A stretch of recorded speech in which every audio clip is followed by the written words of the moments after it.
ఇప్పుడు ఆఫ్లో ఉంది.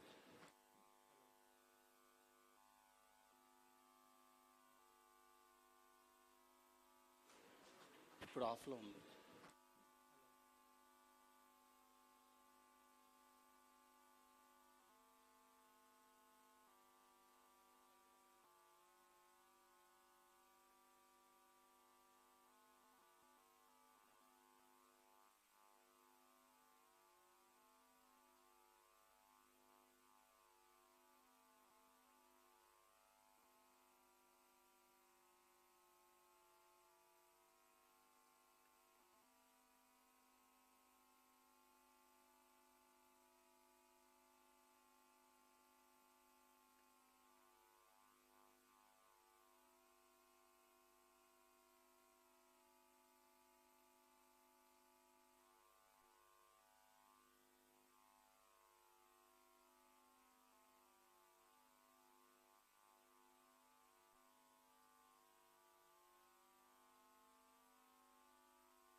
Check.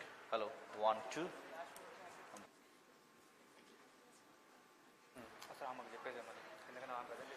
Check. Hello. 1, 2.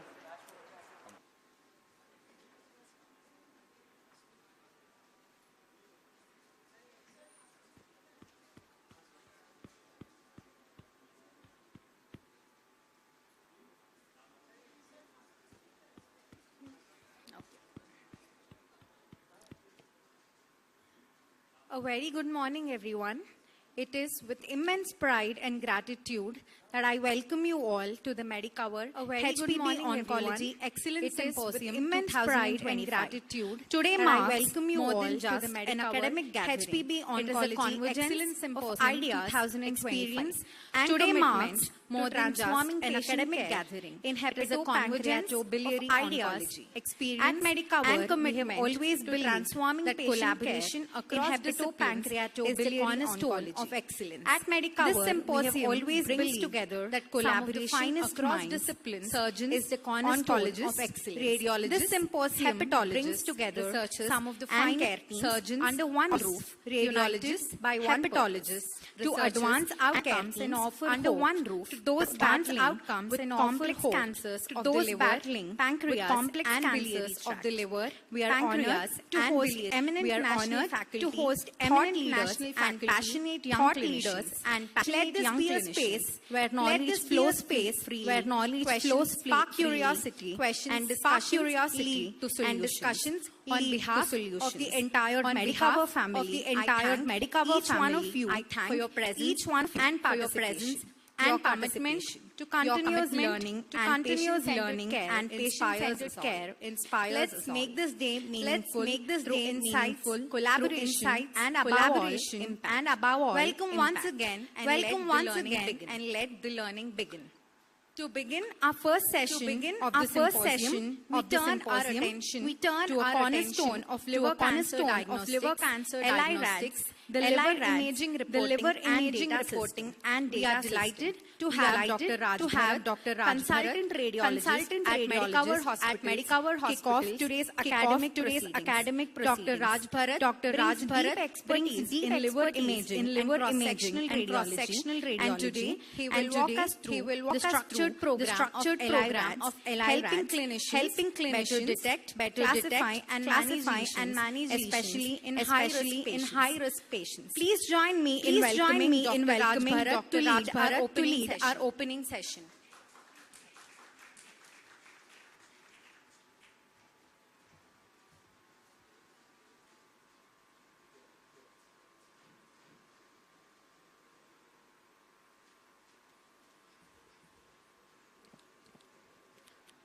Morning everyone.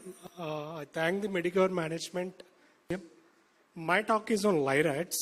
Aging Reporting and Data System, introduced in the year 2011, and from there on, it went on different ramifications and different updates, even up to 2024. In a cirrhotic patient, the fibrosis sets in the liver and there is development of rejection and HCC. Other than that HCC, in a cirrhotic liver, there can be some benign lesions and report HCC in cirrhotic and other high-risk patients, and non-radiation treatment or radiation treatment in those with cirrhosis transplant candidates. For younger age group, less than 18-year-old hemorrhagic telangiectasias, examinations performed with both CT and MR, triphasic studies, by the use of extracellular contrast agents. In MR, in addition to the extradositate.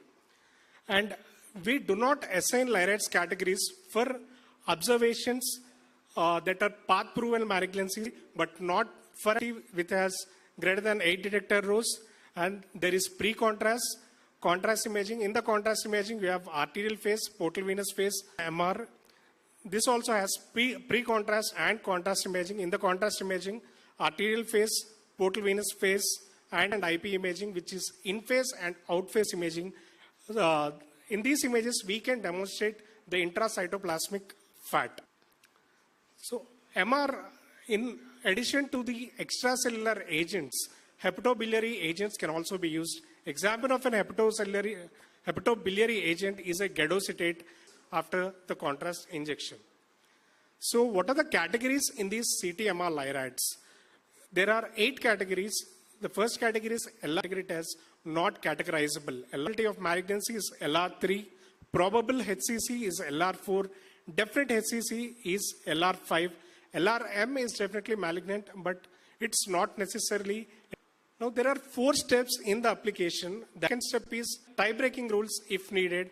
Step 4 is the final check to know whether we assigned a correct category. If we feel we did not have pathological proof, there can be some cirrhotic liver, which can from LR5, the LR1 and LR2, the benign and probably benign categories. For the categorization of LR3, 4, 5, we use 5 major features, which are arterial phase, non-rim hyperenhancement, the size features.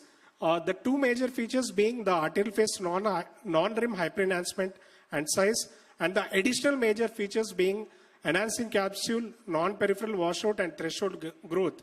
We categorize the lesions or observations into LR3, LR4, and LR5. So here are a few examples. Now this CT imaging, the first image is an arterial phase image.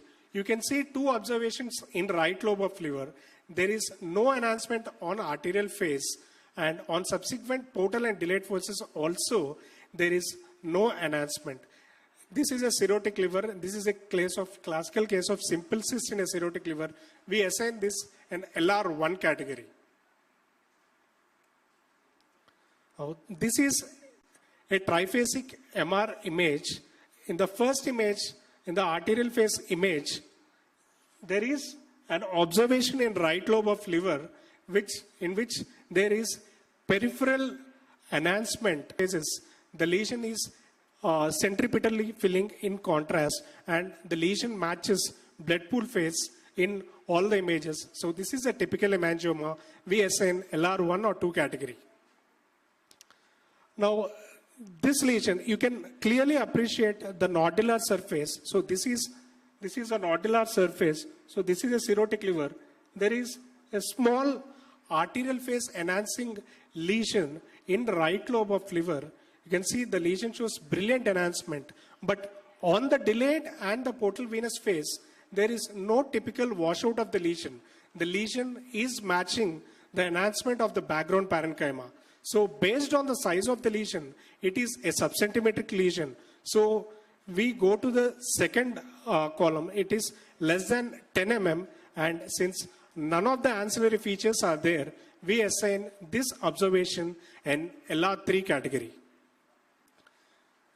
This is a triphasic MR image, in the first image, you can see in the arterial phase, there is non-rim arterial phase hyperenhancement in the observation in right lobe of liver. On the subsequent phases, you can see there is clear washout of the contrast on portal venous and the delayed phases. You can clearly appreciate the enhancing capsule in this. So by applying the Lyraid's algorithm table, this lesion is around 3 centimeters and you have two major additional features. So this is an LR5 lesion. Important observation to make is never measure the lesion size in an arterial phase because there can be some hyperemia around the lesion. So you can overestimate the size of the lesion. By overestimating the size of the lesion, you can overgrade or overcategorize the lesion. So you need to always measure it in a portal venous or delayed phase, and you need to include the capsule in your measurement, and outer to outer maximum diameter of the observation should be taken. Now, imaging workup options and time intervals for LR-NC, which is non-categorizable, repeat or alternating imaging is advised in less than 3 months. For LR1 and LR2, return to surveillance in 6 months. For LR3, repeat imaging with the same or alternate diagnostic imaging in 3 to 6 months. For LR4 and LRM, we need biopsy confirmation. For LR5, no need of biopsy confirmation. It's most likely an HCC. We can go for a multidisciplinary discussion. For LRTIV also, biopsy may be needed and further multidisciplinary discussion. Now, few slides about treatment response assessment. This was updated latest in 2024. So this is divided into non-radiation treatment response assessment and radiation treatment response assessment. Now, in the non-radiation treatment assessment, there are 4 Lyraid's categories, which are LRTR non-viable, equivocal, and viable. Non-evaluable, where there is, due to image degradation, you cannot interpret. Non-viable, where there is no mass-like enhancement. Equivocal, where you are not sure of the mass-like enhancement. In an area of uncertain mass-like enhancement, you can upgrade the TR equivocal to TR viable. And step 3 is applying the tie-breaking rules. If you are unsure about any non-viable, you can grade it as, or you can categorize it as equivocal. If you are unsure about viable, you can downgrade it as equivocal. And final check. So non-radiation TRA algorithm is used in the following treatment modalities like RFA, microwave ablation, cryoablation, transarterial embolization, and TACE. And this is radiation-based Lyraid's algorithm. The slight difference is in this, there is a category called LRTR non-progressing, where there is stable or decrease in size over time after the loco-regional therapy. And rest of the features are same as the non-radiation based LRT. And here also we apply the ancillary features like diffusion restriction or mild to moderate T2 hyperintensity in a mass which is stable or decreasing in mass-like enhancement. We upgrade the LRTR non-progressing to LRTR viable, and we apply tie-breaking rules in this algorithm also. And this algorithm is used for radiation-based loco-regional treatment like stereotactic body radiotherapy and transarterial radioembolization. So in summary, it's CT-MRI Lyraid's is standardized system for HCC diagnosis. There are 8 diagnostic categories: LR1 to 5, LR-NC, LR-M, and LR tumor in vein. So they reflect the probability of benignity, malignancy, and HCC. And there are 5 major features and benign and malignant ancillary features. And Lyraid's is also used for treatment response assessment. Thank you.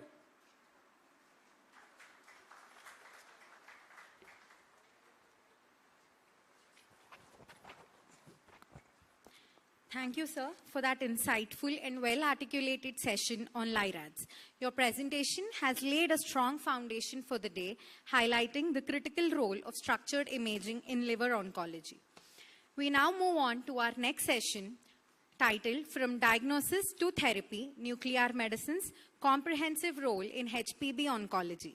It's our pleasure to welcome Dr. Sunil Kumar, Consultant and Head of Nuclear Medicine at Medicover Cancer Institute. Dr. Sunil brings extensive experience in PET-CT, theranostics, and molecular imaging. Today, he will walk us through how nuclear medicine not only enhances diagnostic accuracy, but also plays a vital role in personalized treatment planning for HPB cancers. Please join me in welcoming Dr. Sunil Kumar.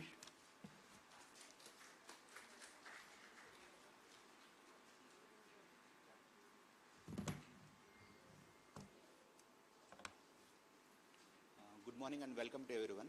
I am Dr. Sunil, Consultant Nuclear Medicine. Today I will discuss about role of nuclear medicine, hepatobiliary and pancreatic malignancies. When coming to nuclear medicine,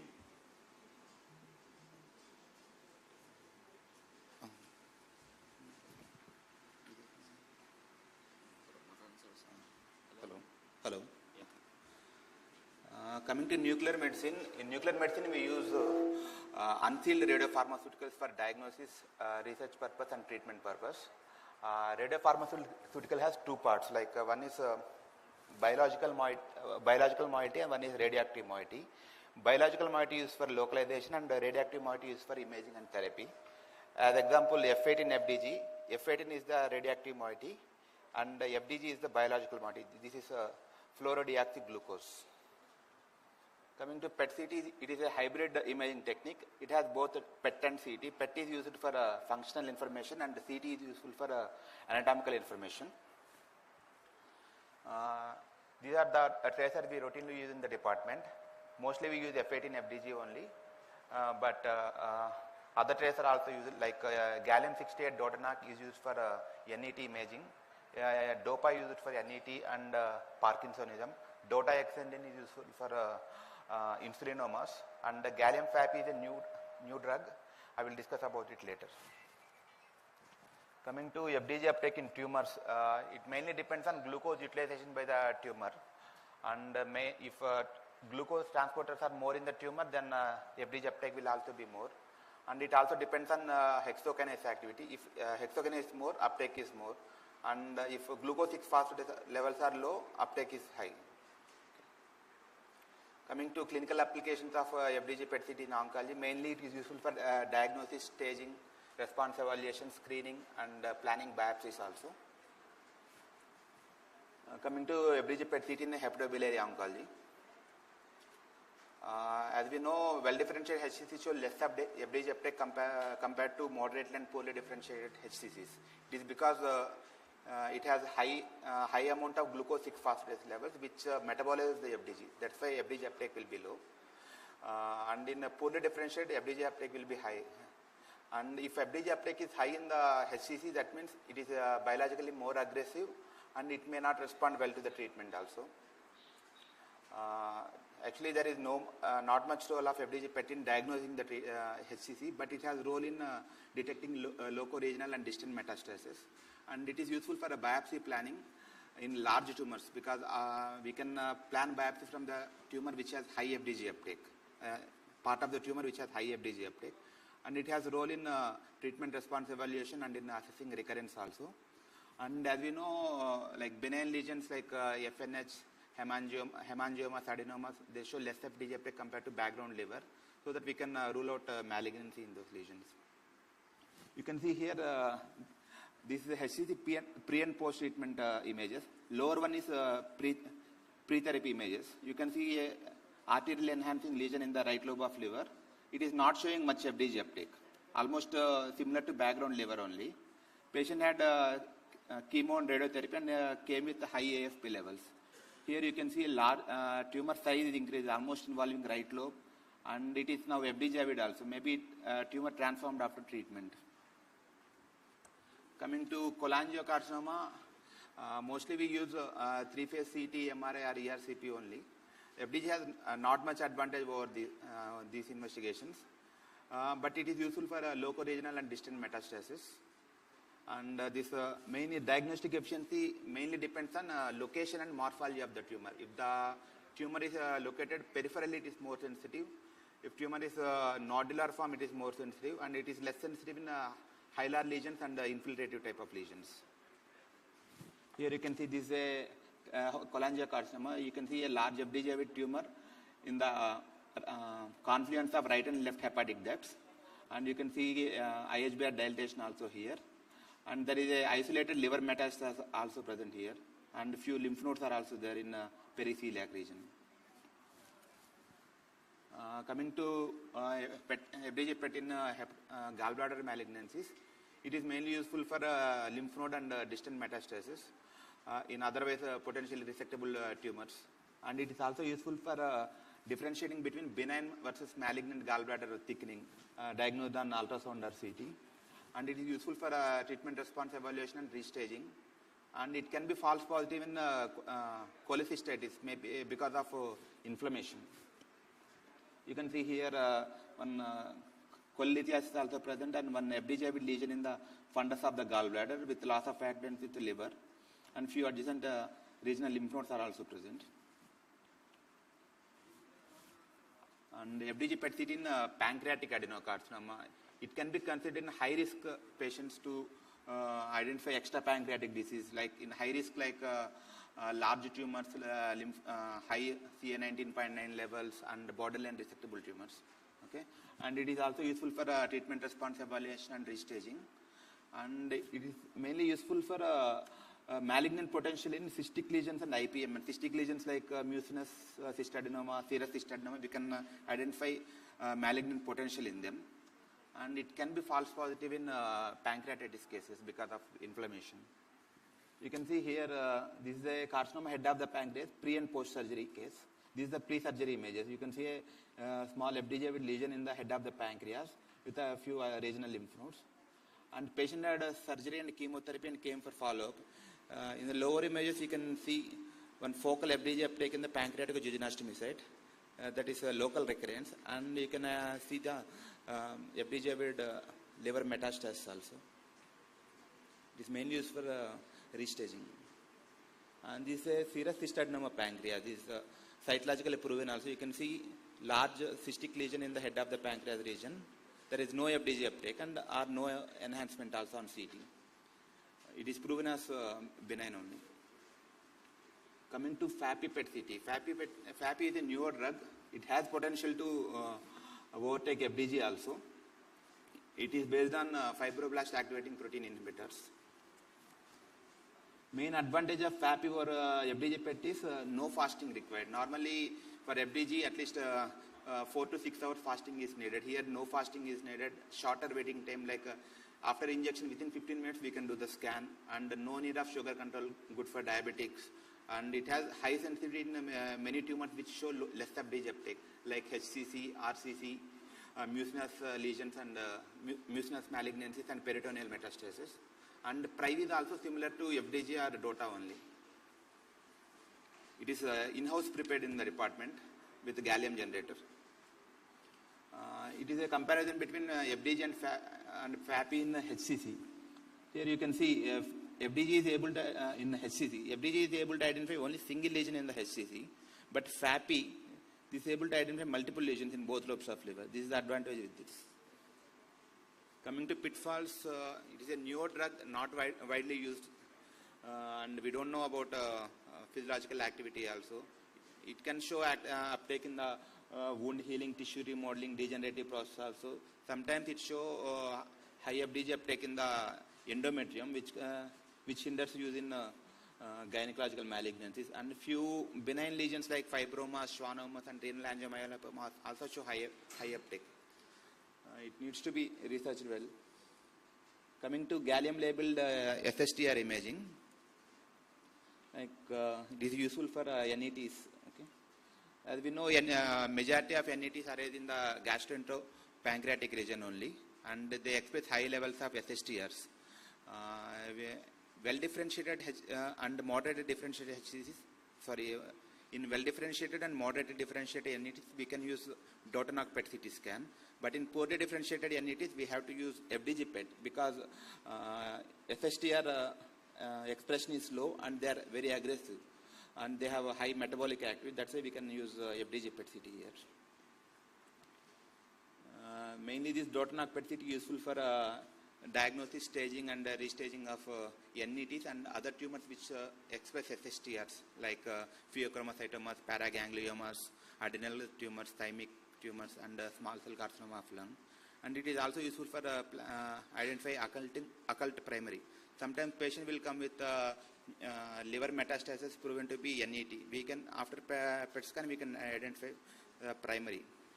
And it is useful for planning PRRT also.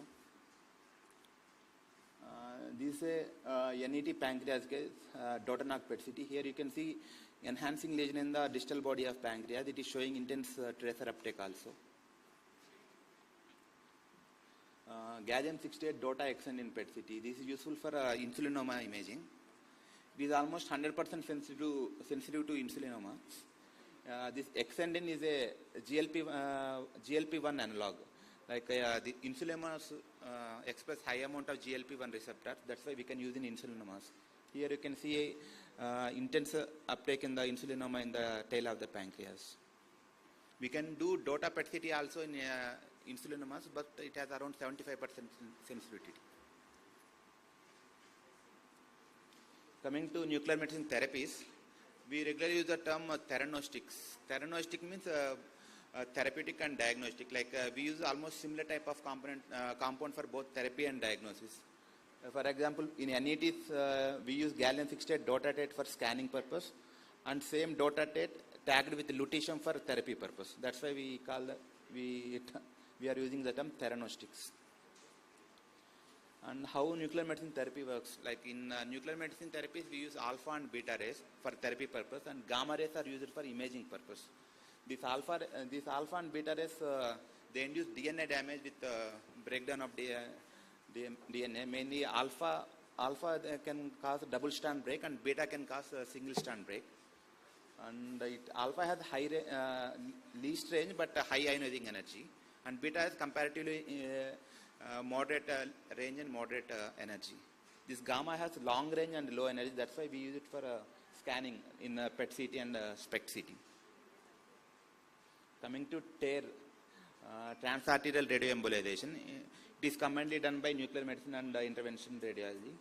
It is mainly indicated in inoperable primary or metastatic liver lesions. Like we use the radioisotope yttrium-90 teraspheres or surspheres depending on availability. Yttrium-90 is a beta emitter.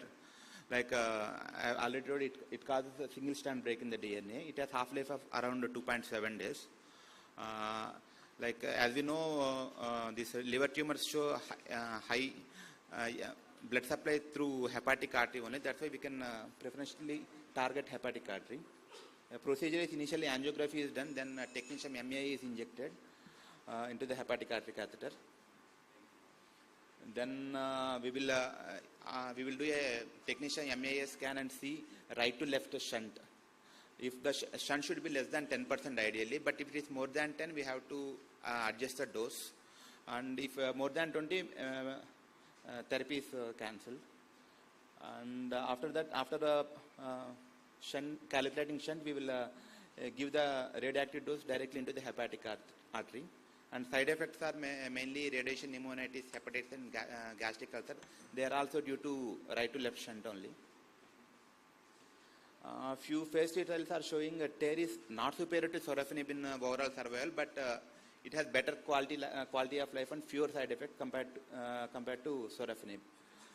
In some phase 2 trials and meta-analysis have compared TARE with TACE.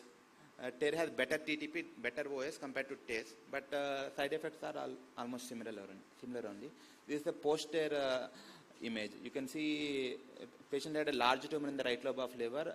The total dose is concentrated in the right lobe of liver only, with the rest of the liver completely normal.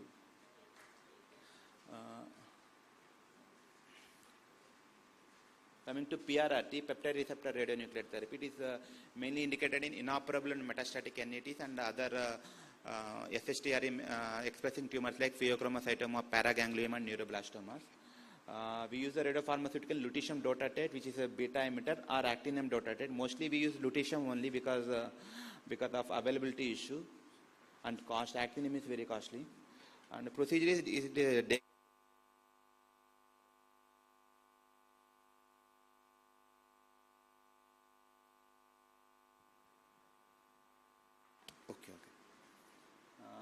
hello. Procedure is a daycare procedure only. You can see initially we will assess the renal function, then we will inject like amino acid cocktail into for the patient to protect kidneys. Then we directly inject the lutetium into the patient. It has very less side effects, and it is a daycare procedure only. After the procedure, patient can go home. Hardly takes around 2 to 3 hours for the procedure. Main contraindications are severe renal dysfunction and pregnancy and breastfeeding.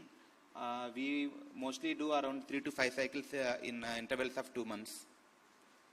And side effects are acute, mostly headache, nausea, and sometimes functional syndromes can happen like hypoglycemia, carcinoid syndrome. Delayed side effects are very less likely. Possibility of renal toxicity and bone marrow depression is present. This is a PRRT case. This is a pancreatic annuity case. Initially, extensive liver metastases were there. After treatment, after 3 cycles chemotherapy, you can see liver mets are almost gone. Primary lesion also size reduced. This is also extensive metastatic case of pancreatic annuity. You can see after 5 cycles chemotherapy, near complete resolution is achieved. And coming to NETTER-1 trial, they compared lutetium dotatate and low dose octreotide with high dose octreotide in advanced medical.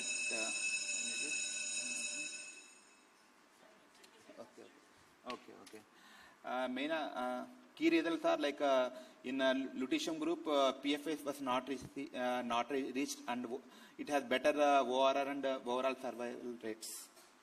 And NETTER-2 trial is a newer one. It is still ongoing. It is also compared lutetium with PRRT with octreotide. Like it also shows PFS is better for PRRT group. And this is the latest NCCN guidelines. It is recommending in pancreatic and neuroendocrine tumors with advanced or distant metastasis. PRRT can be used as a first line. Okay. Thank you.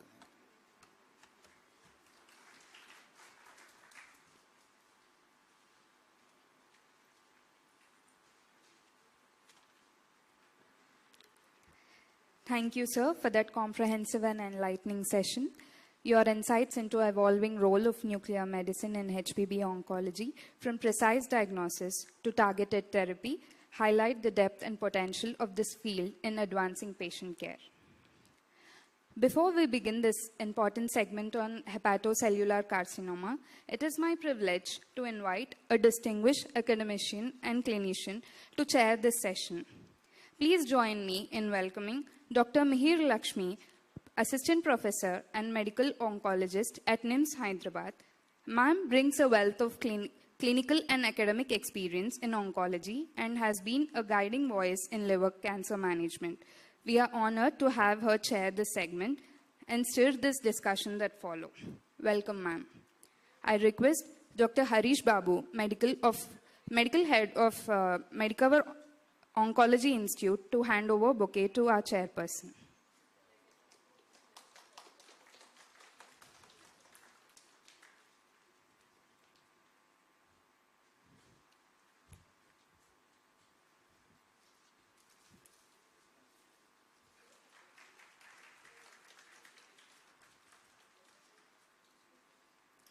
I kindly request ma'am to be seated as we proceed to the session.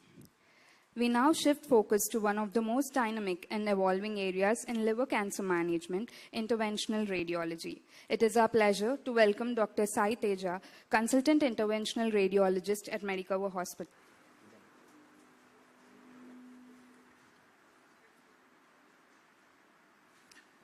Good morning, everyone. This is Dr. Sai Teja. I'm a Consultant Intervention Radiologist. So I'll be today talking about the loco-regional therapies of HCC and a short note on what is IR role in immuno-oncology. So the loco-regional treatments, usually it's just a curative treatment in a very early stage disease. of HCC. Downstaging of the tumor is a major aim for IR so that they can meet for a liver transplantation criteria. Bridging therapy to avoid the tumor growth for the liver transplantation is also the aim. So what are the types of locoregional treatment? So locoregional treatments, the first one is the tumor ablation therapies, and the next is transcatheter directed intraarterial therapies like TACE and TARE. So the BCLC system, staging system, plays an important role in determining the best treatment for the HCC. So I'll just try to just stage, very early stage or stage 0. Usually we recommend a normal resection for this patient. If it is an early stage with increased portal pressure or bilirubin, we'll go for an RF ablation. If it is an intermediate state, a multinodular HCC, we directly go for TACE. And in advanced stage, we recommend a systemic therapy. And in terminal stage, just a supportive care. So what is tumor ablation?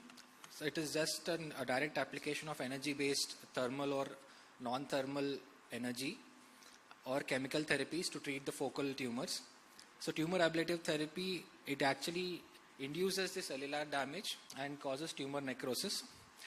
And it can be performed percutaneously, laparoscopically or open approach. So coming to the first ablation therapy, it's a chemical ablation. The chemical ablation, usually the most commonest agent which we use is ethanol. So which causes direct neoplastic cells into coagulation necrosis. So it is recognized as technically very safe and low cost, and with very limited resources, this could be an option. So this is an image of an HCC in the right lobe. As you can actually see, viable HCC, and this is after the ethanol ablation therapy, where there is no enhancing area. This is another case where enhancing HCC after the percutaneous ethanol treatment shows no enhancement. So the only risks in this procedure is local progression, and the most commonest which we encountered is the needle tract seeding, which actually the tumor seeding can happen throughout the needle which we actually insert, and portal vein thrombosis is also a complication, so this is usually avoided. Now coming to the next ablative therapy, it's radiofrequency ablation. This is the most commonest local regional therapy which we give. This is actually an electric current which we, in the radiofrequency range of 450 to 500 kilohertz, is applied to the lesion by an electrode needle and heating it around 60 to 100 degrees, predominantly adjacent to the electrode tip. So this causes the coagulative necrosis and protein denaturation. Margin of 0.5 to 1 centimeter of non-tumorous liver is the main target for IRs. So this is the most effective treatment of HCC compared to the other lesions such as liver mets. So the better survival rates are good in RFA than compared to the ethanol injections. For small lesions, RFA has a survival rate similar to that of surgical resection, but with less morbidity and better quality of life.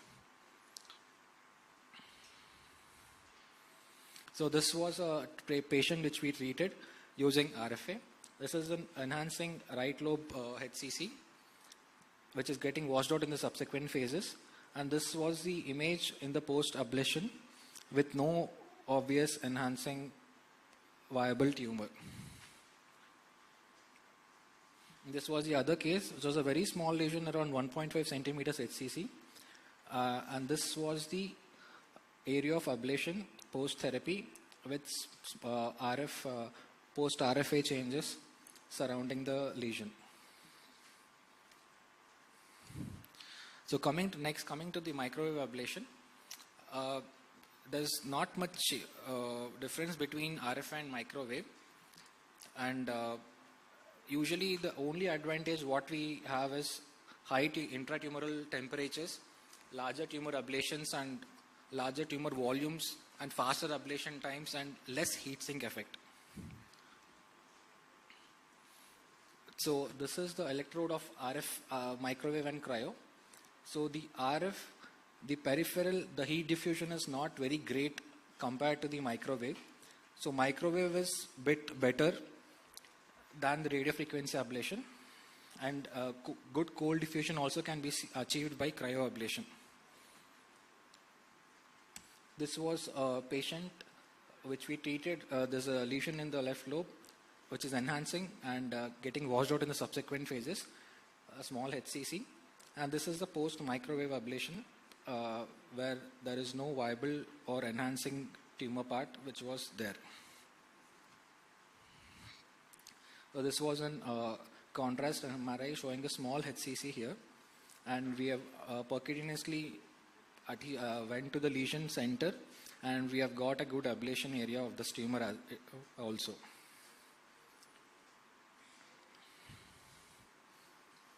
So these are the very commonest complications which we encounter during this RF and microwave ablation therapies.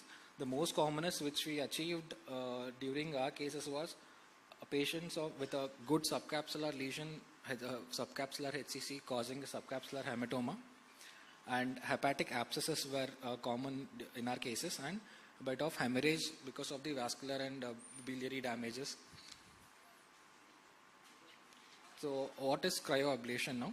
This is a very new technique which is available in Hyderabad also, which is characterized by application of extremely low temperatures to destroy the tumor tissue. So this functions with the delivery of argon. This is in cryogen, which the applicator is rapidly cooled by means of Joule-Thomson's effect.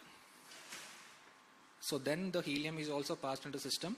So there will be successive this freezing and warming of the tumor, which actually causes the cell dehydration and protein denaturation, causing hypoxia and cell death. So this is called as Joule-Thomson's effect. And the most commonest cryogen which we use is argon and helium gas. Direct tissue destruction is achieved very significantly in this procedure with no vascular injury. Advantages of this cryoablation is you can actually see a good ice ball which is formed inside and surrounding the tumor. No severe pain as a patient. Lack of damage to the major blood vessels can be achieved, and GB. And patient can be discharged pretty fast from the hospital also. So this was the small ice ball formation around the electrode of the cryo. And on CT, you can actually appreciate a good margin of the ice ball. Coming to the transarterial therapies, the first one which I will be talking about, it's just a bland embolization. It just aims at occlusion of the tumoral arterial supply, including hypoxia followed by necrosis. The most commonest embolic agents in this procedure is we use gelatin sponge as temporary, autologous blood clot, and degradable starch microspheres. In permanent embolizing agents, we can use PVA and steel coils. But this procedure actually has a very, the recanalization rate after this procedure is very high. So this is actually not being practiced nowadays. The other, we prefer TACE. This is an interventional treatment where we actually go into the tumoral feeders by causing selective ischemia and anti-cancer drug effect. This can be, we actually use a mixture of lipidol and chemotherapeutic agents like doxorubicin. So who are the candidates for TACE? The ideal candidates of the TACE are with a good liver function, so ILPUX A or B, without vascular invasion or extrahepatic spread, and may also can be offered to the patients with inoperable small tumors which are not amendable for local ablation. It can also be used as an adjuvant therapy as a means of downstaging of the disease for the liver transplantation. Now, what are the contraindications of TACE? The first contraindication is the decompensated cirrhosis, where patient is having jaundice, clinical encephalopathy, where we cannot offer them TACE. Extensive tumor with massive replacement of both the lobes, severely reduced portal flow, and technical contraindications to intrahepatic intraarterial therapy like arteriovenous fistulas and all TACE cannot be done. Relative contraindications include tumor size more than 10 centimeter, which we can actually offer TARE if it is more than 10 centimeter, and other comorbidities can be a contraindication for TACE. So this was a case which we have done recently, showing a good right lobe enhancing lesion very close to the diaphragm, and this was the complete washout in the subsequent phases, and this was a good lipidol inside the tumor with the doxorubicin was achieved post-TACE imaging. And this was a common hepatic artery run in the DSA showing a good tumor blush, the multiple tumors in this case, which was completely been embolized in the post common hepatic artery run. And now coming to the DEP TACE, this is the new standard care of treatment in HCC. These are just drug-eluting beads are used in this with chemotherapeutic agents loaded with it. The doxorubicin is mixed with DC beads and then superintendent aspirated and injected into the tumoral feeders. The advantages of this are very slow release within the lesion, decreased systemic toxicity, and increased patient's tolerance. So this was a case which we have offered DEP for this, DEP TACE. The huge right lobe HCC with a good arterial blush in the DSA of the right hepatic artery, and there was a good tumoral feeder occlusion and obstruction after the treatment was done. But patient came back to us after 6 weeks showing a small blob of enhancing area, and we have taken him for the angio and even tried to embolize those things. And this was a small blush which was seen on angio also. So we have gone inside and just confirmed that there is a small viable tumor, and we have not offered them TACE again, but we have finished off the tumor using microwave ablation. So what are the comparisons between the CTACE and DCB TACE? This is a CTACE is not a permanent embolic, but DC beads are permanent embolic, and we use lipidol in conventional TACE, and DCB does no lipidol. And we actually use a rapid injection for the CTACE and slow injection for the DCB TACE. Stasis actually we have to stop this stasis in CTACE, and no stasis is achieved in DCB stage. So when should we stop the TACE? This is very important as a clinical perspective, where when should we actually stop the treatment? It can be stopped as soon as the complete response is obtained. In the absence of the response, after 2 to 3 TACE sessions, we have to stop the TACE. If there is no progression of the treated lesions, we have to stop the TACE. And when do you continue? When there is local tumoral recurrence and new tumoral growth is there, we can continue the TACE as per. Now coming to the transarterial radiotherapy, we actually use yttrium-9. The overall survival rate is around 86% for all the patients, with 92.8% for the neoadjuvant patient with resection for transplanted liver. Better results than that. The risk actually is hepatitis, radiation damage, and there is actually hepatopulmonary shunting has to be ruled out before the procedure using technetium-99m and MMA study. So this was the TARE image, where actually you can see the MMA study showing a good isotope uptake only at the liver with no shunting around in the other organs. So this patient was offered TARE, and this was a post image, and this is post 6 weeks showing good tumoral necrosis with no viable tumor. Now coming to the IR role in immuno-oncology, there are few studies saying that DEP TACE with nivolumab and other systemic therapeutic drugs has a better results than systemic oncotherapy alone. So ablative therapies in this kind of patients has priming the antigen specific T cells and natural killer cells with high levels of inflammatory cytokines. The direct injection of oncolytic virotherapy into the tumor has shown the promising results. Tumors in the stage of rapidly evolving dynamic fields all across the HCC. Thank you.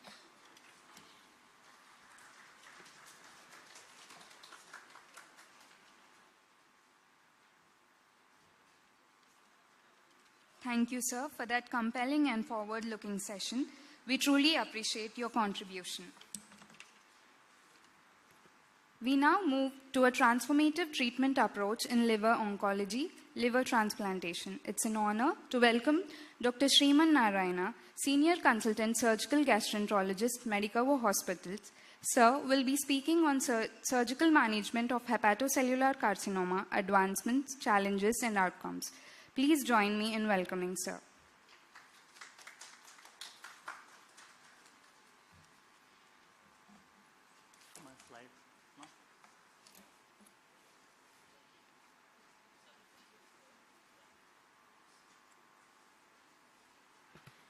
Good afternoon, everybody. Thanks to Medicover management to give the chance to me. The topic is surgical management of hepatocellular carcinoma. The treatment of hepatocellular carcinoma is based on few principles. One thing is HCC, hepatocellular carcinoma, the blood supply is depending on hepatic artery only. So if you target the hepatic artery, automatically the cancer will damage. Second thing is what is the surroundings liver, status of liver? Because in 80% of hepatocellular cases, the liver is the cirrhotic liver. Only in 20% cases, the liver is a normal. And one more thing is margin. How much margin we need for hepatocellular carcinoma? Microscopic margin is enough. So actually the problem with the hepatocellular carcinoma is the patient will not die with the hepatocellular carcinoma. He will die with the recurrence and the hepatic failure.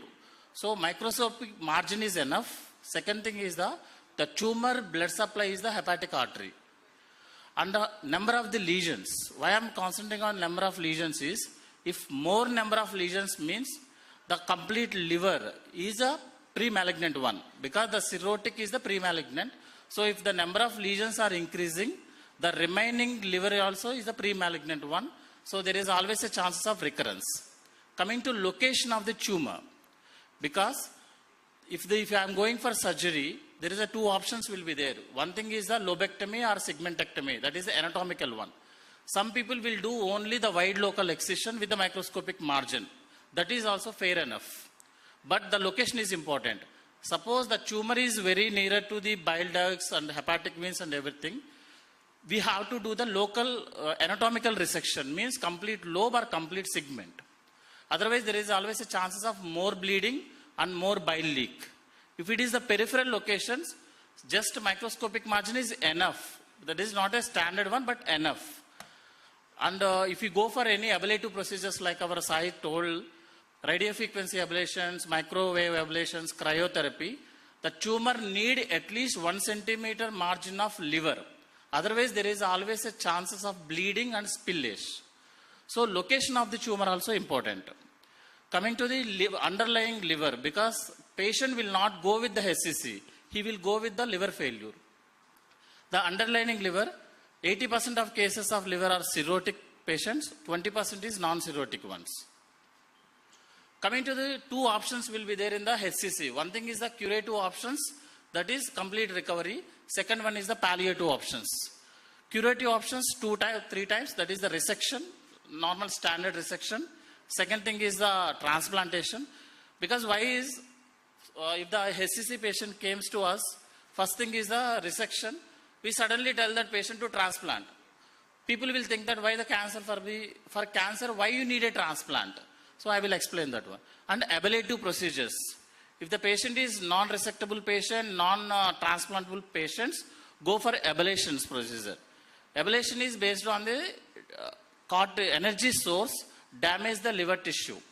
But there is a chances of recurrence. This is the standard staging system, already explained BCLC.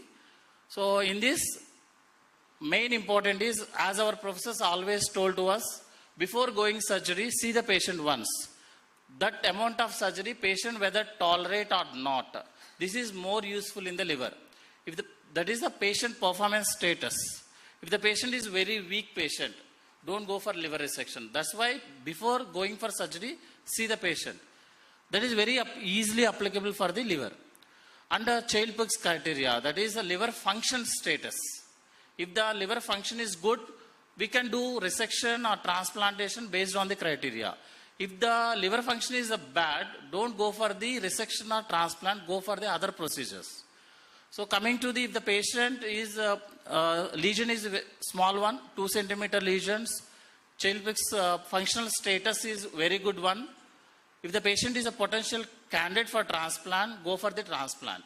If the patient is not a transplantable patient, go for resection based on the liver status. And remaining 3 taste, sorafenib already Sai explained. Coming to the resection, what are the indications or classical indications for resection is the solitary tumors, that is single tumors. The size is not a criteria because the liver is almost like a big one. We can cut the end size of liver for the tumor. Just microscopic margin is enough. How much liver remnant required for the patient? Normally, if the liver is normal, 20% liver is enough. If the liver is like a fatty liver or some chemotherapy induced damage, 30% of the liver is enough. If the patient is a cirrhotic patient, 40% of the liver is enough. That means we can cut the remaining liver with the microscopic margin. That's why preserved liver function. And no other evidence of portal hypertension like a normal bilirubin should be there. Portal venous gradient should be less than 10 platelet because patient should not have the portal hypertension. That is the candidate for resections. When compared to resection, the 5-year survival rate is almost a 70%. So if the patient is a resectable patient, go for directly resection. The survival rate is almost a 70%. The surveillance should be there. For any malignancy, surveillance should be there. It is every 3 to 6 months with a normal ultrasound because the recurrence rate will be more. And AFP. Why recurrence rate more is already the liver is a cirrhotic liver. The cirrhotic liver is a pre-malignant liver. If you cut one place, it will develop chances of development of other malignancy in other lobes. This is the latest advancement in the resection. Portal vein thrombosis, previously it is unresectable. But nowadays we are doing the resection. Because portal vein thrombosis in a cirrhotic patient is almost 62%.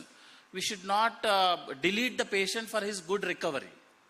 Okay, but portal venous thrombosis, if it is involving only the first order branch of portal vein, we can do the resection.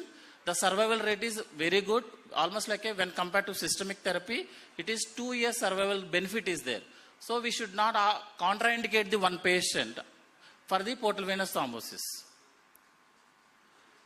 And this is the latest advancement, clinically significant portal hypertension. Previously, if any patient with the portal hypertension, portal venous thrombosis, we are asked the patient to don't go for resection, go for transplantation. But if it is a very small lesion, peripheral lesions, and portal hypertension is very minimal, we can do the laparoscopic procedures. Because transplantation always nowadays very good transplant surgeons are there. So there is a very minimal complications. But small lesions, better to go for. If the patient has a very small lesions, 5 centimeter, this is the palliative options in the transplant, in the HCC patients, already I explained, TACE and tear. This is the only thing is the tumor blood supply is hepatic artery. If you give anything in the drainage branch of hepatic artery, the tumor will die off. But problem is recurrence chances will be more. These palliative options we have to do in the patient with unresectable, untransplantable, based on the patient condition, not based on the tumor. So these are very simple investigations like a CECT abdomen with pelvis, like a hepatic protocols, and HRCT chest routinely we are doing. Bone scintigraphy few people are doing, we are not doing actually. Upper GI endoscopy to rule out any portal hypertension or not, because the surgery, resection or transplantation based on patient has portal hypertension or not. And elastography, very simple thing is, after resection, whether the remnant liver is good or not, we have to decide before going for surgery. On the table, the surgeon eyes is more powerful than the PET scan.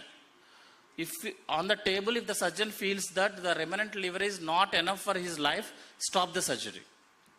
So before going for surgery, go for elastography, ultrasound. We can see the remnant liver is function or not. This is the AFP. AFP shows how much is the tumor burden. and follow up whether any recurrence came or not. LFT, this is for the normal function test. So main thing is whether the liver function is good or not, whether portal hypertension is there or not, whether the remnant liver is good or not for his future. This is the classical lobectomies, right and left. And this is the different types of hepatectomies, like a right hepatectomy, right extended based on the lobes. This is the anatomical resections actually. But in a liver surgery, in liver resection, the microscopic margin is enough actually.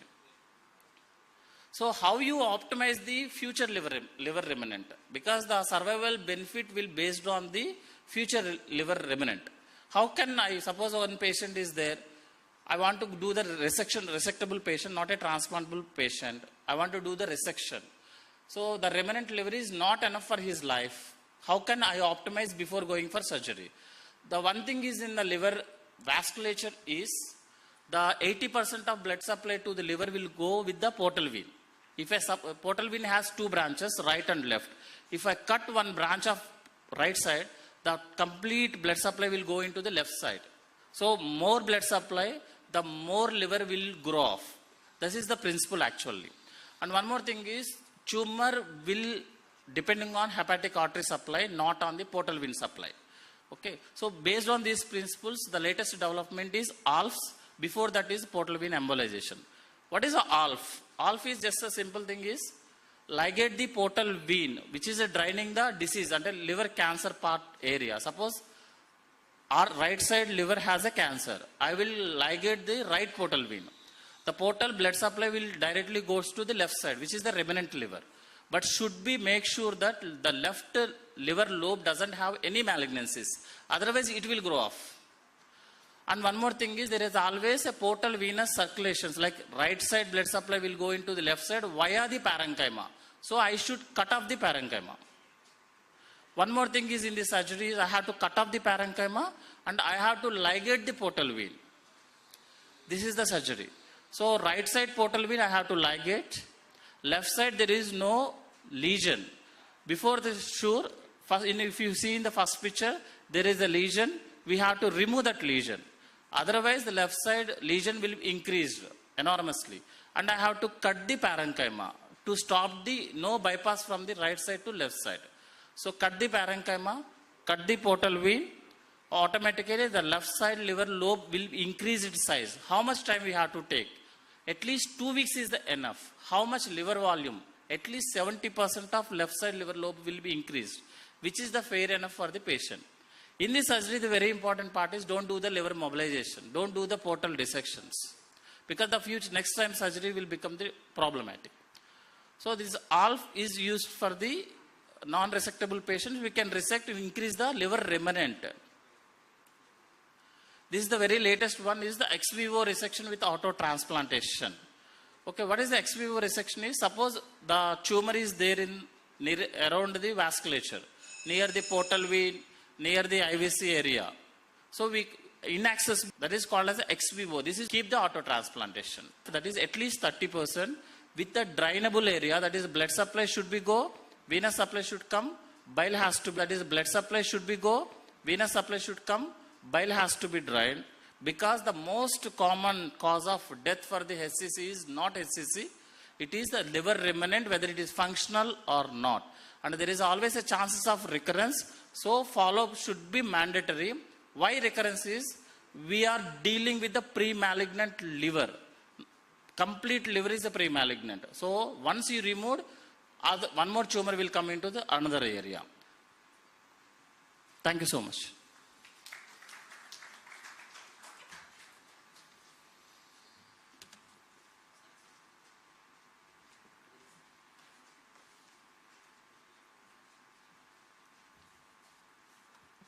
Thank you, sir, for that enlightening session on current challenges and outcomes. It is my pleasure to welcome Dr. Ajay Shinde, Consultant Gastroenterologist and Hepatologist, Medicover Hospitals. Sir will be speaking on liver transplantation for hepatocellular carcinoma, expanding criteria, outcomes, and future directions. With his clinical acumen and deep involvement in liver transplant programs, Sir will offer valuable insights into how this treatment modalities is reshaping survival possibilities for advanced liver cancer patients. We welcome you, sir.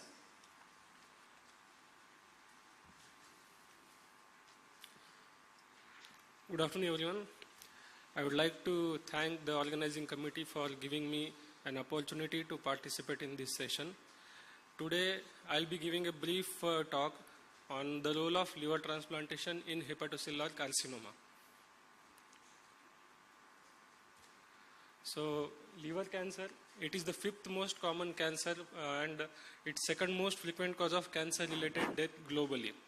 Around 850,000 new cases of HCC are diagnosed annually, and around 8 lakh deaths due to HCC have been reported per year. It accounts for 7% of all cancers. HCC accounts for approximately 90% of the primary liver cancers, and it constitutes a major economic problem worldwide. So now, HCC, it is traditionally a Barcelona Clinic liver cancer classification system has been used for staging hepatocellular carcinoma, and it has been updated regularly, and the recent update has come in 2022. So this BCLC staging already have been highlighted by Dr. Sai Teja and also by Dr. Simon Narayana. I would just like to tell the changes which have happened in this staging system recently, that they have incorporated the systemic therapy also in stage B and stage C, and these systemic therapy, there have been a lot of changes, including immuno-oncology therapy also, and that part will be discussed in other session. And there has been Indian modification of this BCLC staging system, because BCLC is not comprehensive for including and giving prognosis and treatment criteria for all the patients. So in initial modification of BCLC staging system, it stages the HCC as very early stage, that is stage 0. Early stage is stage A, intermediate is stage B, advanced is stage C, and terminal is stage C. In very early stage, there is single lesion less than 2 cm in size, liver function is preserved, and ECOG performance status is 0. Ideal treatment for these patients is ablation. And in stage A, that is early stage, either there is single lesion which is more than 2 cm but less than 5 cm, and if the lesions are multiple, they are less than 3 and size should be less than 3. Performance status is ECOG 0, and liver function should be child score less than 6. So it has been categorized, staged as stage A1 and stage A2. So for stage A1, the optimal treatment would be resection, and for stage A2, if there is no contraindication for liver transplantation, these patients should be considered for transplantation. For intermediate stage, it is multilodular lesion, size more than 5 cm. The performance status is ECOG 0, and the liver function is still preserved. So these stage has been divided into 3 stages, that is stage B1, B2 and B3. Stage B1 patients, these are multinodular patients, they can be considered for liver transplantation by using extended criteria for liver transplantation, which will be highlighted in the coming slides. The next is advanced stage, that is stage C. Initial BCLC has modified this into stage C1 and C2, where in C1 there is only portal vein tumor thrombus but no extrahepatic spread. In stage C2 there is extrahepatic spread. So treatment changes for both of these stages, which were not highlighted in the BCLC staging system. And in stage D, which is a terminal stage as per the BCLC staging system, and BCLC recommends only best supportive care for this staging. However, most of these patients, they have the performance status which is advanced, but their tumor still can be transplanted if it is within the criteria for transplantation. So initial BCLC has modified this stage into stage D1 and D2. So stage D1 patients, they can be considered for transplant if they fit into the criteria for the transplantation. So this is the comparison of both stages, which were just highlighted in the last slide. Now, for for HCC, definitive treatment is liver transplantation. It is curative treatment as well as it eliminates the cirrhotic liver, which contributes to the patient's risk for HCC recurrence. However, it cannot be performed in each and every patient due to strict eligibility criteria, which precludes some patients from undergoing transplantation, as well as there is limited availability of the donor organs. The conventional criteria which has been used for last 2 decades is Milan criteria, which is a single tumor less than 5 centimeter in diameter or up to 3 lesions, each less than 3 centimeter in diameter, with no extrahepatic spread and no evidence of any gross vascular invasion on the imaging studies. Milan criteria heralded a new era in liver transplantation for HCC over the last 20 years, and they have been the benchmark for other criteria also. However, over the last 2 decades, Milan criteria has come under intense scrutiny because they are too restrictive, thus limiting the access to liver transplantation for many patients of HCC who would have otherwise been benefited. Many cases exceeding the Milan criteria have showed a good prognosis when they have been transplanted. Attempts at expanding the criteria were made by increasing the morphological parameters of the tumor, that is tumor diameter and number of HCC lesions. So extended criteria based on tumor morphology for considering HCC patients for liver transplantation. The criteria is UCSF criteria, that is University of California San Francisco criteria.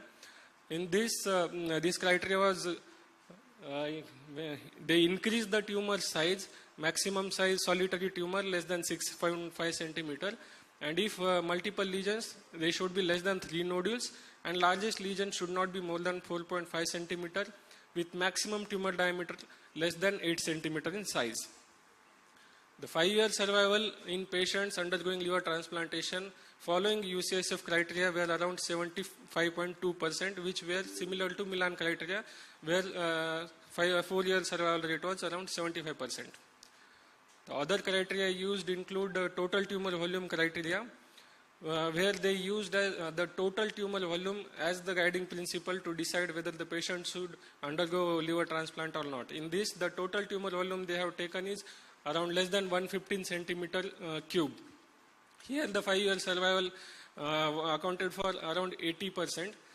Next is up to 7 criteria. This criteria was given by Mazzafer only, who initially gave the Milan criteria.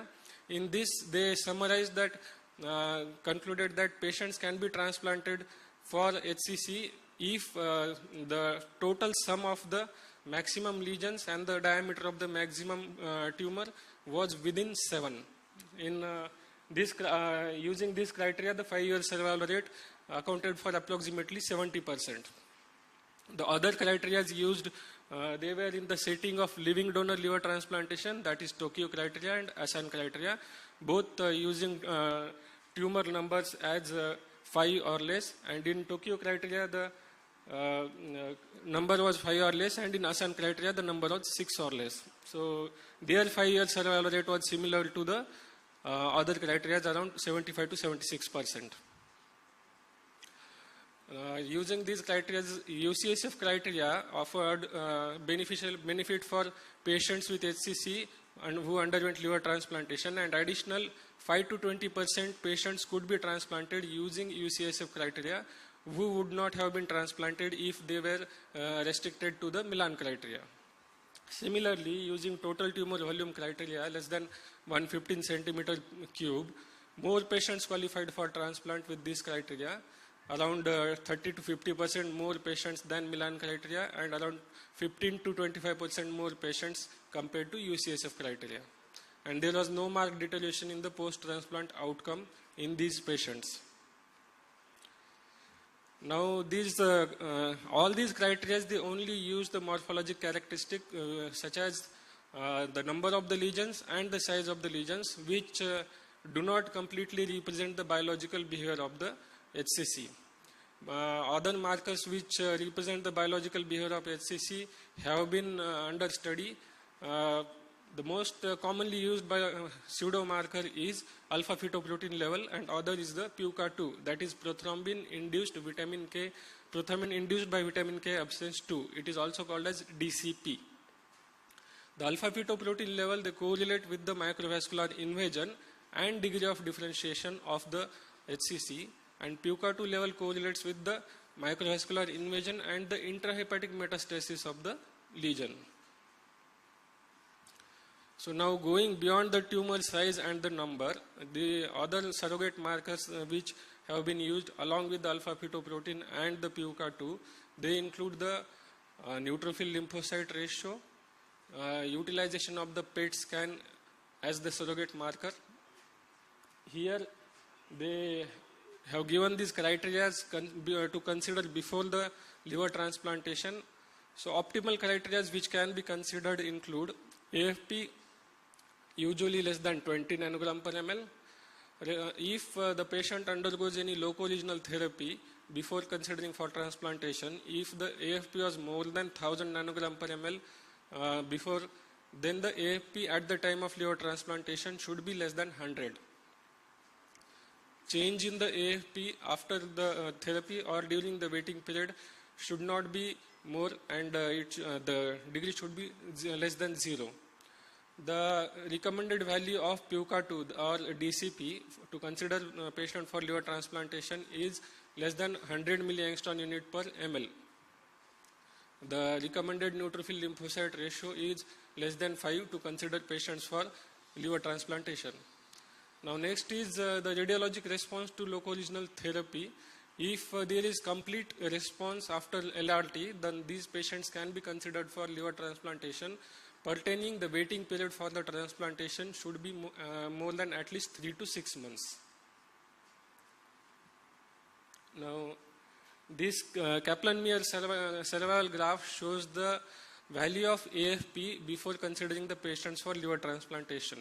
So in these two figures, the initial figure is for maximum AFP before the liver transplantation, and second is the final alpha fetoprotein level at the time of liver transplantation. So in both these curves we can see that more the level of alpha fetoprotein level before the transplant, less is the chance of survival and more is the chance of recurrence after the transplantation for patients undergoing liver transplantation. This New York, California scoring system, they included both the morphologic criteria such as tumor size at the diagnosis and number of lesions at the diagnosis. Along with that, they also included the change in alpha fetoprotein level after the loco-regional therapy. So they devised the scoring system giving the points 0, 2, 4. So based on this scoring system, they have categorized it as score less than 2 or less than 2, score up to 3 to 6 and 7 or more. In score up to 2 or less than 2, the recurrence risk was low and the 5-year survival was excellent, accounting for 90%. In 3 to 6 score, the recurrence risk is acceptable, around 70%. If the score is 7 or more, recurrence risk is high, which is around 42%. So other extended criteria which have been included, they are more initial criteria was Hongzhu, who included the alpha fetoprotein level, and the Toronto criteria included the imaging criteria. Next is AFP model, which was highlighted in NYCA classification. Other is the total tumor volume plus alpha fetoprotein, in which they added the AFP levels to the total tumor volume less than 115 centimeter cube. Now coming to the downstaging, most of the patients waiting for the liver transplantation, either their size is not allowing them to undergo the liver transplant, or the waiting period is more. So these patients need to undergo loco-regional therapy. Downstaging and bridging, both these therapies have been highlighted already by Dr. Sai, so I would not go in detail for this. The important thing is there have been criteria laid down to consider the patient for downstaging. That is a single lesion which should be less than 8 centimeter. If 2 to 3 lesion should not be more than 5, and the sum of the maximal tumor diameter should be less than 8. If the lesions are 4 to 5 in number, each less than 3 centimeter with maximum diameter should be less than 8 centimeter. And there should not be any vascular invasion and any extrahepatic disease based on the cross-sectional imaging. So now considering timing for liver transplantation after downstaging, usually 3 to 6 months period should be there to observe the biological behavior of HCC. Now next is it is important to predict the risk of recurrence after transplantation, because no matter which criteria we apply, there is chance of recurrence after transplantation. So this retreat scoring, they have taken few markers to predict the recurrence after transplantation. They included alpha fetoprotein level, presence of macrovascular invasion, and the largest viable tumor diameter plus number of viable nodules. Based on this, they have given scoring system, which the score 0, 1, 2, 3, 4 and 5. You can see that if the score is 0 and 1, the recurrence rate is very less, that is less than 10%. And if the score is more, as it increases to 4 and 5, the recurrence rate is more, that is accounting for 40% at 1 year and more than 75% at 5 years. So there have been other scoring system to predict the risk of recurrence after HCC, which include the moral score and HALT HCC score. So based on other criteria, the recurrence rate which has been described is, using Milan criteria, the recurrence rate was less than 10%. In UCSF criteria, it was around 12% at 2 years. Up to 7 criteria, the recurrence rate at 5 years was less than 10. Using Kyoto criteria, the recurrence rate was 20% at 5 years. And total tumor volume less than 115 centimeter cube, the recurrence rate was 5.4% at 2.5 years. Now the post-transplant management in HCC patients is more or less similar to the patients who have undergone liver transplant for indication other than the HCC. However, the change needed in this will increase the risk of recurrence. So the little tweaking in the immunosuppression regimen should be done by subjecting these patients to the mTOR inhibitors rather than subjecting them for calcineurin inhibitors in their post-transplant immunosuppressive regimen.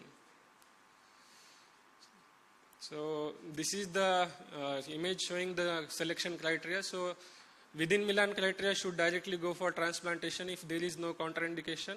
If they are beyond Milan criteria, they should be considered for downstaging and should have a sufficient waiting period before considering them for the liver transplantation.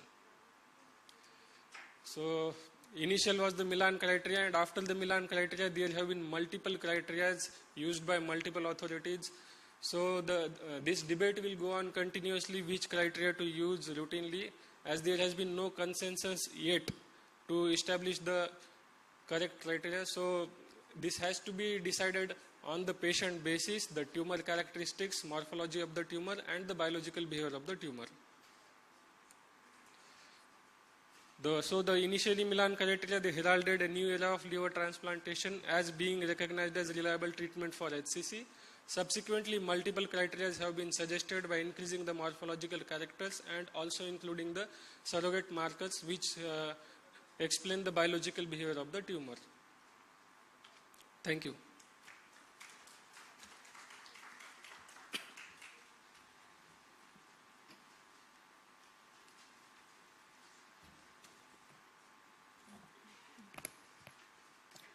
Thank you, sir, for that insightful and forward-looking session. We sincerely appreciate your contribution to the symposium. We now transition to a key therapeutic domain, systemic therapy in advanced HCC of role of immunotherapy. It's an honor to welcome Dr. Praveen Adusumelli, Senior Consultant, Medical Oncologist at Medicover Cancer Institute.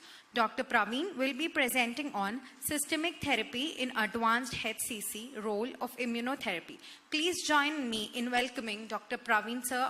By Aparna, Dr. Mahalakshmi ma'am, additional professor at Nizams, for accepting our invitation to come and chair this session. So after the local therapy, I am going to talk on the systemic therapy options of HCC, especially the advanced HCC disease. So these are the subheadings which I will be going in my talk. So we all know that HCC is a very aggressive disease because it presents very lately, we will recognize very lately. As you can see on the right of the screen, almost 90 to 95% of the patients have a high mortality rate. So basically it is not a one-man thing, because we all need a multimodality team approach of the medical gastroenterologist, medical oncologist, surgical, interventional radiologist and radiologists. We all need to work together to give the optimal outcome in these patients. And also the tumor number, tumor size, Child-Pugh class, performance status of the patient, and most important is the preference of the patients. All these we need to take into account before planning the treatment for these patients. So we all seen that liver-directed therapy by Dr. Sai in the previous presentations about the role of the TACE and TARE. And in the advanced HCC patients, it's not only the single modality, like nowadays we are seeing the combination of the liver-directed therapy along with TKs like lenvatinib, and data is also evolving. We are also using in our clinical practice, and we'll look in the next few slides. So in the advanced HCC, we know that because of the aggressive nature and late presentation, the survival is less. Previously, it used to be around like 6 months to 1 year. Now, because of the advanced immunotherapy options, it is almost 1.5 to 2. It's not only the disease, we also need to take care of the underlying liver function while managing this disease. And also we need to optimize the function of the liver. And also we need to check for any presence of the extrahepatic disease, and presence of the portal vein thrombosis is one of the most important points that will help and guide us in managing these patients, and it is a very poor prognostic factor. And these are the few points that we tend to forget while managing these patients, and these are also very important, especially alcohol cessation and initiation of the antiviral therapies, because almost 80 to 85% of the patients in Indian scenario of HCC are either of hepatitis B or C.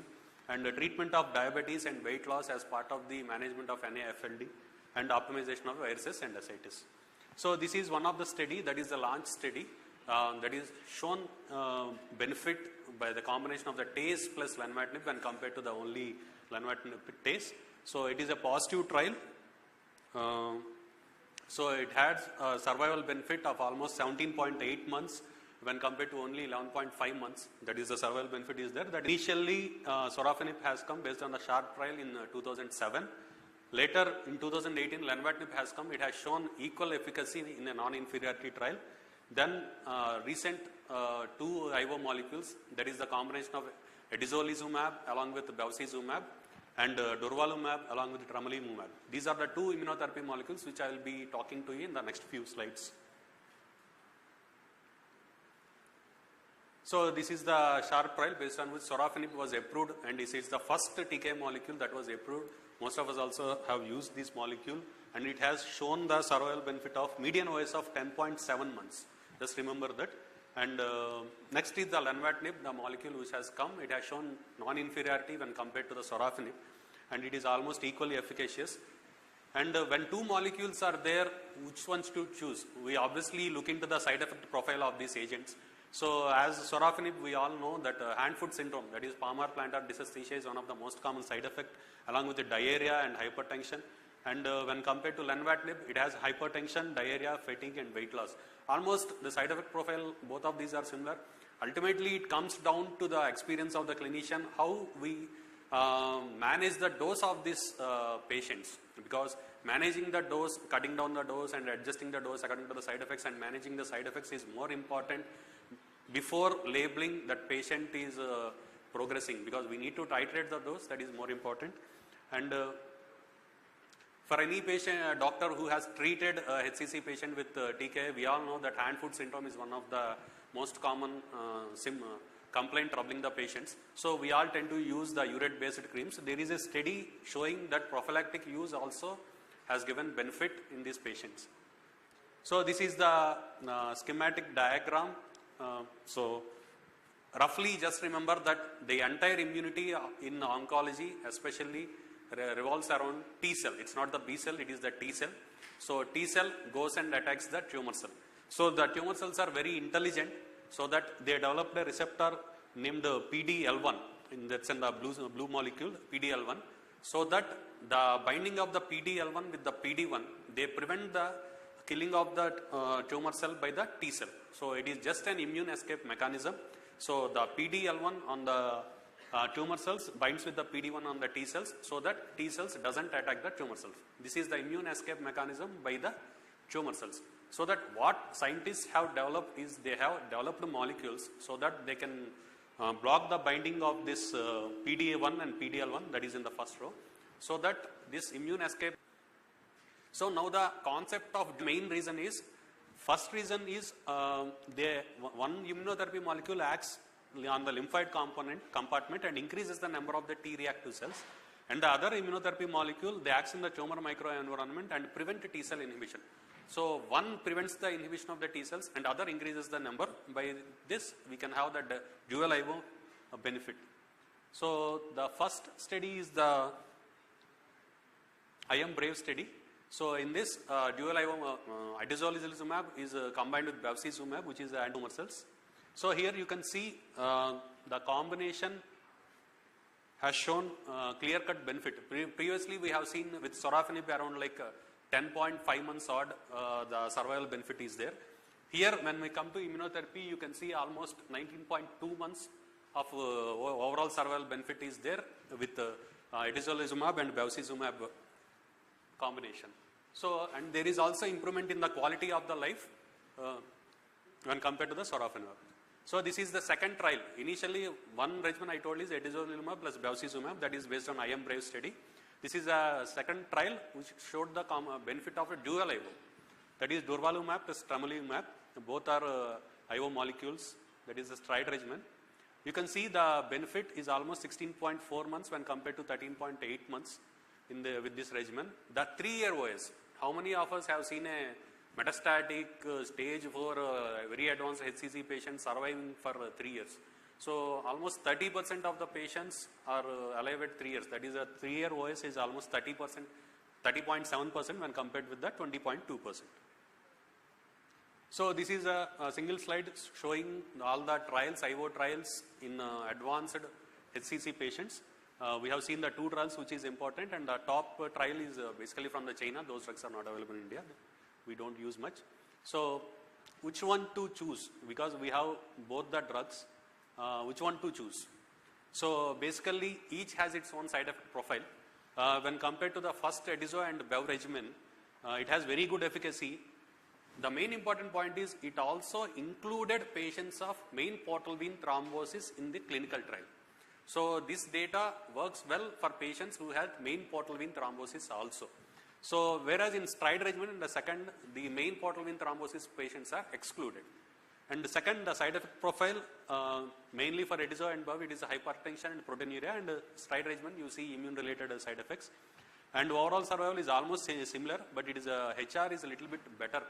Like with the first regimen, there is a decrease in the death of by almost 34%. With the second regimen, it is 22%.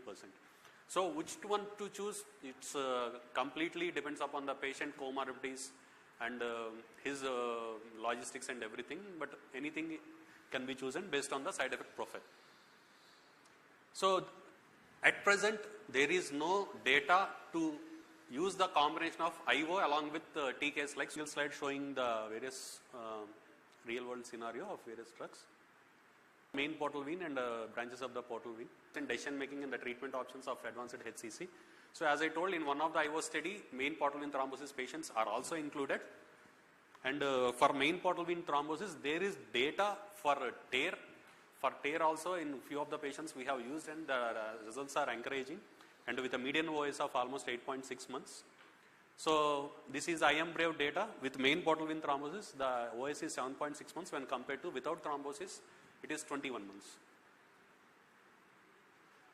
So initially we have treated with some molecule, either IO or TK. The second line options are limited. The survival is almost 5 to 9 months. We know these patients have very poor PS, and the options are also very less. So the points to remember in conclusion are, the systemic therapeutic options have increased slowly but surely improved the OS. Previously it used to be 10 months, 11 months, very advanced HCC. Now because of the advent of the IO molecules, we could able to reach that 16, 18 months. We never know. Now time for a very special moment of today's program. Interventional cardiologist and director of Medicover Hospital as our interventional cardiologist and director of Medicover Hospital as our chief guest for the day.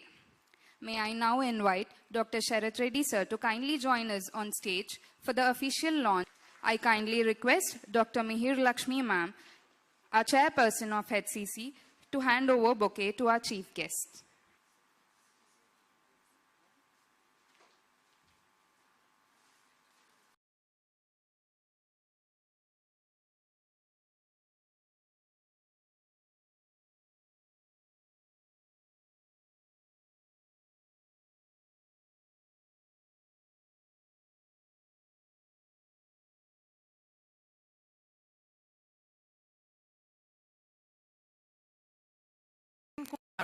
Dr. Sriram, Dr. Sunil Kumar, Dr. Amit K. Jotwani, Dr. Ajay Shinde, Dr. K. Shrikant, and Dr. Sharath Reddy sir and our Regional Director Megha ma'am to join the stage.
Thank you, sir.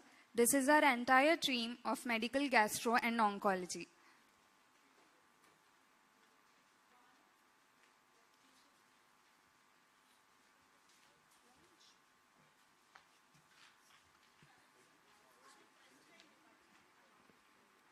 It's a pleasure to launch the grand launch of our Center of Excellence in Advanced Gastroenterology, Hepatobiliary Diseases, Liver Transplants, Bariatrics, and Oncology. Thank you so much, Sharath sir, and the entire team of Medicover here for this grand launch and giving the best patient care and the outcomes. Thank you so much, sir.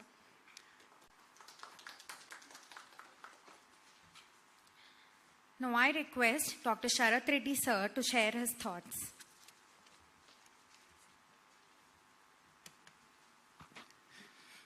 Thank you. Good afternoon, all the delegates and my dear team, oncology and gastroenterology team of Medicover, who are organizing this, a mini conference for our patrons who are using, our services for their patients. So Medicover as a group is now grown to 25 hospitals across 4 states, Telangana, Andhra Pradesh, Maharashtra and Karnataka. And we are shortly coming up with 2 more hospitals in this Hyderabad city, one in Secunderabad and another is in Nanakramguda, that is in Gachibowli. So the Secunderabad one is around 300-bedded facility which is going to be inaugurated in July of this year, and Gachibowli is another 450 bed facility which will be inaugurated somewhere in December 2025. So we are the fastest, expanding hospital group in this country, and we also realize the potential of, expanding healthcare in this country, which is going to become a $5 trillion economy by 2027 or 2030. So this expansion of economy is an opportunity to expand, healthcare institution and to reach areas which are unreached by current healthcare infrastructure. Having said that, the silver lining of, expanding healthcare, the blind spot in our country is still our dependency on, guidelines and guidelines from, Western countries. So we are still dependent on guidelines and consensus documents of Western countries, in treating our patients who are completely different in terms of ethnicity from the Western population. So this is clearly a blind spot because of our governments and government spending on research and development. In fact, it's also a blind spot for all of us as we were not working, with that idea of, research and development or, preparing our own guidelines for our own population. So we are in a typical juncture or a watershed moment from transitioning from using, Western healthcare guidelines to our Indian healthcare guidelines, as well as developing our own resources and network of, research and development to prepare documents for our own population. So keeping this in mind, Medicover is working quite actively in terms of data building. The first thing in data building is, having data together. So to achieve that, we have already completely digitalized our 25 hospitals, digitalized in this country. So still people are struggling to do that. We have already done that. Research and, helping for developing our own guidelines in our country. So we are in the process of doing that. And I'm sure, we are going to do that shortly. So, and with that vision, we are also, doing these kind of programs. The quality in delivering, service to patient is not just inside my doorstep. It starts at your doorstep, where patient walks into your clinics. So that is the reason we expanded our vision beyond our infrastructure and human resources to all of you, so that together we can deliver a right service to our citizens, and together we can build trust on our profession, and together we can grow in this future healthcare scenario. Thank you once again for all our team, who put together a program for all of you, and I thank you, all the delegates, for such an incredible, overwhelming response, which again keeps my people, running to conduct these programs. Thank you.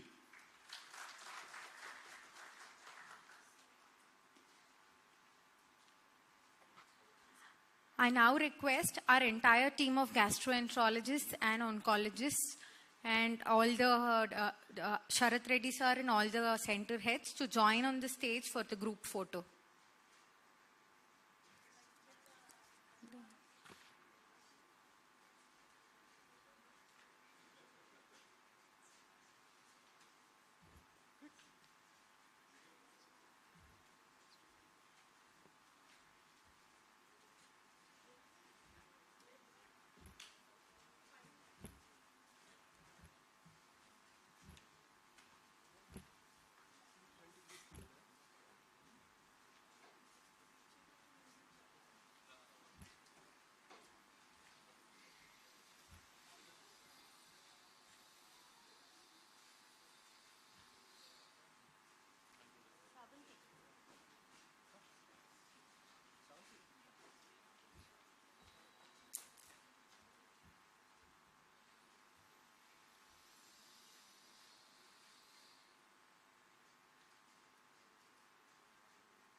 Thank you, everyone.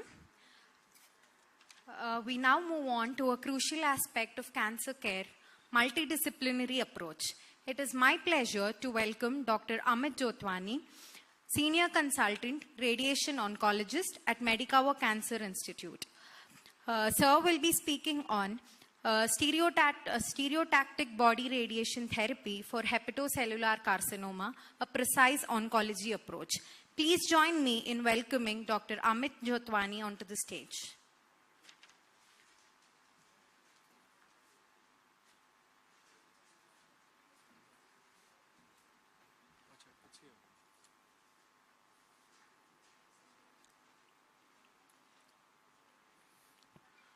Very good afternoon, everyone. Radiation traditionally has not been used for hepatocellular carcinoma treatment, but a new technology, advanced technology called SBRT has gotten us as a wild card entrant into the armamentarium against liver cancer. So, without much ado, SBRT is a very advanced technology. We'll talk about it in more detail.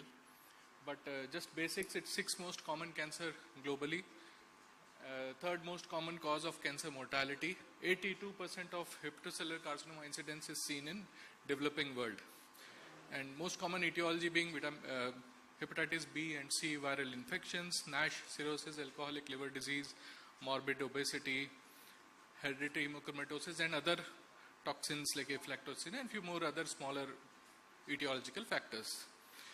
Largely, HCC best treatment is done in a multidisciplinary. All of you must have realized with so many modalities being offered, it's always done in a personalized fashion by a multidisciplinary team experienced in dealing with HCC. Liver transplant, surgical resection, thermal ablation have traditionally been the curative intent treatments. When we have that kind of case where we can have that curative intent, these three modalities have been. Then catheter-based therapies like transarterial chemoembolization, TARE, hepatic artery chemotherapy are considered acceptable treatment options for loco-regional tumor control. Then SBRT, ablative therapy, has shown significant survival advantage in certain clinical settings. What are the challenges that we commonly face while dealing with HCC management?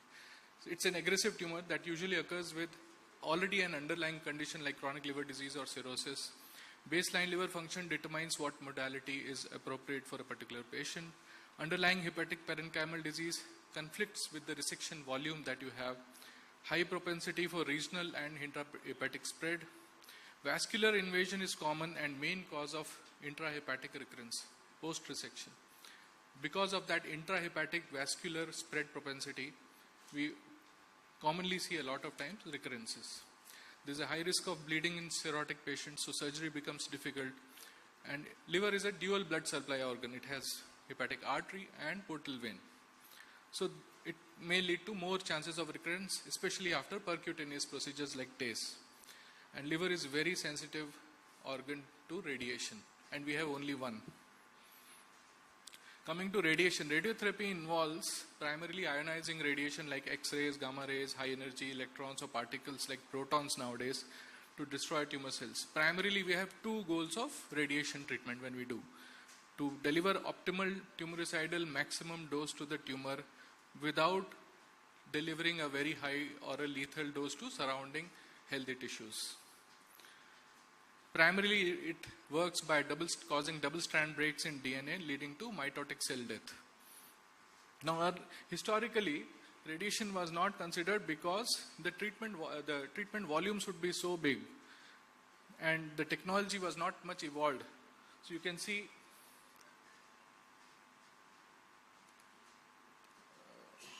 Sorry.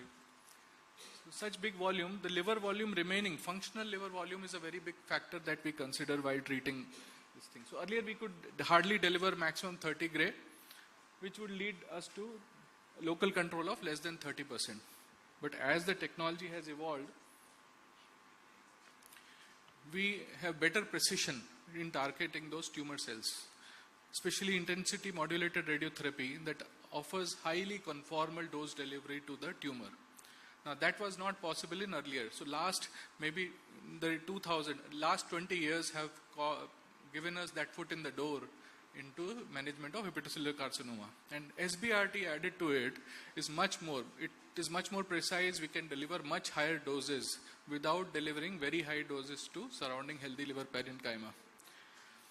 So just to understand these technologies, conventional radiotherapy that we had from 100 years back was like a square box or rectangle. But tumor is never like a square box or a rectangle. It's always irregular. So we got some early beam shaping to shape the tumor. And then came 3D conformal almost 40 years back, where we could shape the beam according to shape of the tumor. But still, we could not achieve because intervening tissues will be there, and whenever there is an entry, there has to be an exit. So the photon, the radiation always impacts the intervening tissue and the tissue after the tumor.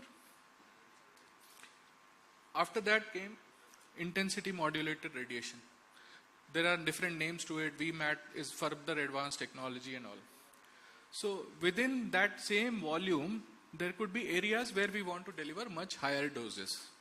So concept of dose painting came with IMRT, where within that same volume, the whole volume was divided into beamlets, small square, like pixels we have a picture, pixels as we see. Similarly, so different pixels could be given different doses using very advanced algorithms. This is the very big change that has come in last 25 years that has helped us achieve better treatment deliveries. Then came 4D CT and better tumor tracking. Live tumor tracking and breathing directed, respiratory motion directed motion. Now you can see this is just an example of lung lesion where it's constantly moving, but we can track it, we can measure the volume, we can measure the area receiving, how much dose it's going. And we can program the treatment delivery according to the phase of respiration. So image guidance, tumor tracking, gating, all these technical terms have come. So a proper image guided SBRT radiotherapy suite, that's what we have in our setup. Completely tumor tracking, everything is possible. That helps us achieve much better conformity, much better tumoricidal dose delivery that is needed for a liver cancer. Just for an example, just to help you understand how much impact the gating or better treatment imaging techniques have given us. Liver volume in this case is you can measure, see the color, match same volume. Gross tumor volume is 119 cc. With giving margins for the motion, and liver motion can be up to 4 centimeter up and down. So this can lead to a total tumor, overall target volume to be 684 cc for a tumor of 119. But with gating, we could reduce it to 286. So a 58% reduction in treatment volume. That implies a lot of liver tissue, duodenum or any other organ, lumen organ, intestine, fractionate up to 15 fractions. With carefully selected patients, studies have reported up to 100% local control rate and overall survival increase, 3-year overall survival up to 87% for selected cases. We will talk about it now. This is one of our cases, a recurrent post-resection recurrence. Clearly, post-resection, as Dr. Sunil mentioned, the activity increases. So PET helps us, in fact, sometimes better. So resection margin recurrence was there. The patient was treated with SBRT, 5 fractions standard dose. We could also track the movement of liver organ and all. This was the lesion, and 3 months post-treatment, there was complete resolution of that lesion, resection margin lesion. Again, another segment 1 lesion, you can see we treated that lesion with SBRT, complete resolution. Another segment 8 lesion, here we can combine also with catheter therapies like TASE with SBRT or RF ablation with SBRT, where initially first we do RF ablation or TASE. That helps us reduce the tumor volume for SBRT, also helps us mark the tumor area for further image guidance. As we all know, tracking the tumor on a CT scan is difficult. Delineating is difficult. So when we do RF ablation, we can put fiducials, markers that would help us visualize the tumor while delivering SBRT. Or when we do TACE, the lipoidal contrast embolization solution is given that helps us target, because it gives us that contrast effect while delivering SBRT. So this gives us much more enhanced outcomes especially for larger tumor where TACE or RFA alone may not be very effective in one sitting. In this case, complete resolution of segment 8 lesion after combined SBRT plus TACE, and you can see the arterial venous phase and the MRI. So any treatment comes with its toxicity or side effect profile. Radiation-induced liver disease, fatigue, abdominal pain, aneurysm, but major toxicities are less than 3% in most of cases. Therapy for recurrence after prior liver-directed therapy. Conditional recommendations are there where you take a clinical call treatment alone or with TACE. As we discussed, symptomatic or metastatic HCC. Bridge to transplant. This is a new evolving indication, especially patients who are beyond Milan criteria. We bring them to downstage the lesion, reduce the size and other factors, and bring them within Milan criteria. And there is reduce the size and other factors, and bring them within Milan criteria. And there is certain evidence to support the use of neoadjuvant external beam radiotherapy or SBRT. So tumor downstaging or bridging, and especially patients are waiting for transplant, there are other factors. So multiple practical settings, it can be used. And portal vein thrombus lesion before resection, that's another lesion indication where there is some conditional approval depending on other factors, as we mentioned, the patient's general condition, liver performance, functional status and all. At the end, I would say multidisciplinary personalized approach always gives best outcomes for patients with HCC, and HCC must always be treated in a setting where there is all the disciplines, right from surgical hepatology, the transplant, the interventional radiology, TACE, TARE, radiation oncology, surgical, medical oncology all are available. And any patient, we need to consider patient's condition, liver function, tumor characteristics, treatment perspective, where we combine local therapy, including resection, ablation, RT, loco-regional therapy, systemic therapy, and achieve overall a transplant or something. This is the diamond area where we need to get the patient. Thank you very much.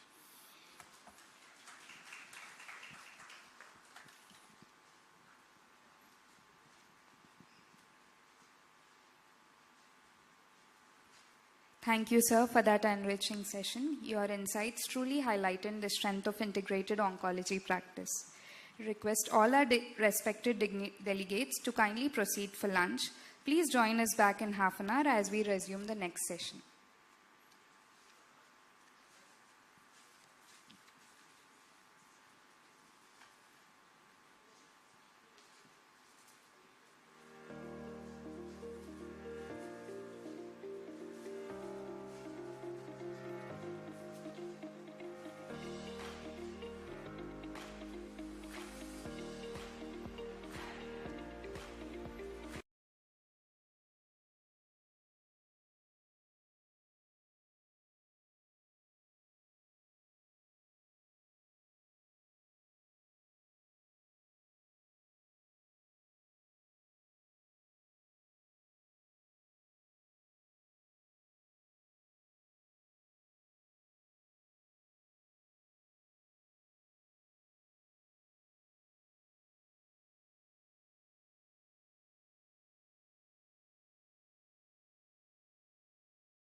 a 360-degree perspective on how coordinated efforts across specialties can improve patient outcomes in liver care. Please join me in welcoming all our esteemed panelists and moderator as we begin this important discussion. All of you had a sumptuous lunch. Approaches or the options that we have for HCC. But the reason why we have a panel discussion, just see if this is working. The reason why we have a panel discussion is to integrate all these therapies and to see where all of these fit in, so that you hepatologist Dr. Anand sir, along with that, as part of a multidisciplinary team, we need a group of surgeons, including both surgical oncologists, gastroenterologists and transplant surgeons. Along with that, radiation oncologists and very important interventional radiologists, more important than other aspects of cancer care. This is one region where their inputs are really valued. And definitely medical oncologists, because most of our patients in our country usually come in advance. Let me start with this slide. This is the slide that you just saw was different versions of BCLC, and even during the talks that we had previously, I have seen many of the speakers putting up older versions of BCLC, and this is the latest one. And what I want you to see in this basically is the fact that in BCLC-B, the middle category has been subdivided into 3 different categories. Is the pointer working?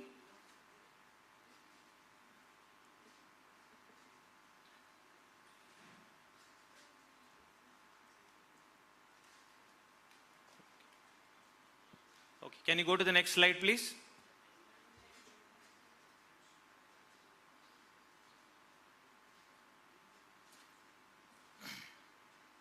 I think post-lunch it has had this thing, but anyway, let me start with this and also say that post this, there is an Indian modification called as the INACEL classification, where they have taken the latest modification of the BCLC and added a few more practical points. Some of this have some bit of evidence, but some of this usually is general practice that we are following. So having said that, let's go to the first case. You don't need slides for that. So basically we have a 60-year-old male who is an alcoholic, and he has had previous history of hematemesis and has had some variceal bleeding, and which was banded previously around 3 years back. Currently his liver status is child puke A. He's well preserved. His liver functions are normal except for the fact that his albumin is slightly elevated. So this patient, on an incidental imaging of the abdomen, he had a 2 centimeter lesion in the segment 8 of the liver. That is all the finding that we have. And post this, we have confirmed this with a triphasic CT, which showed the classic arterial enhancement and washout. And in the background of a probable cirrhosis, usually we would classify this as a HCC without a histological diagnosis as well. Now, I want to know, in this setting where, okay, so still slides are not working. In this setting where you have a child puke A, well preserved, PS score 0, 2 centimeter lesion segment 8. So when this person comes to the hepatologist, what do you look at this in this patient? What are you assessing for? What biochemical parameters you are assessing for? And who is the first next referral point for you? Thank you. It's a great question.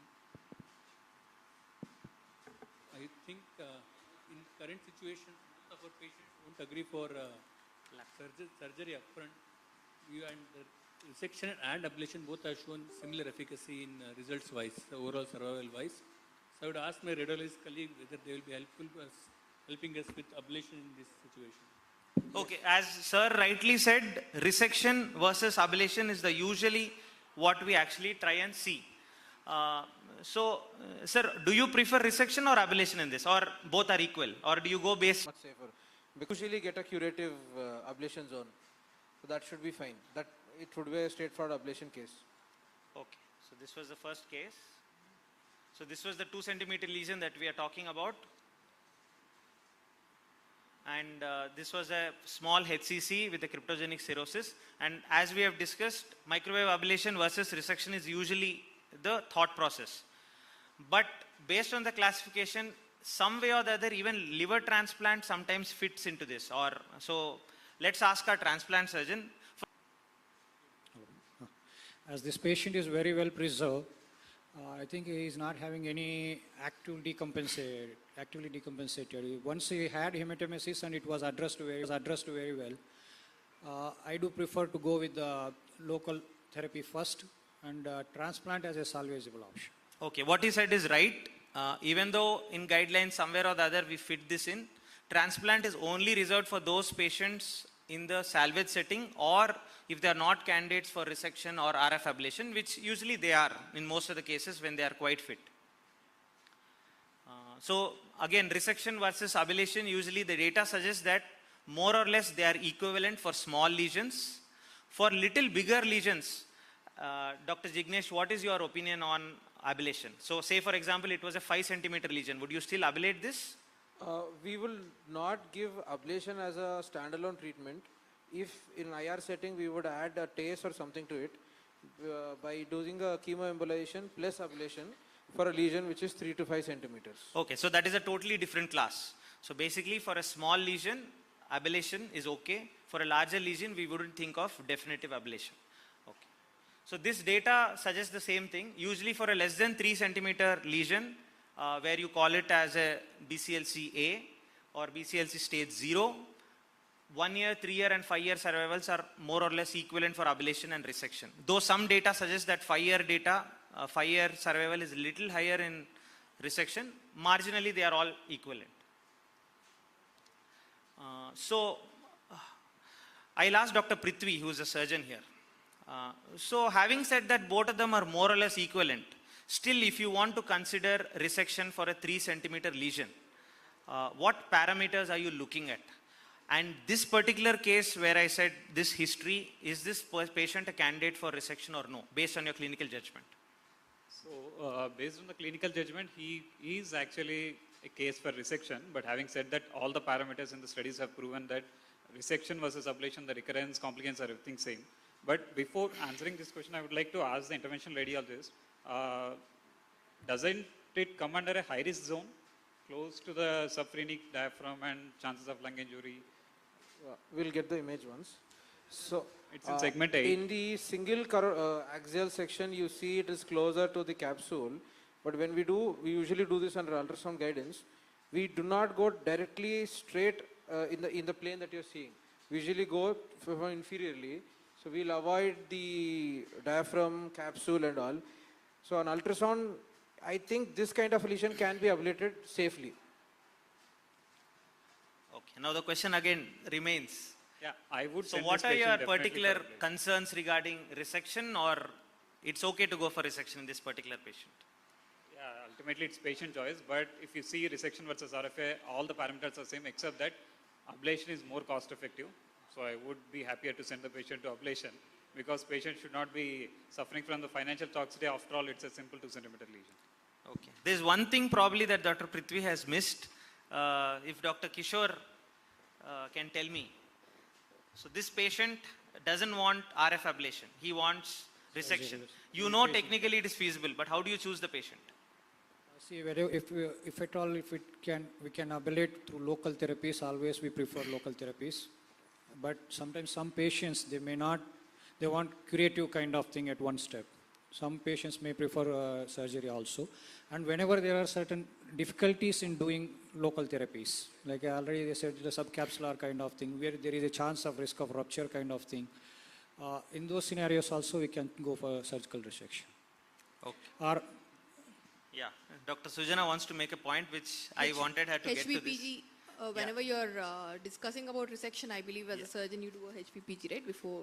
Yeah, that is another important point when you look at, you don't want the portal pressure of the patient to be very high because major liver resections, it's okay to have a lateral segmentectomy or a wedge or something, but major liver resections usually when we go, having a high HPPG, in one of the talks also we heard, usually maybe this kind of lesion is okay. Peripheral small lesion, it's okay, I think. We don't bother. As again I said, major liver resection. The patient doesn't have any ascites there.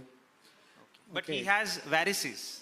Varices, so, yeah. Dr. Anand, if you see someone with varices, can it be taken as a clinical surrogate of having a high HPPG, or do you again have to go actually measure how much HPPG the patient has? HPPG of 10 mmHg is required to form varices.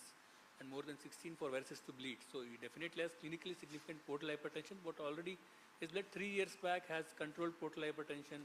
I don't think there is any relevance of doing HPG in this current situation given the lesion is too small. Okay. But remember, always before doing a resection, at least do an endoscopy. If you find varices, it means, as sir said, at least the HPVG is more than 10, and this slide actually emphasizes the same. So if you take patient for a major hepatectomy and the HPPG is more than 10 or the bilirubin is more than 1, you can see that the graphs are quite dismal as compared to someone who has a low portal pressure. So this case scenario, I would, even if the patient wishes so, I would think he's an ideal candidate for an RFA rather than a resection. Okay, so this is the basic summary of what we talk about. We talked about 2 stages, stage 0 and stage A, single lesion, where we have all the treatment options, ablation, resection versus transplant. Transplant, we usually don't get it. So now the next one is quite interesting because this is the one that has had the maximum change in the latest BCLC and also the updated INASL classification, which is the intermediate stage. Stage B, always remember, usually it was considered as multinodular. Now what they have done is they have subcategorized this into 3 different subcategories, which was not there before. The first subcategory is the extended transplant criteria. Basically, he had grade 2 esophageal varices as well. So this patient with the 8 centimeter lesion, good performance status, would you consider a transplant or would you go for downstaging? Dr. Kishore. As this patient is having AFP is very high, more than 5,000, 5,500 is very high. So in transplant, considering transplant, we should see the patient's performance status as well as tumor burden and tumor biology. As AFP is very high, I think tumor is very aggressive, so I don't want to go for upfront liver transplant. First, I will try to go with the loco-regional therapies and I will assess the tumor response. How the size is it regressing or not, and what about the AFP levels. If AFP levels reduce more than 50%, even then we will wait. It's better to have below 500. If the tumor responds well, then we can consider for, if it comes into UCSF criteria, we will go for transplant. Otherwise, we'll go with the other systemic therapies. So what Dr. Kishore is trying to say is, he is trying to give time so that the disease biology can be assessed. He knows upfront that the size is more, AFP is high. These patients tend to recur earlier. So he wants to try for a downstaging. Dr. Jignesh, what is your opinion on doing TACE for downstaging versus a tear for this patient? Yeah. So in this scenario, in our Indian setting, if financial constraints are there, I would go for TACE. But ideally, theoretically, tear would be better because the time to progression. Imagine if there's a scenario where the donor availability is an issue, even in LDLT, and there would be a time frame where we do not know. I would first give them a choice of tear. Okay. Because tear, the time to tumor progression is more, and the during resection, post tear, these cases you'll have complete necrosis chances are higher. Okay, but what he said is again patient affordability, because I think tear is 10 lakhs plus. Yeah, 10 plus, 12, 13. 13 lakhs, okay, as you said, and TACE usually is. Yeah. So if affordability is really an issue, if we have an adequate liver volume, even SBRT can be considered. Okay. So that is one thing. Okay. Definitely I would add lenvatinib, because tactics trial, spaces trial and all those things have shown that there is some benefit in these patients. In intermediate stage, the addition of TKIs to TACE would be beneficial for these patients. Okay, so basically you determine if the biology is poor, try to downstage it. If possible, add some sort of TKI is what sir is saying. So basically this patient did not undergo a tear, he underwent a TACE. The AFP dropped to below 500. The lesion reduced to 3.5 centimeter, which comes in the transplant criteria. The patient successfully underwent a transplant and now is disease free, I think 2 years post-transplant. So basically, this patient is again one of those doubts which most of you will get. Patient is an 8 centimeter lesion, single lesion. BCLC mentions that a single lesion usually is stage A, but why are we offering downstaging? These are the kinds of gray areas that we usually deal with. BCLC does not mention for very large single lesions, do we just go for resection or transplant directly or downstaging? But now with the INASL classifications and more consensus guidelines that are coming in, single lesions more than 5 centimeters usually are bad lesions. They usually should be categorized something similar to multinodular lesions, and that's why downstaging is an option in these patients. So basically this patient was beyond the extended liver criteria as well. So we did a test, downstage him, and then went for a transplant. So the next thing what I would want to point out is stage C. BCLC stage C, when you think about it, the only thing that usually used to come to our mind was systemic therapy. And the classic description was portal vein invasion, extrahepatic split, and poor performance status. Even poor performance status of 1 was categorized as BCLC-C in the original BCLC. Now we have tried to, in practice, tried to segregate these patients. So there are a group of patients who have only a portal vein invasion, that to the later part of after the bifurcation of the portal vein. These patients don't have extrahepatic disease and their liver functions and their performance status is good. These patients can be offered some sort of downstaging and, if possible, a transplant. But in the other end of the spectrum, you have gross extrahepatic disease or nodal disease, which again go for systemic therapy. So we'll go to the case directly. So 58-year-old male, resident of Myanmar, hepatitis B and C. He was again directly referred for a transplant. On evaluation, this was the picture. So Dr. Jignesh, with your radiology background, if you see this image on only the CT image, is there a chance that you can miss a HCC in this patient? Probably it depends on the experience of the person, but if you see the left lobe compared to the right lobe, left lobe is smooth, homogeneous, right lobe, there is a infiltrative kind of tissue. I wouldn't just like that go and say HCC, but there's one more typical finding, the portal vein. If you see the portal vein over there, it has a thrombus that is bulging, and probably if you have all the phases, we can see the enhancement and washout. So in these settings, the enhancement and washout will be seen not in the lesion, but in the portal vein much. And so that's how you go towards HCC. So this was a diffuse infiltrative HCC, which you know by default are very bad tumors. Along with that, to add to it, there was a portal vein tumor thrombus. To start off with, basically, this was the radiological summary of the patient, diffuse infiltrative HCC with the right portal vein thrombus. So these patients, you know they are biologically bad. Dr. Kishore, would you consider downstaging this, or would you just go for a systemic therapy? See, with a transplant for HCC, now a lot of gray areas are there, and still, once it was a contraindication, later it became one of the most common indications. Portal vein invasion is also, once upon a time, it was like a contraindication, but now it depends on the location and extent of the portal vein thrombus. Like as you said, it's a secondary branches, and beyond, it's not no more a contraindication, but like the extensive thrombosis, still with the advances in local regional therapies and systemic therapies, still we can give a trial of downstaging the tumor. Okay. Dr. Sujana, would you want to add if there is role for radiation in these patients, EBRT or SBRT for downstaging? So this lesion is quite infiltrative.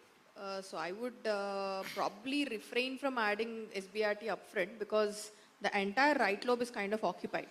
So we'll only be left with the left lobe, and I am very pessimistic about the volume what we are going to spare, the normal liver.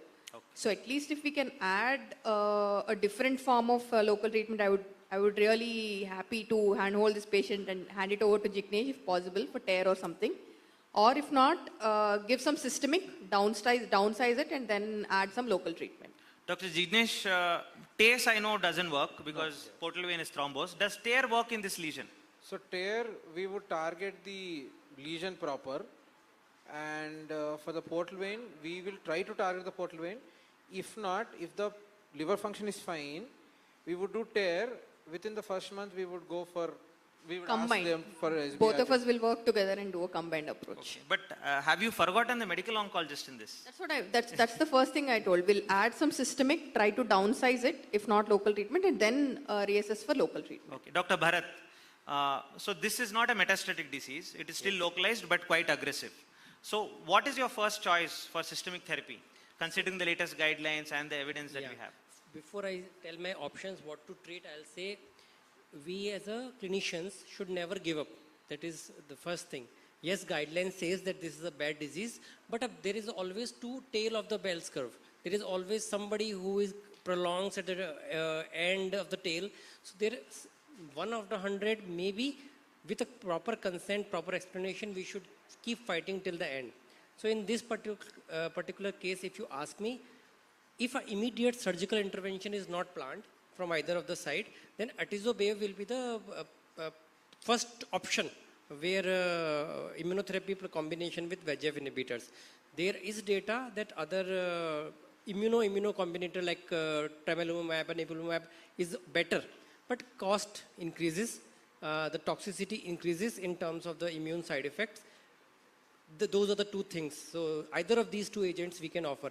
Since the response rate with sorafenib, lenvatinib or any of the TKIs, the major response is stable disease. Wherever it is, it will remain more or less similar. I can't expect a tumor reduction. So until unless there is a financial crunch, somebody cannot afford atezolizumab, then probably I will offer take TKI. Otherwise, atezolizumab remains the option. Actually produces result for future exploratory studies. Today's contraindication becomes tomorrow's indication, where we can, at least minority of cases, we keep on doing everything. Few of the cases can achieve a long-term control. But unfortunately, that is not the truth, as you would see when we go ahead in this case. There is always end of the tail. Somebody will survive longer. Dr. Anand. Recently, we have published on this immunotherapy atezolizumab followed by downstaging to transplant. 120 patients, 10% were able to achieve transplant, and only 10%.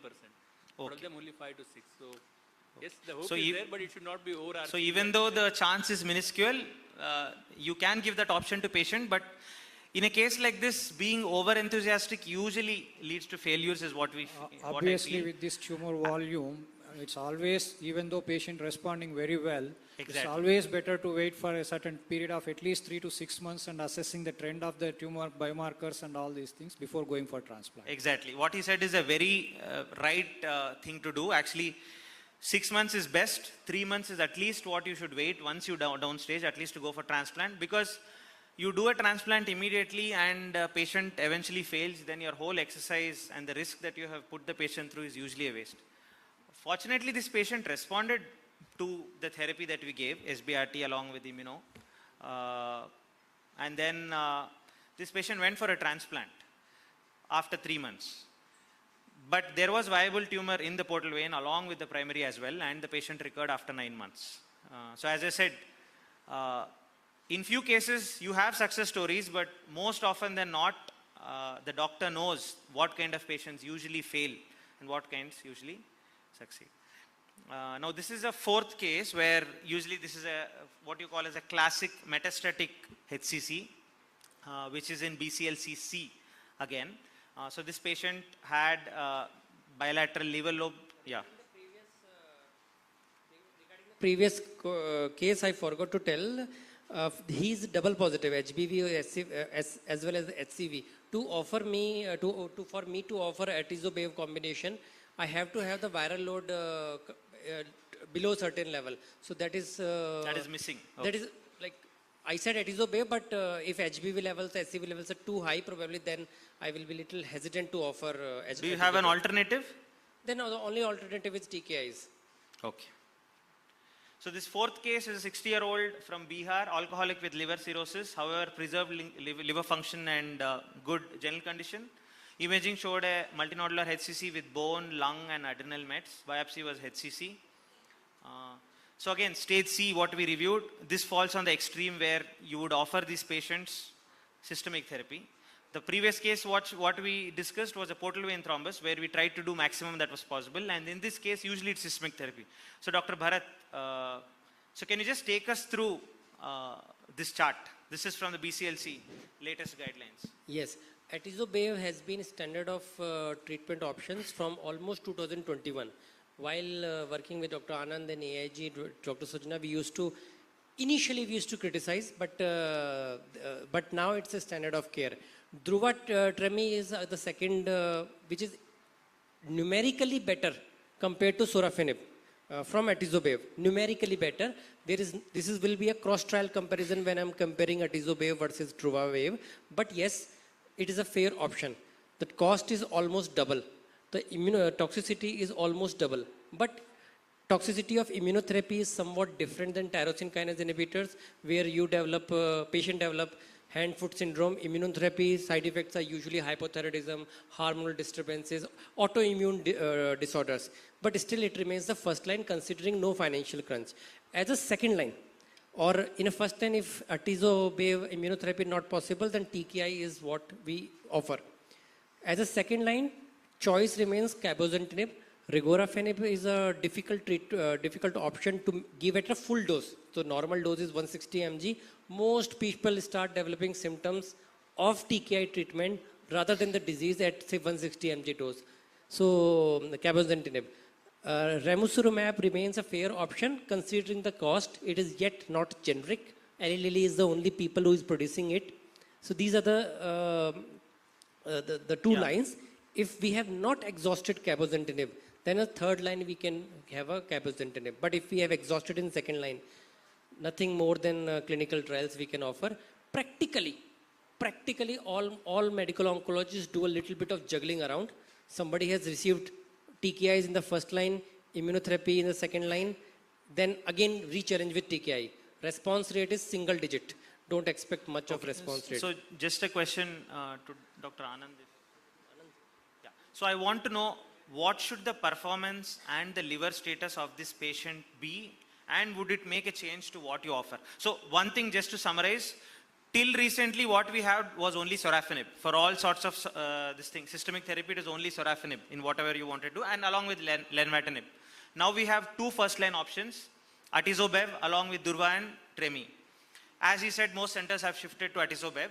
Some are using durva-tremi for some reasons, like bevacizumab contraindicated or so and so. But what I want to know is, what profile of patients tolerate this systemic therapy? Should their liver function be absolutely fine and their performance status be absolutely fine? Dr. Anand as well. Child per gay is the actually preferred. All the clinical trials included performance status 0 and child per gay. But in clinical real world scenario, most of our patients fitted with B7 or B6. That is then our maximum B8. Beyond that, we don't go. But you want a preserved liver function. Bilirubin more than 3, strictly no. That's what I use. Yes. So, see, HCC is not lymphoma. Lymphoma, even if patient is near death, you give the full-blown treatment and expect a response. Majority of cases, first of all, response rate is not as high as, it ranges around 30-40%. Majority response is stable disease, and it takes time.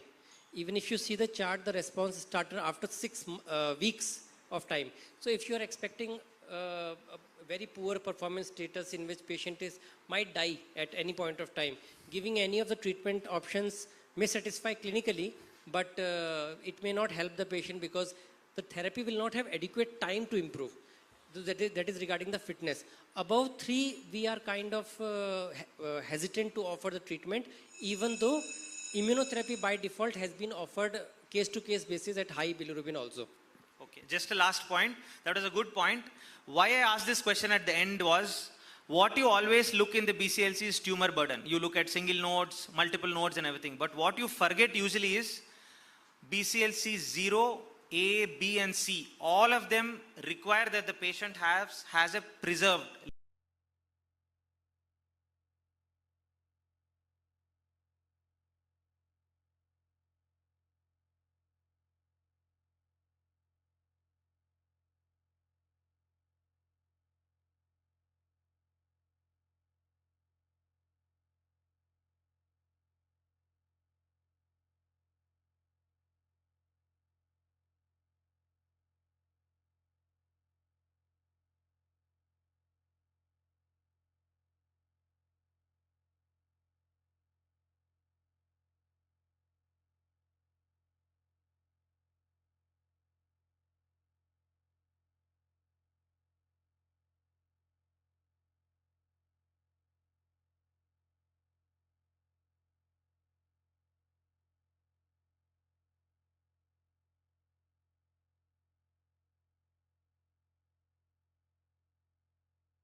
are medium and severe kind of things.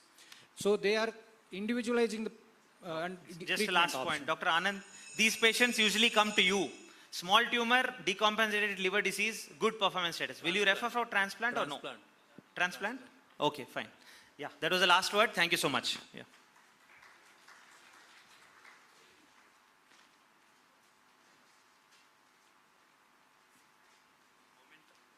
Sir.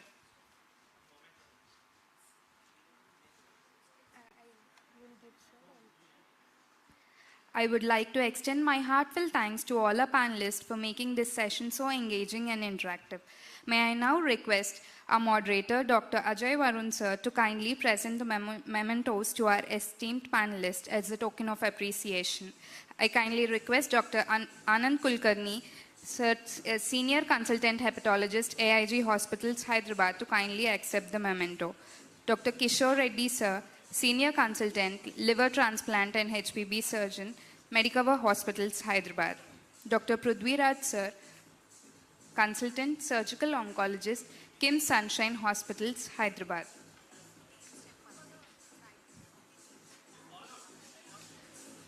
Dr. Jignesh Reddy sir,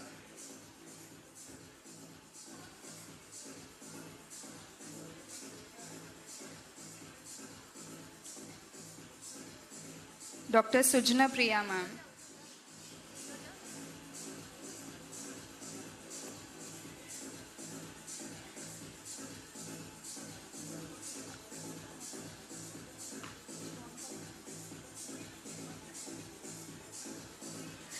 so 1 minute. I now request Shuvankar sir, Center Head of Medicover Oncology Institute, to present memento to our moderator, Dr. Ajay Varun sir.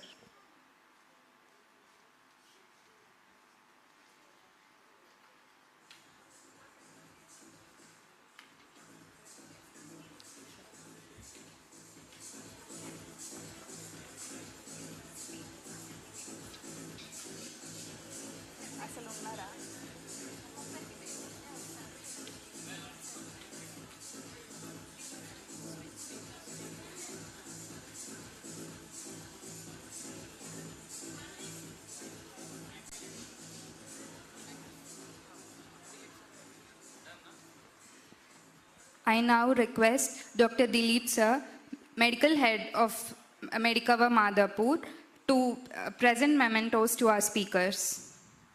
Dr. Raj Bharat sir, Dr. Sunil Kumar sir, Dr. Sai Teja sir,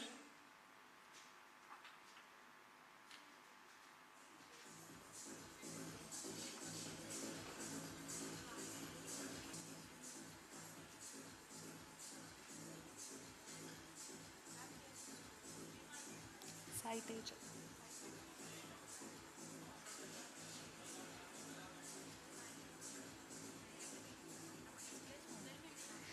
Dr. Sriman Narayana,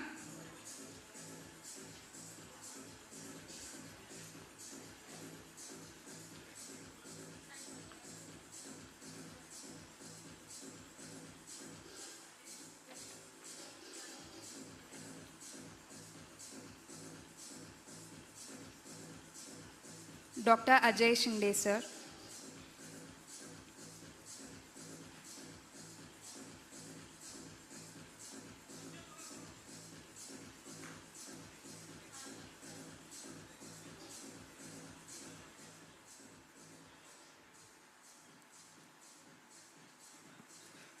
Dr. Praveen sir,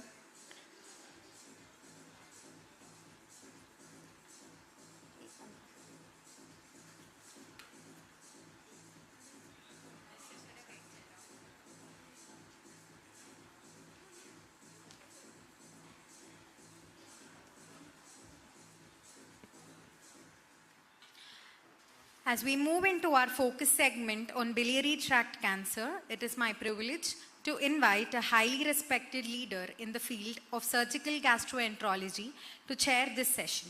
Please join me in welcoming Dr. E. Vimalakar Reddy, HOD and Senior Consultant, Surgical Gastroenterologist and Liver Transplant Surgeon at Kim Sunshine. Dr. Vimlakar Reddy is renowned for his surgical expertise and leadership in liver and biliary sciences. Please join me in welcoming Dr. Vimlakar Reddy. I now request Dr. Dilip sir to hand over a bouquet to Dr. Vimlakar Reddy.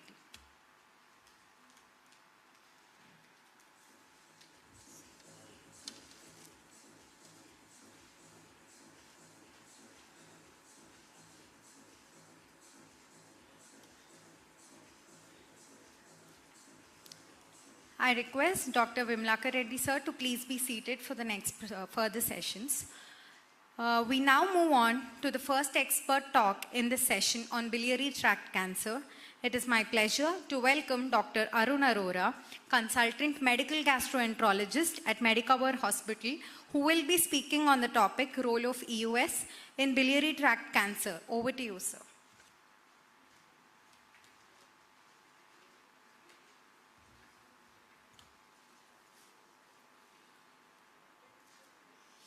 Hello everyone. Today my topic is role of endoscopic ultrasound in biliary tract cancers. Mostly it is in diagnostic and therapeutic perspective.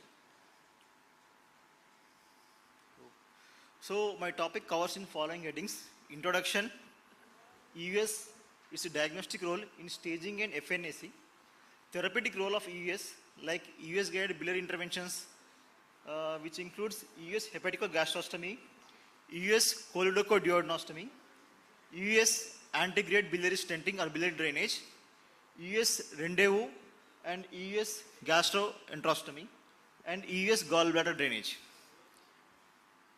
So introduction: biliary tract cancers comprise of malignancies of bile duct like cholangiocarcinoma, extrahepatic bile duct, perihilar cholangiocarcinoma, and gallbladder cancers. Among this, gallbladder cancer is the most common. Okay. So coming to the basic of EUS, EUS uses an endoscope equipped with ultrasound transit trips. So it uses a frequency of 5 to 20 megahertz. Okay. So there are two types of EUS: the radial type, in which ultrasound images are acquired perpendicular. You can see over here. And the convex type, linear type, in which ultrasound images are acquired parallel to the endoscope.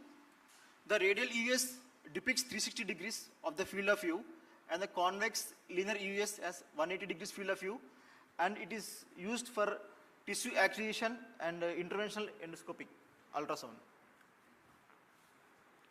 So the role of EUS in cholangiocarcinoma staging: tumor detection and localization.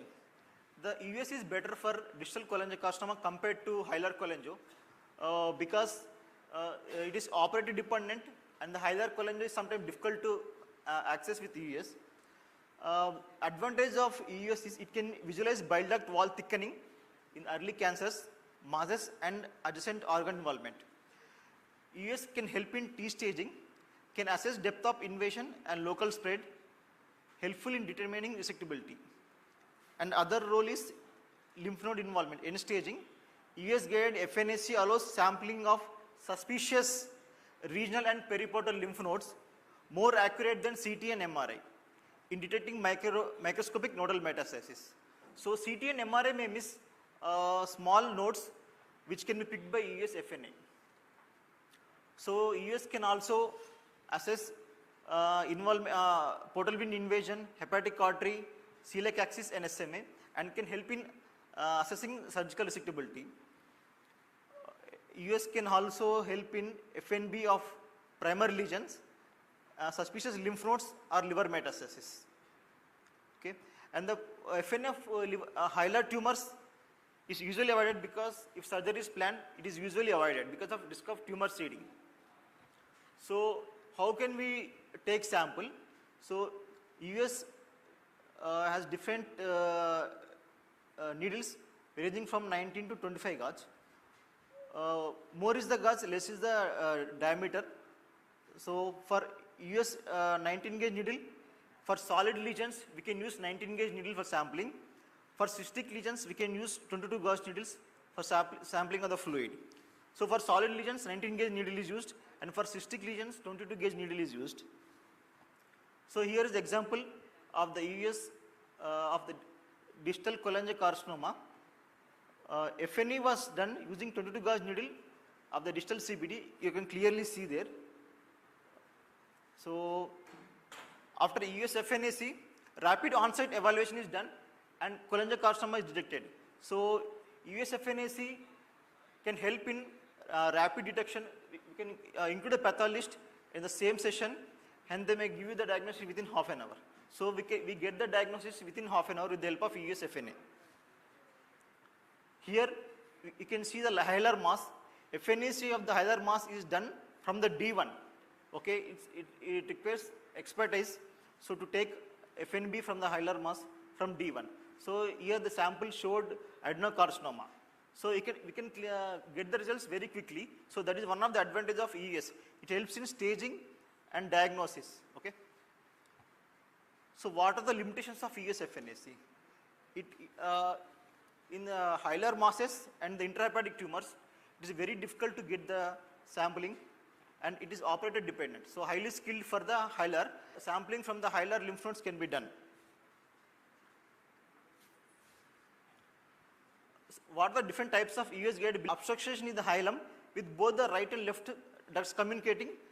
The type of EUS BD is different, and if the hilar biliary obstruction is there with non-communicating right and left ducts, the type of biliary drainage is different. So in distal biliary obstruction, we usually do choledochoduodenostomy, that is drainage of the bile from the duodenum to in the CBD. So we place a stent from D1 into the CBD in the distal CBD in distal biliary obstructions. In hilar biliary obstruction, with both communicating system, like both the right and left hepatic ducts are communicating, we usually do hepaticogastrostomy. So with hilar biliary obstruction with non-communicating systems, we usually do bridging procedures, that is hepaticogastrostomy with stent placement, draining to the right and left. I will show this in the next further slides. So according to ASG, what are the definitions, terms and definitions according to the guideline?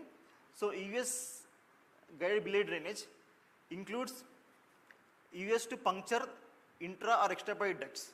The 4 techniques are described, which include EUS guided rendezvous procedure, EUS CDS, that is EUS choledochoduodenostomy, EUS hepaticogastrostomy, and EUS guided antegrade interventions. So I will come into this while showing the figures like EUS CDS, EUS HGS. I will show in the next slides. So what are the principles of biliary drainage in hilar obstruction? Draining more than 33% of the liver should suffice in patients with preserved liver function, while draining more than 50% was needed in patients with impaired liver function. So at least minimum of 50% of liver segment should be drained in biliary obstruction. So a multicenter study from France on assessment of biliary drainage by liver volumetry showed that draining more than 50% of liver was associated with improved survival than draining less than 50% in malignant hilar biliary obstruction.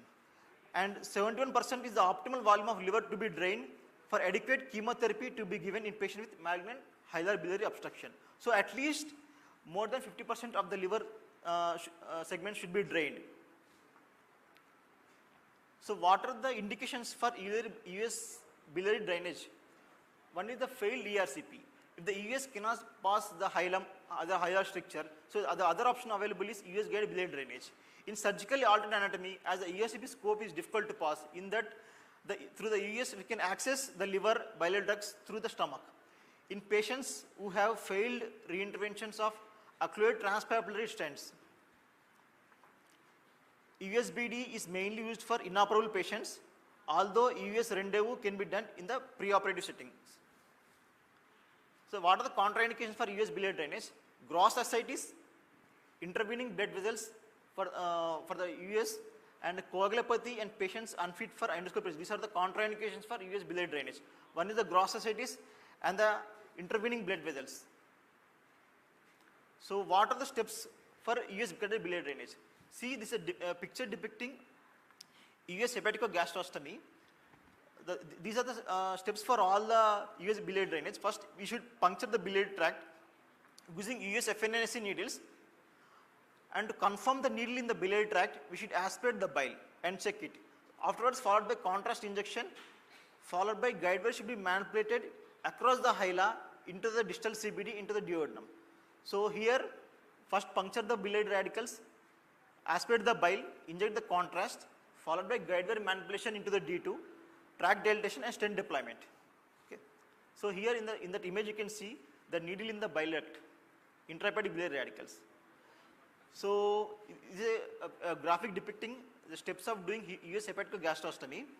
So the optimal parameter when choosing the duct, intrahepatic duct for puncture, it should be at least more than 2.5 from the liver capsule surface. And the angle between the FNA needle and the longitudinal axis of the bile duct should be more than 135 degrees. With these measures, most of the time we succeed in doing hepaticogastrostomy. Here in this slide it is showing segment 2 and segment 3 biliary radicals. So which one to choose? So while choosing drainage of gaining access into the US hepatic ducts, segment 2 and segment 3 are most commonly used. But when compared to segment 2, third segment biliary radicals are easy and safe because they avoid puncturing the pleura. You can clearly see that in the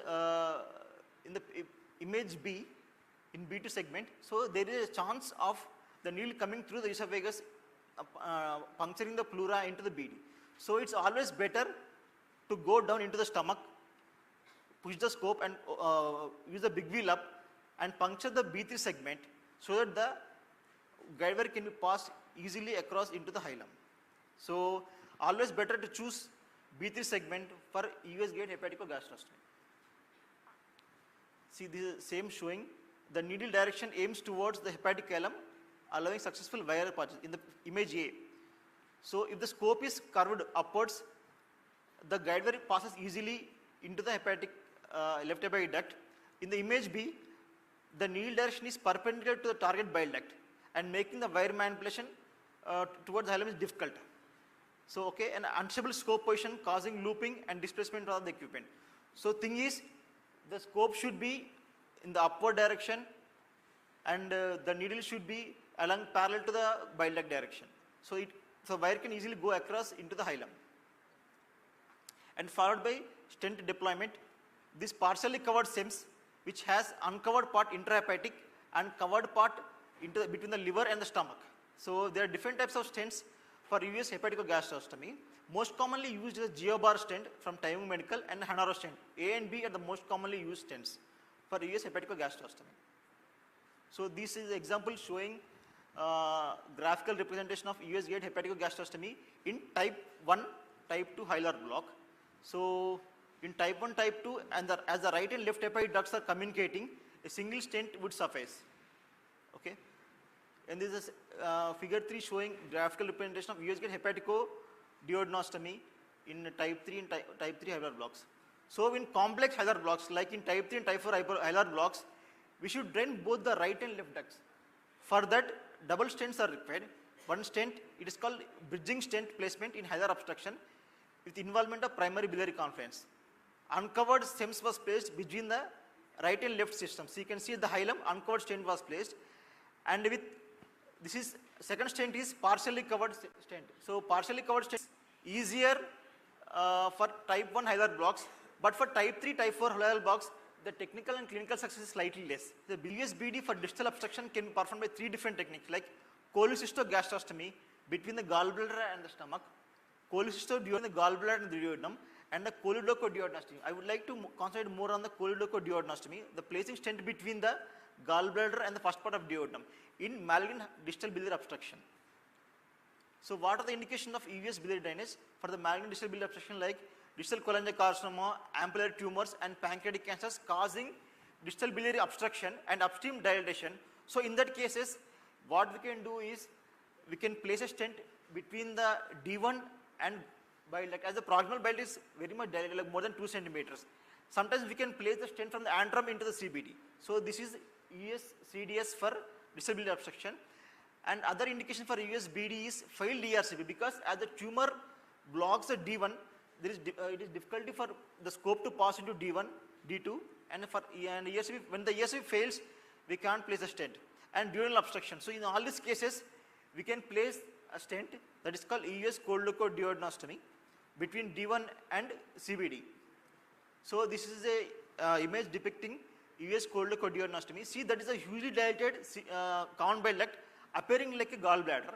So we have to carefully see and puncture using 22 gauge FNAC needle, and the contrast is injected to confirm the position of the CBD, followed by tract dilatation and stent deployment.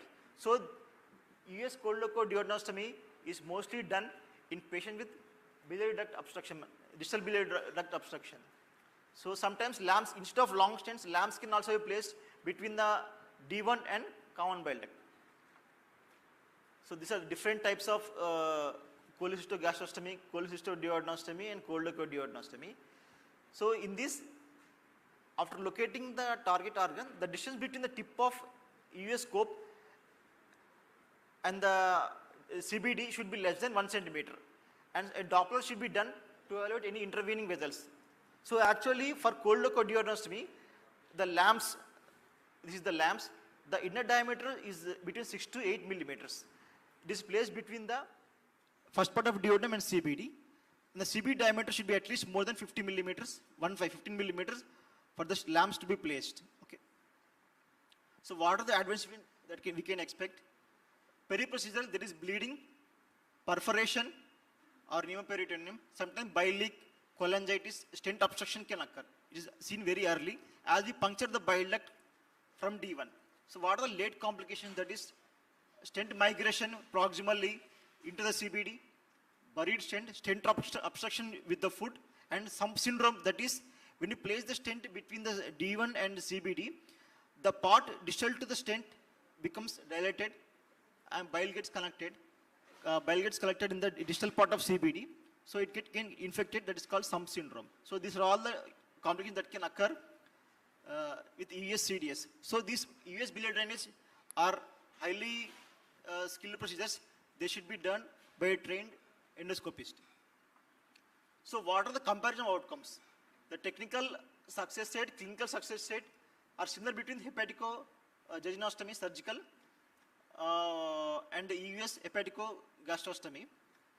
So adverse events are more with percutaneous transhepatic biliary drainage that favors EUS biliary drainage. Okay, when compared with EUS hepatico-gastrostomy, EUS CDS is more favorable for malignant biliary obstruction. Okay, stent patency, there is no difference. When compared to percutaneous hepatico-gastrostomy, when compared to percutaneous transhepatic drainage, EUS CDS is better. Okay, when compared with EUS hepatico-gastrostomy, EUS CDS is far better than PTBD also. So another is the final one, EUS gastrojejunostomy. What are the indications for EUS gastrojejunostomy? One is malignant gastric outlet obstruction due to biliary tract cancer like gallbladder cancer, distal CBD cancers, failure unfit for surgical gastrojejunostomy, recurrent gastric outlet obstruction after enteral stenting. These are the most common indications for EUS gastrojejunostomy. So what are the types of EUS gastrojejunostomy? There are two types, direct freehand technique and balloon assisted. This is the image showing the direct freehand technique. Once you can see the duodenal stricture due to the pancreatic head mass, or sometimes the gallbladder cancer also can cause, or distal duodenal malignancy can also cause obstruction. So we pass the guide wire across the narrowing into the D3, D4, and over that a nasobiliary drain catheter is passed over the guide wire, and water is filled between the D3, D4 and proximal jejunum, and EUS probe is passed so that the fluid is seen, and the lamps, electroquadric guided lamps can be placed across the stomach into the jejunum. So that is called EUS GJ. So here you can see the guide wire is passed across into the D3, D4, and nasobiliary catheter is passed over the wire into D3, D4. You can see in the B, the fluid-filled jejunum or D4, and in the figure C, you can see the lamps getting deployed into the proximal jejunum from the stomach. Okay. So to summarize, in malignant gastric obstruction, if the life expectancy is more than 3 months, there are two options, surgery or EUS gastrojejunostomy. The life expectancy is less than 3 months. If there is biliary obstruction, ERCP plus biliary stenting is okay. If there is no biliary obstruction, diet duodenal stenting is okay. So, in a nutshell, if the life expectancy is less than 3 months, only plain ERCP and stenting is okay. If the life expectancy is more than 3 months, surgery or EUS gastrojejunostomy can be done. Okay.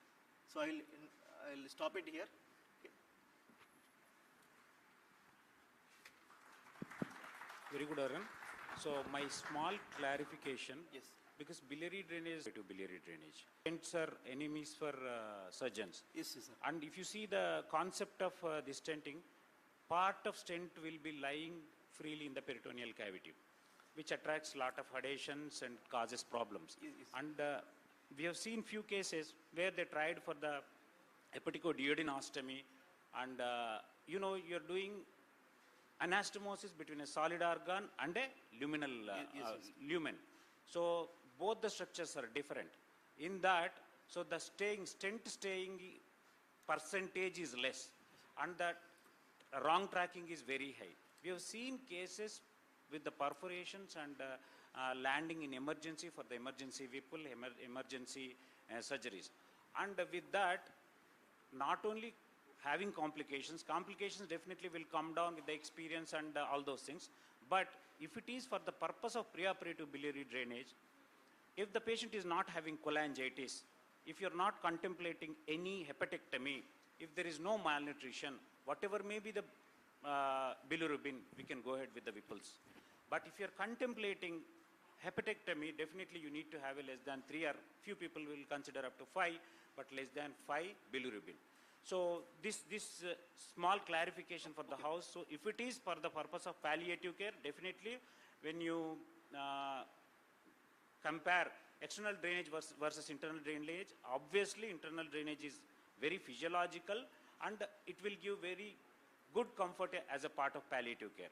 But for the purpose of preoperative biliary drainage, usually not to go ahead with such big procedures, because definitely complication rate is, to be frank, I am telling, we have seen a number of cases and landing in emergency. And definitely it will cause problem while doing surgery. I completely agree, sir. Thing is EUS hepatico-gastrostomy is mostly done in inoperable patients in our setup. That's what. In that, in indications, malignancy is there. So I want to make it clear, okay. As a part of palliative care, definitely accepted. Sir, as you said, as a perioperative period, preoperatively, so I think EUS antegrade stenting is better, sir.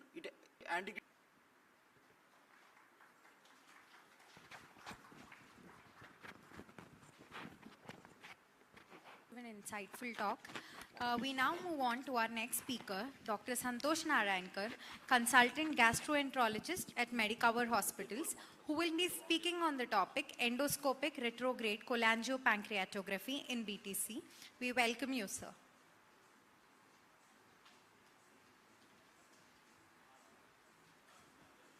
Good afternoon, everyone. So today's topic is about the biliary tract cancers and role of ERCP in these patients. So, slides please.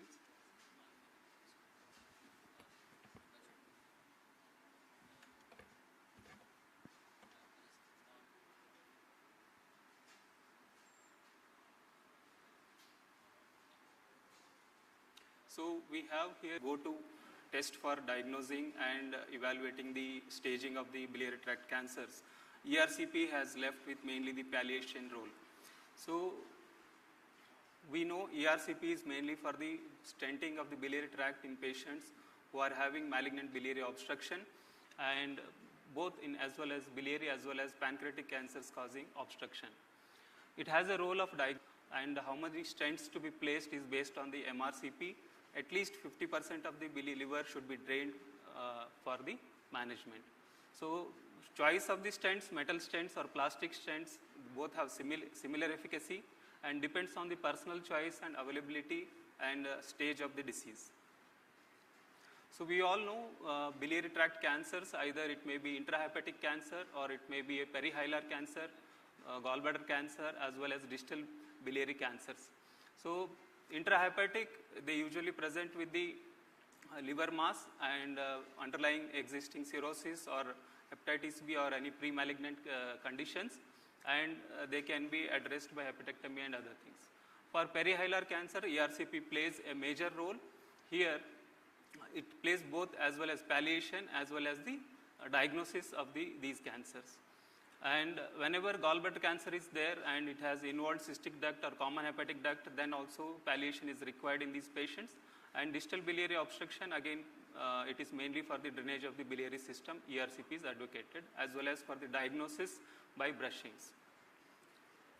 So whenever patient presents with a painless jaundice, we have cross-sectional imaging study showing a bile duct dilatation with or without associated mass lesion. So in that cases, we do ERCP and take brushings, or some cases we may take direct biopsies in these patients when distal growth is present. Along with that, we also have CA19-9 and IgG levels to be checked to rule out the IgG4 disease. So whenever we have a dominant stricture in the CBD or CA19-9 elevated, and US can be done for staging in these patients and get the lymph node biopsies for the staging. And if negative cytology, biopsies and CA19-9 is less, then repeat studies every 3 to 4 months, considering as a indeterminate biliary stricture.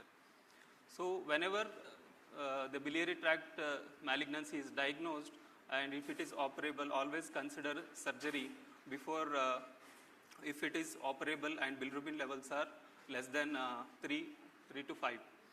And inoperable and meets transplant criteria, when perihilar cases, consider liver transplant in these patients and consider downstaging whenever possible and advocate for transplant.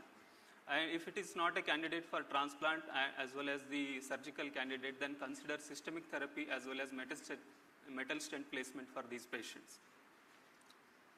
So ERCP plays a main role in diagnosis, tissue acquisition, palliation, and therapeutic treatment also in these patients.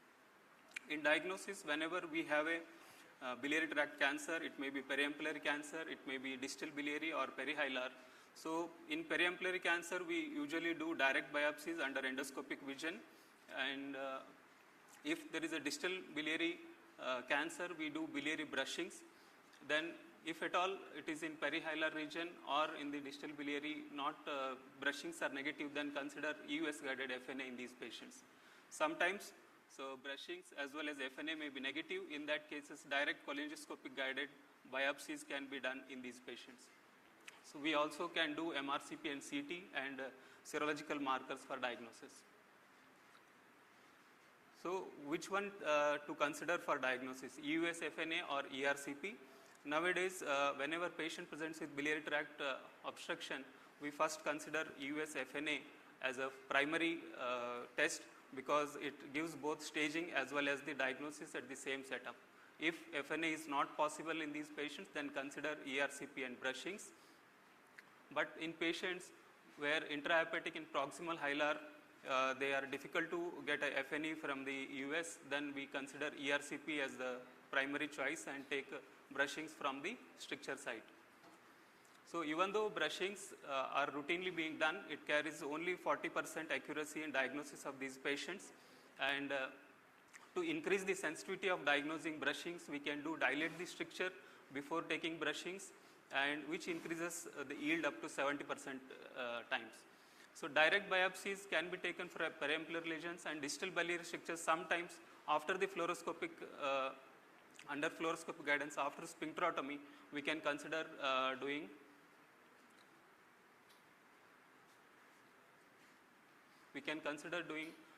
direct biopsy from the under fluoroscopic vision. So this is one of the pictures showing periampullary lesion where we can take direct biopsies from the endoscopic vision.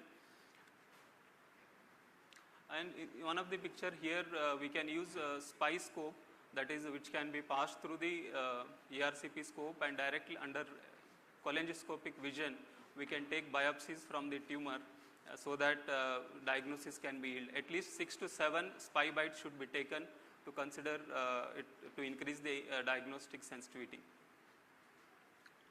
So main role left for ERCP is now is palliation, mainly to reduce the bilirubin levels preoperatively, or for advocating neoadjuvant chemotherapies.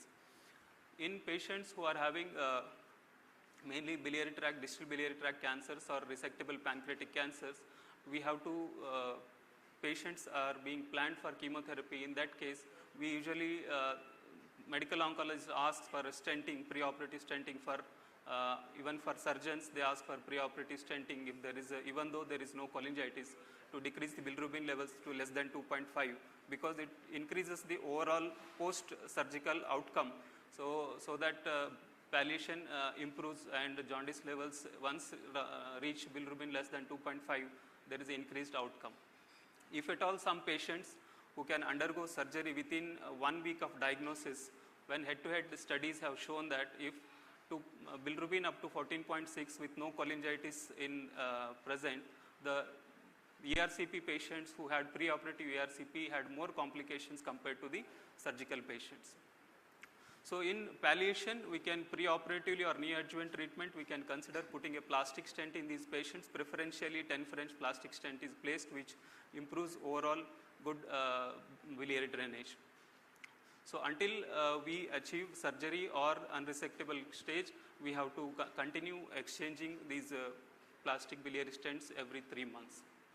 What if ERCP fails? Then, as already Dr. Arun has discussed about the different modalities of drainage of biliary system, if at all ERCP fails, then we have EUS guided randomized procedures. But endoscopic palliation is highly successful. It has low morbidity and mortality compared to all US guided as well as surgical bypass procedures, and cost effective compared to the other approaches. So biliary stenting for hilar strictures, here always confusion arises whether to go for ERCP or PTBD at the beginning of the setup itself, because ERCP sometimes wire may not be passed beyond the biliary strictures. In that case, PTBD is the option of choice. So whenever we have confusion, we have whether to go for unilateral stenting or bilateral stenting of the both the ducts. So at least aim should be there at least to drain 50% of the liver biliary system, so that there will be a good outcome after the surgery if at all planned. So whenever we have bismuth grading 1 to 4, in that usually bismuth 1 patients can be having a single stent is sufficient for draining the biliary system, but in bismuth 4 multiple stents are required, and it should be guided by the MRCP. So whenever we are considering ERCP in these patients, we usually avoid cholangiogram because it can cause sepsis and lead to cholangitis in these patients. So we call successful ERCP and stenting in patients when there is a significant decrease, that is 30 to 50% of reduction in bilirubin levels. We consider it as a successful stenting. Which stents to choose? In these patients, plastic versus metal stents. Plastic stents, usually the 10 French stents can be placed side by side in hilar strictures. They are equally efficacious compared to metal stents, but in bismuth 4 type of complex hilar strictures, metal stents are superior to plastic stents.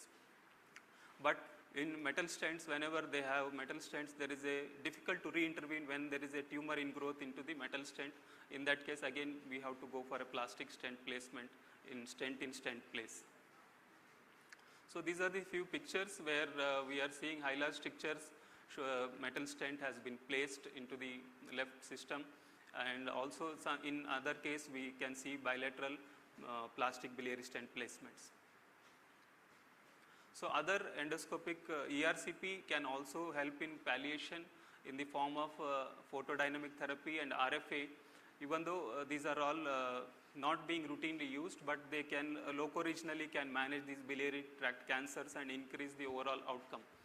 Though prolonged survival improvement has been shown in these patients, but the downsides of photodynamic therapy or RFA is there is a high cost repeated ERCP procedure and technical difficulties in these patients. So other than that, also we have endoscopic procedure, which is ampulectomy, which can be used, potentially can cure the periampullary carcinoma in these patients. So whenever we have a option diagnosis of a periampullary carcinoma, we have to evaluate with endoscopic ultrasound, and biopsy has shown that papillary or well differentiated tumor, and usually there is no invasion of the duodenal wall or no PD invasion, and PD size is normal, CBD is not dilated, we can consider endoscopic ampulectomy in these patients, and which can potentially give the curative option, but it should be considered in patients who are unfit or not willing for the surgery for major surgical procedures. So ERCP, again, after the surgery, if some patients undergoing biliary tract cancers underwent surgery, then what is the role of ERCP? Sometimes post-operatively patient may develop bile leaks, there may be anastomotic site strictures, and sometimes during the surgery some stents are placed to remove the stents, and in these cases also ERCP is indicated, and ERCP can be done safely after 1 or 2 weeks, but we should remember that we have to discuss with the surgeon prior to proceeding for the ERCP procedure, because it requires a lot of scope manipulation during these post-operative patients.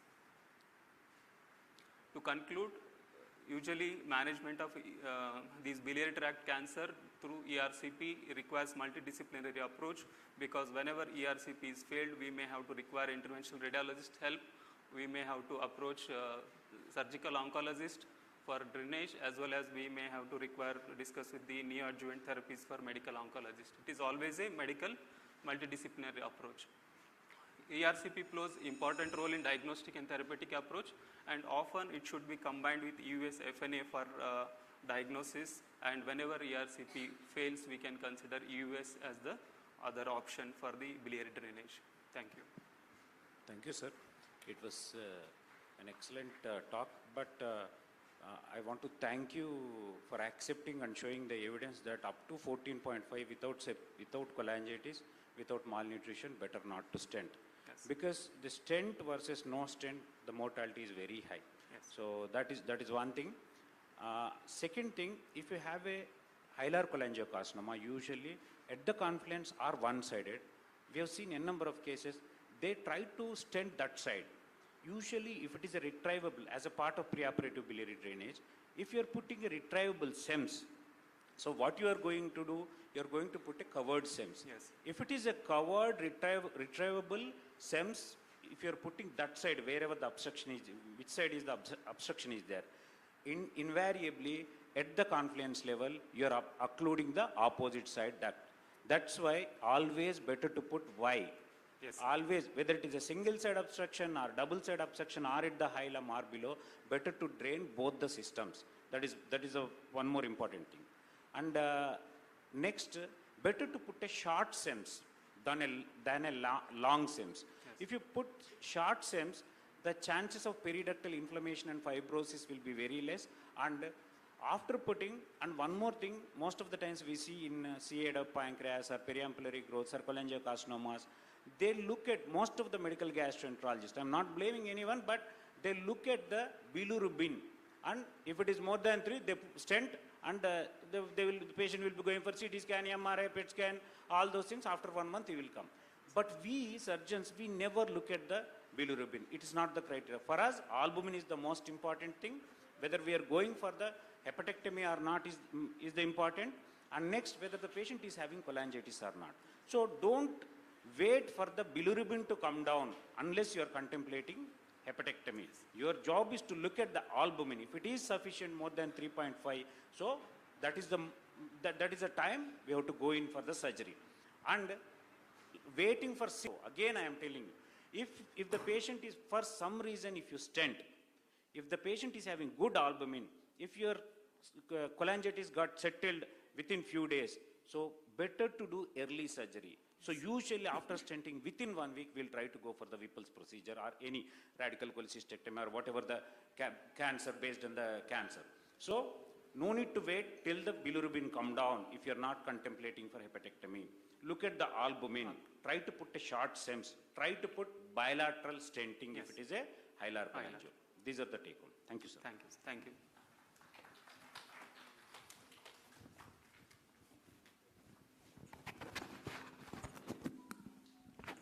Thank you, sir, for that detailed and practical overview on the topic. We now invite our next speaker, Dr. Krishna Gopal, consultant gastroenterologist, hepatologist, and interventional endoscopist at Medicover Hospital.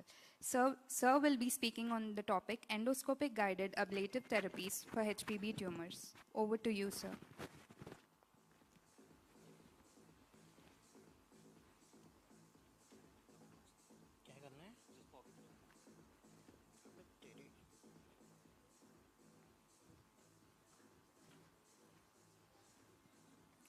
afternoon. Good afternoon, everyone. Thanks for joining us on the HPB Symposium. I'll be presenting today on the endoscopic ablative therapies. What are the new modalities which we have for? So coming to the ablative therapies, most of our understanding that comes from the field of the cardiology and the vascular surgeons. So as we can see in this pictogram, we have the chemical ablation, cryoablation, radiofrequency ablation, then microwave ablation, irreversible electrophoration, and photoablation. So this is the history of how ablative therapies has grown over a time. The very first attempt was with the laser therapy in 1990s. Then in late 1990s we had argon plasma coagulation, followed by a photodynamic therapy around somewhere around 2000 and 2005 we developed a radiofrequency ablation which has been long used by our intervention radiology colleagues, and biliary tumors, intraductal cholangiocarcinoma and the ampullary adenomas, pancreas, pancreatic neuroendocrine tumors, pancreatic adenocarcinomas and cystic neoplasm of the pancreas. Ablative therapy which we commonly use are photodynamic therapy, ethanol injection, radiofrequency ablation and cryotherapy. So the basis of any endoscopy therapy is why do I do it, when do I do it, and how do I do it. These three are the important questions which we should be answering while doing any of our ablative endoscopic therapy. So the very first is the photodynamic therapy, in which there is a formation of the, can I have pointer working?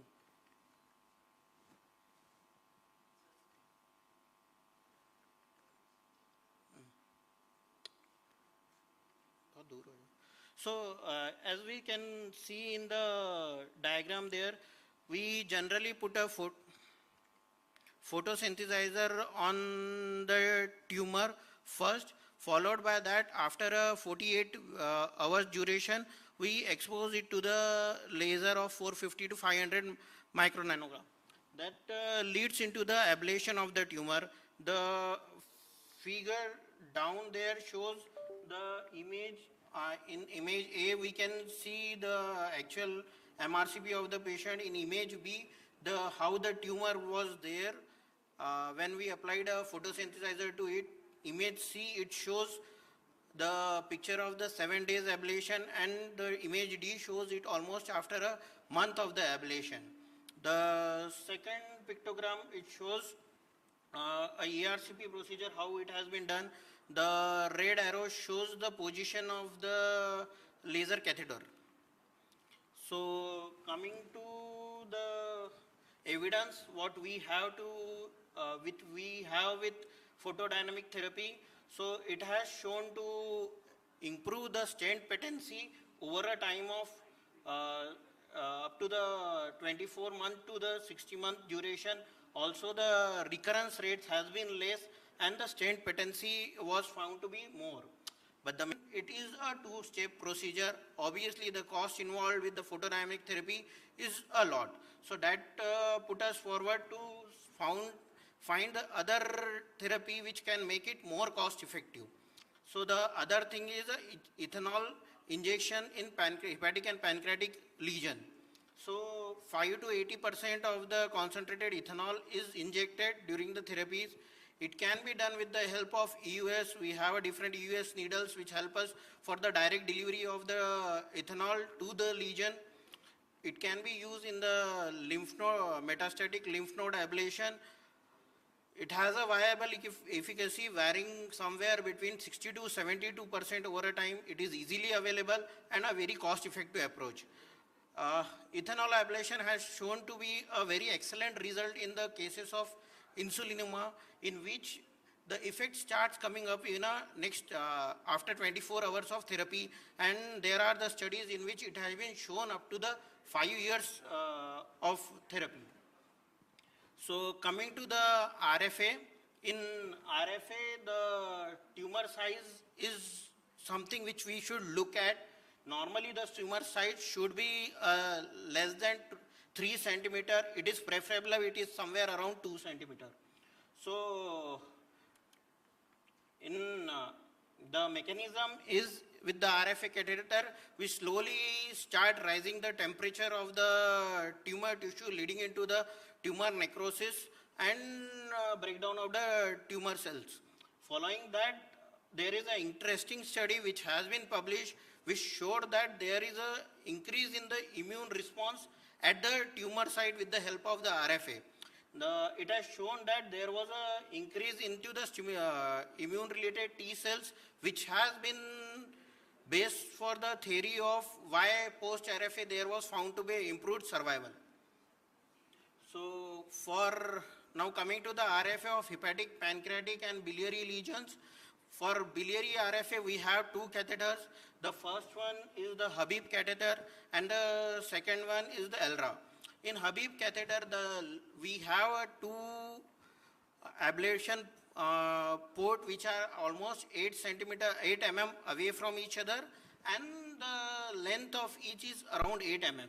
While coming to the ELRA, it is available in a different size which can vary from 11 mm, 22 mm and 30 mm, which help us in in ablating a tumor which are larger into the size. The other diagram which shows the position of the RFA catheter into this, if we see the pictogram B, which shows two dots in which the RFA catheter can be placed. Following that, the RFA in the picture E, there is a pictogram which shows two plastic stents were placed, and the pictogram F, two biliary stems were placed. So a similar study showing the response of the RFA in terms of the stent patency and improved survival in the patient post RFA and stenting. So this is a device or how our setup is there for the RFA. We need a probe, we need a generator, and we need something in US therapy, what we call as our RFA needle. So if we see at the needle, it has an insulated tip and a non-insulated part. Basically that non-insulated part is to do the ablation, and the insulated tip is to prevent the damage to the surrounding tissue.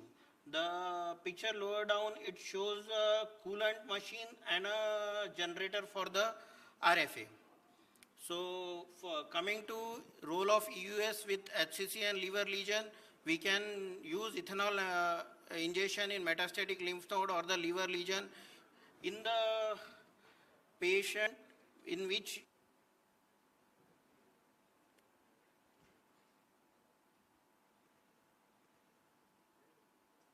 so this is a lesion into the caudate lobe. Can you mute it? A lesion into the caudate lobe. Can you mute it?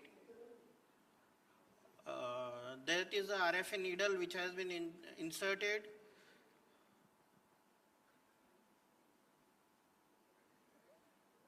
If we have a contrast enhanced endoscopic ultrasound with us, that time we can see the complete ablation of the lesion at the same time. Slides.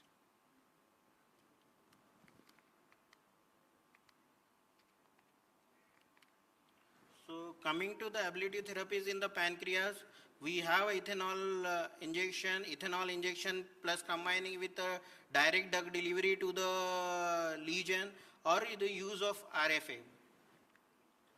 So this is a study which, or a table with multiple studies which has been done for the ethanol injection of the pancreatic cystic neoplasm. It has been tried in all kind of the lesions, IPMN, MCN, and it has shown a good response rate which has been varying between 60% to 70% with the use of ethanol ablation alone. Obviously all these things were used in a substrate of the patient who were the poor surgical candidate. So this table shows how effective the EUS plus the local injection of the drug. As we all know, the pancreas is a very desmoplastic tumor, so any chemotherapy which is directly delivered to the pancreas is more effective.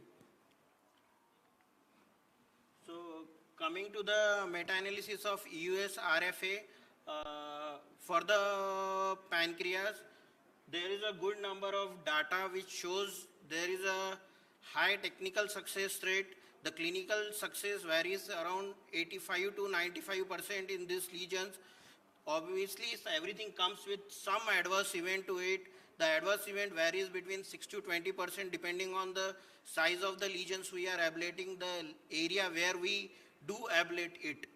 There are the reports of having a mild pancreatitis, some strictures, even pain abdomen which was not due to the pancreatitis and infection. To overcome this, most of the time we tend to put a prophylactic pancreatic duct stenting before doing the RFAs. There was an interesting article which was recently published in August 2024, which shows that US RFA for the pancreatic cystic lesion had shown to be having a low morbidity compared to the surgery over a period of time. This is another video of the case of pancreatic neuroendocrine tumor in which we had, it was around 1 centimeter lesion, but the patient was symptomatic with that. So this was in the body of the pancreas. Obviously that would have needed a major surgery. Patient was unwilling for the surgery. So we did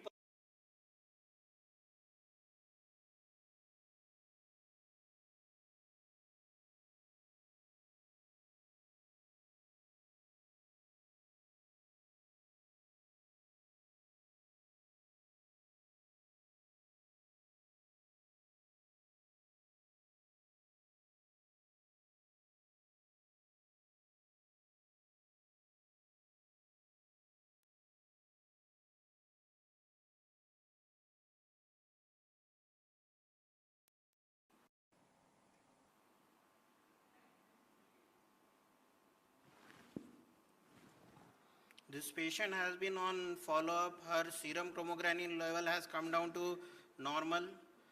So coming to the future therapeutics, what we have, we can go for a direct delivery of the immune therapy agent. We can have a genetically modified viruses for inducing the anti-tumor activity, which can be delivered directly to the tumor with the help of EUS. To summarize, ablative procedures are minimally invasive option and can be repeated if we require it. If there is a residual tumor, US guided therapies are feasible and safe. They have shown to have an effective role in the functional pancreatic neuroendocrine tumor and the cystic neoplasm of the pancreas.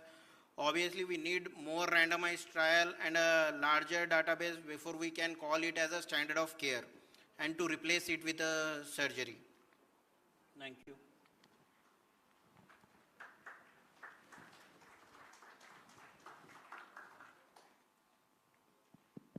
Thank you, sir.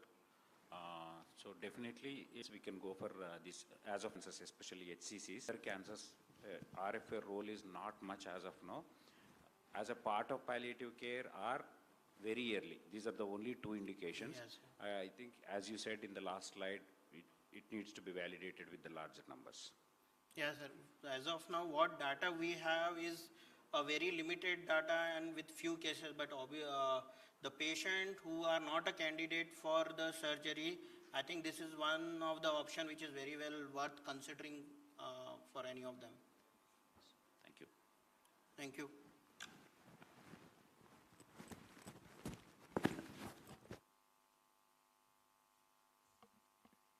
Thank you, sir, for that enlightening talk. We now move on to our next speaker, Dr. J. Kiran Kumar, consultant gastroenterologist and therapeutic endoscopist at Medicover Hospital. Sir will be speaking on the topic self-expandable metal stents in BTC and its placement techniques. Over to you, sir.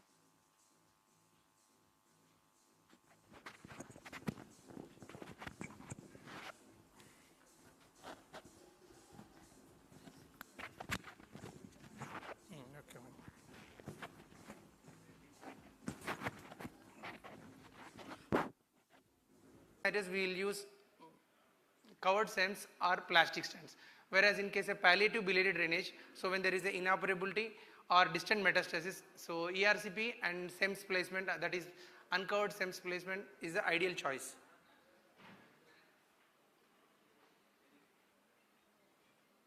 So next slide.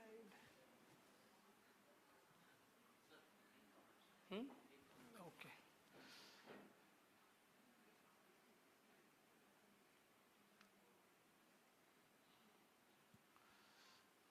So coming to the biliary drainage, before drainage, so basically these are in the liver, so right anterior system and right posterior system and left hepatic left system will constitute around 30%, approximately 30% of constitute biliary drainage, caudate lobe around 10%.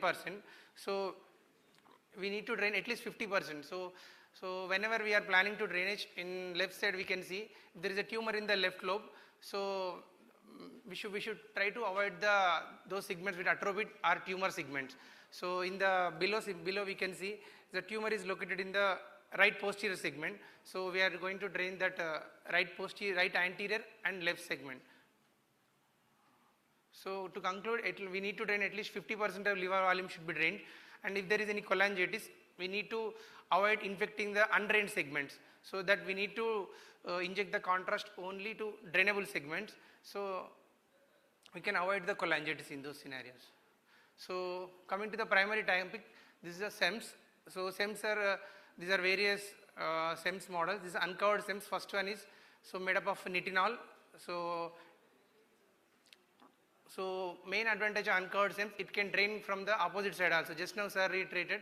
So when we place the uncovered SEMS, so it will drain, it won't block the opposite side. So whereas for covered, in middle one we can see that is from Valvex, Boston company SEMS.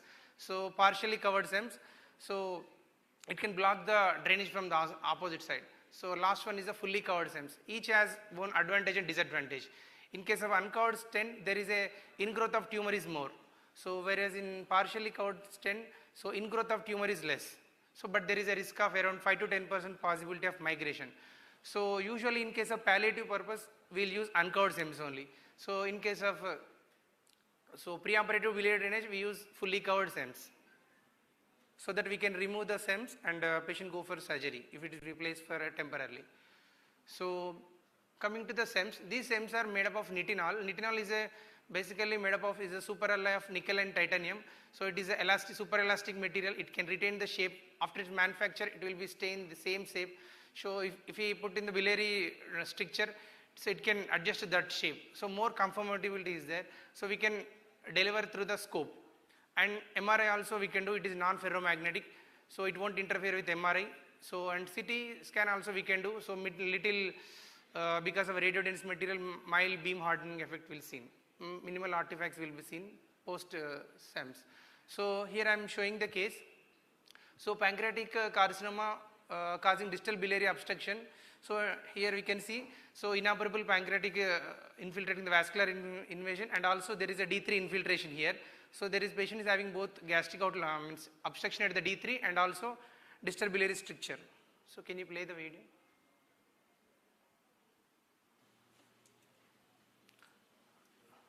So here is a D3 infiltration. Initially, so we tried for ERCP. So we are not able to cannulate. So we did EUS guided random.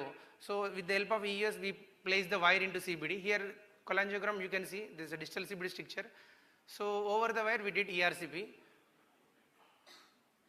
So after placing the cannula, contrast was injected. You can see the distal CBD stricture. So over the wire SEMS was loaded. So long uncovered SEMS was loaded. The SEMS was deployed.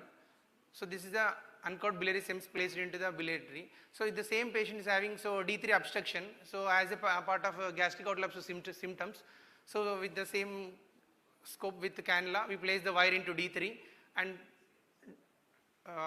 we negotiate the wire into jejunum. And this is a case of type 2 stricture. So in case of uncovered SEMS, bilateral, just now sir has told, so bilateral SEMS, there are two French delivery catheter system. So we'll deliver simultaneously. So this is a Y SEMS. So, but both were delivered simultaneously with support simultaneously. So we can access individual ducts when there is a block. So we can place plastic stent or we can re-stent also. So, but there is a mild increased pressure in the SEMS placement using a stent within stent technique. Here, first we'll place the stent on one side with the help of cannula through the SEMS mesh. We will place the wire into opposite side. The second image you can see. So we place the wire into opposite side. Then we dilate it with balloon, hurricane balloon. We dilate it. Then we place the another SEMS into the previously placed SEMS. Here the problem is after 3 to 4 months, if the patient comes with obstruction, so we may not cannulate another side. So this is the problem, but there is a less possibility of duodenal-biliary reflex because there is a less pressure on the portal system and also CBD with this stent within stent technique. So both are equally efficacious and clinical success also equal. So to overall, so there is a good technical success and also clinical success around 98%. The median stent patency was up to 7 months. So, but there is a complication on follow-up, possibility of complication. Around 15 to 20% patient may develop reobstruction. This is mainly because of stent ingrowth. As we are placing in the palliative setup, so there is a possibility of tumor ingrowth into the stent. So there is a possibility of reobstruction. In those scenarios, we'll place the plastic stent, or if the patient comes in emergency, we'll place the plastic stent. Later on, we may place another SEMS in the SEMS in SEMS. So if we use in a covered SEMS in case of preoperative setting, there is a possibility of 5 to 8% possibility of stent migration. So, and another complication is cholangitis. So cholangitis, on follow-up, there is a possibility of cholangitis because of stent obstruction. So we need to treat with cholangitis with antibiotics and also with stent-exchange and placing plastic stent in the covered SEMS, uncovered SEMS, or placing another SEMS in the previous SEMS. So most of the biliary tract cancers will also cause malignant gastric outlet obstruction. So I like to touch upon enteral SEMS here in few aspects. So enteral SEMS usually placed for malignant gastric outlet obstruction where there is a inoperable palliative purpose. So you can see most common cause of malignant gastric outlet obstruction, that is pancreatic cancer, gastric cancer, or bile duct cancer are the most common cause of malignant gastric outlet obstructions. So in these cases, around 50% patient will have simultaneous obstruction at the CBD. So biliary obstruction also around 50% will have, along with gastric outlet obstruction, 50% patient will have biliary obstruction. So we need to treat obstructive jaundice also in those patients. So these are the various enteral SEMS. So first one is, this is a same material.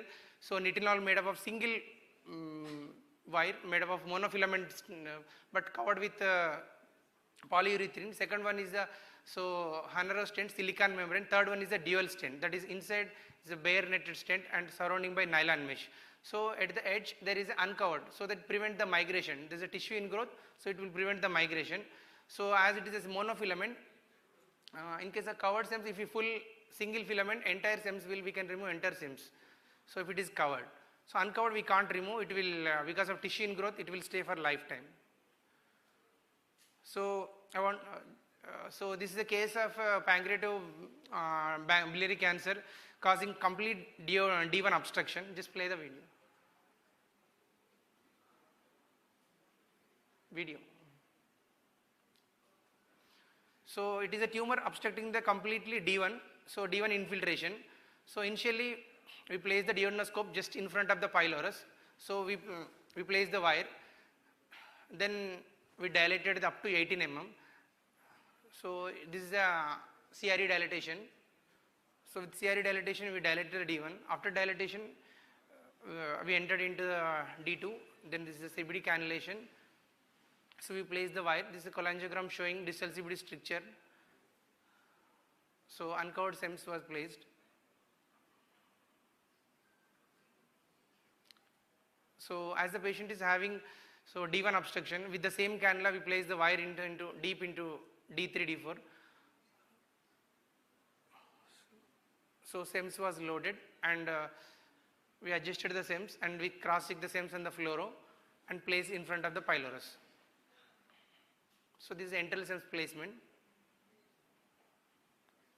So this is the biliary SEMS and the enteral SEMS placement. So coming to the enteral SEMS, technical success were 97%. Clinical success also, most of the patient will respond, symptoms of gastric outflows will respond. We'll add prokinetics also. So 85%. So median stent patency was up to 10 months. So median survival is 2 to 6 months based on chemotherapy. So complications were late complication. There is no complication at the time. Usually we'll before anesthesia only we'll completely empty the stomach and we'll take the patient. So complications of stent dysfunction, that is in case we are placing uncovered SEMS, so there is a possibility of 10 to 12% reobstruction following the uncovered SEMS placement.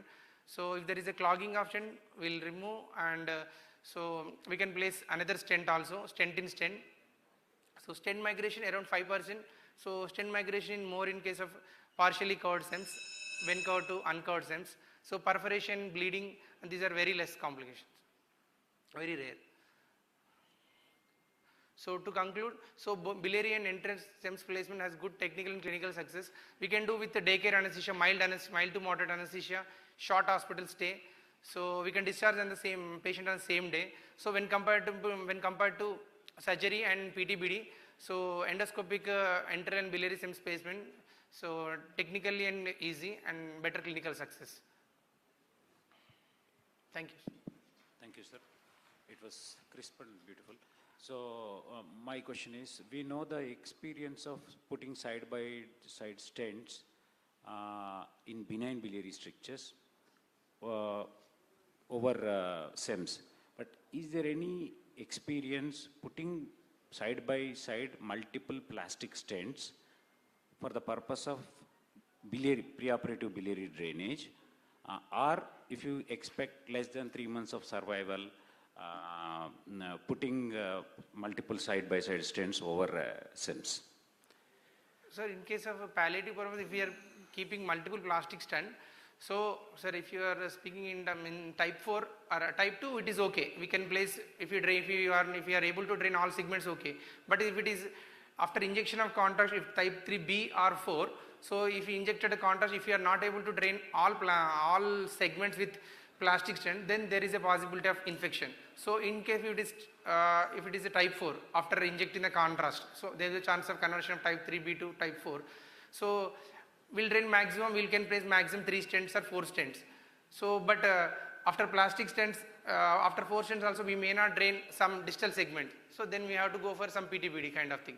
So in case of type 4, sir. Type 2 there is no issue, sir. We can drain all segments. At least for distal cholangios or carcinoma gallbladders. Distal cholangio we can place 2 or 3 stents. So is it in a single sitting or?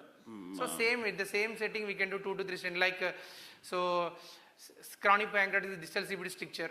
So there are multiple trials, we will place multiple stents. Like in this scenario also, so with the distal we can place multiple plastic stents.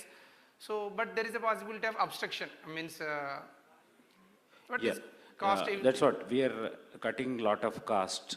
Cutting lot of cost. And many of the times, if the patient is not affordable, usually most of the medical gastroenterologists opt for the SEMS. But I want to know from you. So, is there any data on it? If the cost is drain their budget. To go with a 2 10 French plastic stent there rather than going with a single stent.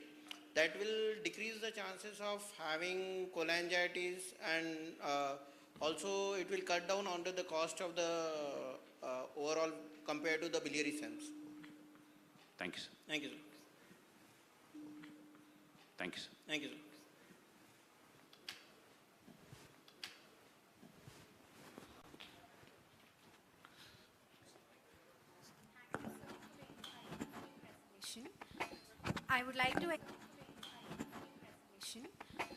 I would like to extend my heartfelt gratitude to Dr. E. Vimlakar Reddy sir for chairing this session. Gratitude to Dr. E. Vimlakar Reddy sir for chairing this session today and sharing his valuable insights. I now request Megha ma'am, Regional Director of Telangana and Karnataka.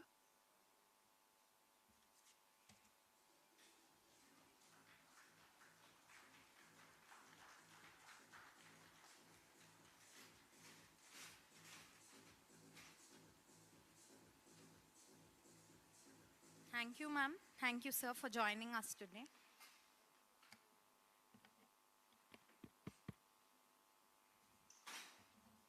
It is my pleasure to invite Dr. Manem Manoj Kumar, consultant gastroenterologist, surgical gastroenterologist at Medicover Hospitals, who will be speaking on the topic surgery for gallbladder cancer, latest guidelines, role of laparoscopic and robotic surgery, and surgery beyond radical cholecystectomy. We welcome you, sir.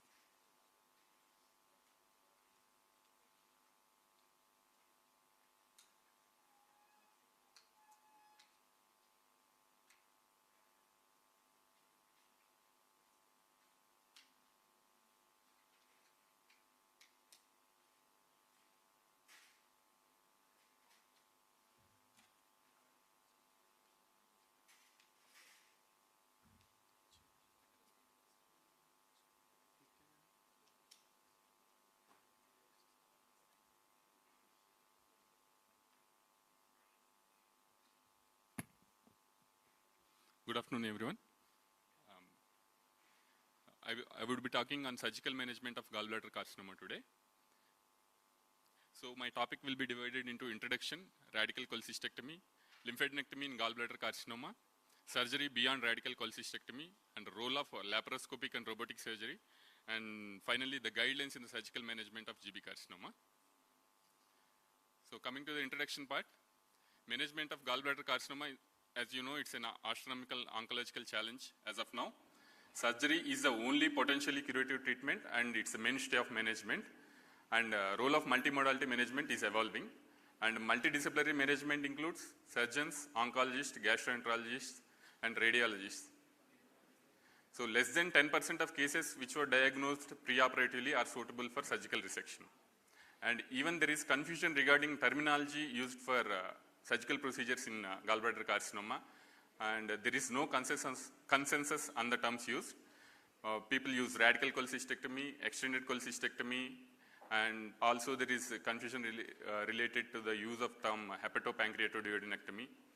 And for some unknown reasons, mortality for the same procedures when they are performed for gallbladder carcinoma is higher than when performed for other cancers. For example, mortality of major hepatectomy is 16% for gallbladder carcinoma, whereas it is only 4% for cholangiocarcinoma. And mortality for hepatopancreaticoduodenectomy was 20% when it is performed for gallbladder carcinoma, whereas it was 2.4% only when in case of cholangiocarcinoma. So coming to the philosophy of management of gallbladder cancer, Japanese surgeons traditionally approached gallbladder cancer aggressively, and they have performed supraradical major surgical resections such as extended right hepatectomy, hepatopancreatoduodenectomy, hepatoligamento-pancreatoduodenectomy, and even there are reports of right upper quadrantectomy which involved major hepatectomy, pancreatoduodenectomy, right hemicolectomy, right nephrectomy, as well as right frenectomy in the advanced stages.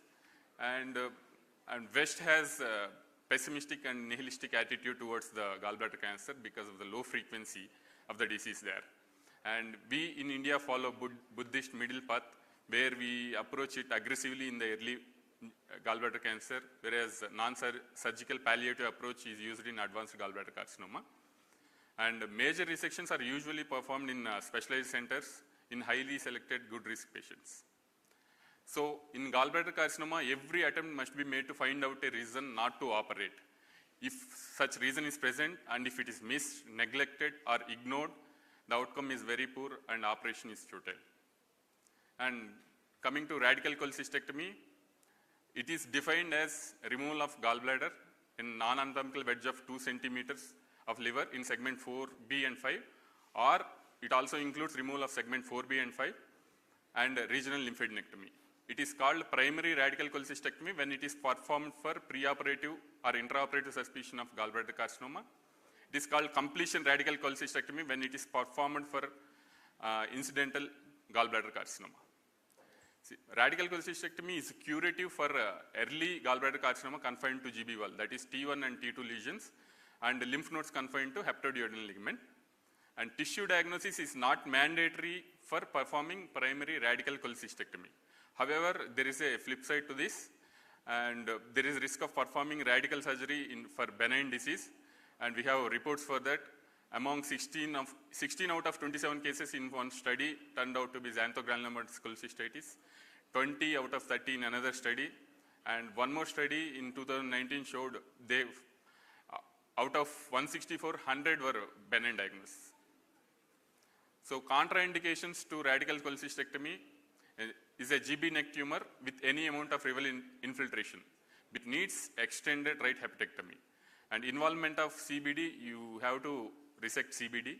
And when there is involvement of duodenum or pancreas, it requires pancreatoduodenectomy. So coming to another burning topic, whether wedge resection is enough or segment 4B and 5 resection is needed. See, the rationale for segment 4B and 5 resection or hepatic bisegmentectomy was micrometastasis may spread via cholecystohepatic veins to segment 4B and 5. However, study says otherwise. Only one study from Japan in 9 showed no difference between wedge resection and hepatic. Would be do a wedge resection for T1B, T2 and T3 tumors with minimal liver infiltration, and segment 4B and 5 resection is reserved for T3 GB fundus and body tumors with greater than 1 centimeter liver infiltration. So coming to lymph nodes is less than 5%. Japanese surgeons have classified regional lymph nodes into first echelon nodes, which includes cystic node and pericholedochal nodes, and second echelon nodes that are hepatic artery, periportal, celiac and superior mesenteric nodes. And cystic node is not sentinel lymph node for GBC because cancer can spread to other nodes before involving cystic node also. There are 3 prominent lymphatic pathways for gallbladder. Cholecystoretropancreatic pathway, this is major pathway. It follows cystic node, pericholedochal nodes, perihepatic nodes, periportal, retroportal nodes, and finally iotocaval nodes. And cholecystoceliac pathway, cystic lymph node drains into common hepatic artery nodes, then it goes to celiac lymph nodes. And cholecystomesenteric pathway, periportal lymph nodes, and the lymph nodes drain directly into the root of the superior mesenteric artery. So this is the diagram showing lymphatic drainage, cholecystomesenteric pathway, cholecystoretropancreatic pathway, cholecystoceliac pathway as described. And lymph node involvement is most important predictors of prognosis in gallbladder carcinoma, and removal of at least 6 lymph nodes are needed for accurate staging. However, only 12% patients had greater than 6 lymph nodes resected. This is data from National Cancer Database. And removal of greater than 6 lymph nodes associated with better recurrence-free survival and median overall survival. And coming to another topic, controversial topic, whether to remove or not to remove 13A, that is highest superior retropancreatic lymph node. This is considered as a transition node between N1 and N2 lymph nodes, and its involvement predicts recurrence as well as survival. And Japanese and Indian surgeons consider it as a regional node, whereas Western surgeons consider it as a distant node. And para-aortic lymph node metastasis is as bad as distant mets and contraindicates resection. And the routine sampling and Trojan section of 16B1 avoided unnecessary non-curative radical surgery in 18.6% of patients. This is a study from G.V. Pant Hospital by Anir Agarwal sir. And coming to the benefits of lymphadenectomy, it results in better staging, guides selection of cases for adjuvant therapy, and predicts prognosis. Prognosis worse in node positive patients and improves survival when it is performed for T1B and T2 tumors. And this is a study of systematic review and meta-analysis showing the effect of lymphadenectomy in curative gallbladder cancer. This is published in 2020. As you can see, they compared no lymphadenectomy versus lymphadenectomy. In T1A, T1B, there is no difference in overall survival or disease-specific survival. However, there is significant difference in survival in T2 and above tumors. And few studies compared stage-wise survival as well. Again, in cases with lymphadenectomy, survival, overall survival and disease-specific survival are significantly better, and even more better if more than 4 lymph nodes were harvested during surgery. And this is another diagram showing as the number of lymph nodes harvested increases, the survival increases. The current standard for lymphadenectomy for GB cancer includes removal of 12C, 12B, 12A, 12P and 12H lymph nodes, 13A that is posterior superior pancreatic or duodenal lymph node, and CHA common hepatic artery lymph nodes, and lymph nodes to the right of celiac axis. And preoperative diagnosis of enlarged celiac, SMA and interaortocaval nodes, contraindication for surgery. And minimal number of nodes needs to be resected are 6. This is a diagram showing lymphadenectomy in gallbladder carcinoma, and the area in green, the nodes, entire nodes in marked with green should be removed for a proper lymphadenectomy in GB cancer. And next clinical question is whether routine CBD excision to be done or not to do. So Japanese surgeons believed that routine CBD excision resulted in adequate and complete lymphadenectomy, and they might clear occult mets in CBD and hepatoduodenal ligament. However, if we see the evidence, including Memorial Sloan Kettering Cancer Group, Nagoya Group from Japan, and one more study in 2017 which included 12 to 51 patients of gallbladder carcinoma, unanimously reported that routine CBD excision is associated with higher mortality and morbidity, and there is no survival benefit. CBD excision is indicated only in cystic duct margin positive cases, GB neck tumors with macroscopic CBD invasion, gross bulky lymph nodal involvement in hepatoduodenal ligament making lymphadenectomy difficult, lymph nodes adherent to the CBD, associated colorectal cyst, papillary tumors with high propensity for intraductal emboli spread. And coming to resections beyond radical cholecystectomy, this is done for advanced GB cancer. Nagoya group has reported high mortality of 18% as well as morbidity of 50%. It is performed only in specialized Hpb centers in select few good risk patients. And what is major liver resection? It is defined as resection of greater than 2 segments of liver.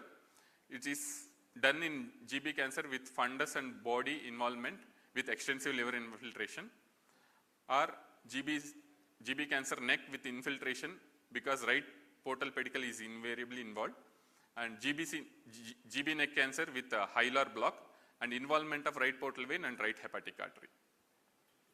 Hepatectomy in gallbladder carcinoma is never right hepatectomy alone. It is always combined with resection of segment 4. That's why extended right hepatectomy is necessary.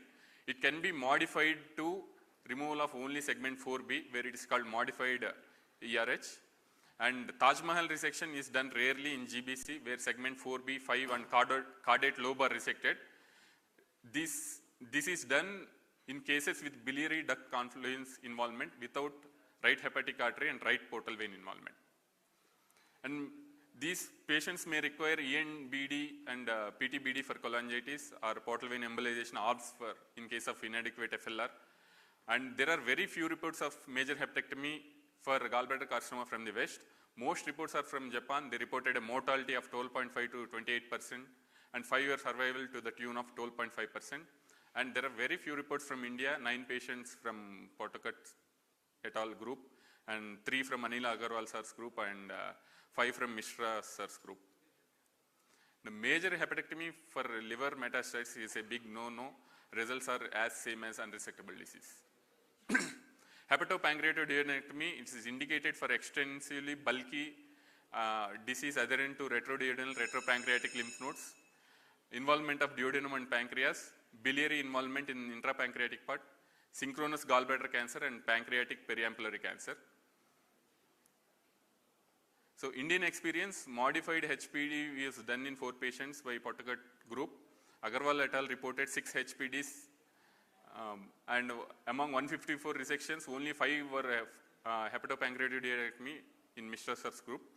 And Zhou et al. Group performed systematic review of 18 studies where 397 hepatopancreatoduodenectomy were performed. Out of them, 152 were performed for gallbladder carcinoma. It resulted in a morbidity of 79%, mortality of 10%, with the median survival of only, 5-year survival is seen only in 10%. So they have concluded that HPB can be done in cholangiocarcinoma, but it remains controversial in gallbladder carcinoma. Alternatives includes duodenal sleeve resection only in duodenum involvement, pancreatic wedge excision in pancreatic involvement only, and sometimes distal gastrectomy with proximal duodenectomy and doing a GJ. So combined resection of adjacent organs involves resection of stomach, duodenum, colon and abdominal wall. It also includes HPD. Need for CRAO is a predictor of poor survival even after R0 resection. Vascular resection Resection and reconstruction and PHA, that is a proper hepatic artery and a main portal vein, are technically possible.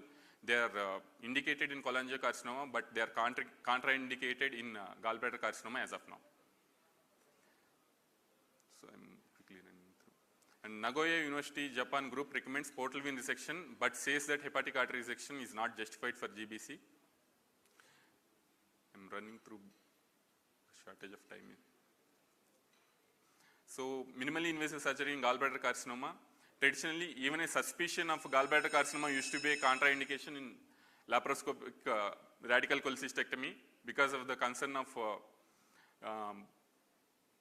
gallbladder perforation, tumor spillage, and peritoneal dissemination. I will run through because of shortage of time.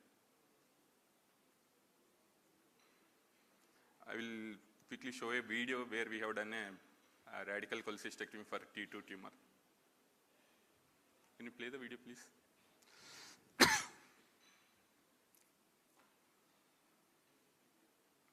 It's a video showing radical cholecystectomy, robotic radical cholecystectomy for a T2 GB cancer. You can see complete skeletonization of common hepatic artery, proper hepatic artery, CBD and portal vein with 2 centimeters of wedge has been resected. And this is our specimen pictures with the wedge of liver, and you can see the large stone as well as lymph nodes that were harvested. Final report came as xanthogallinomatous cholecystitis. However, we are satisfied with our lymph node harvest. Around 11 lymph nodes were harvested altogether. This finishes my presentation. Thank you very much.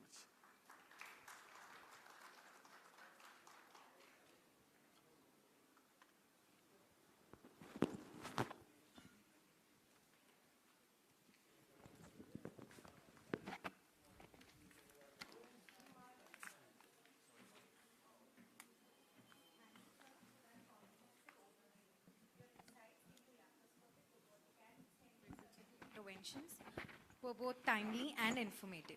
We now move on to a vital topic in hepatobiliary oncology, cholangiocarcinoma. It is my pleasure to welcome Dr. Ajay Varun Reddy, Senior Consultant, Robotic Surgical Oncologist at Medicover Cancer Institute, who will be speaking on the topic Surgical Management of Cholangiocarcinoma. We welcome you, sir.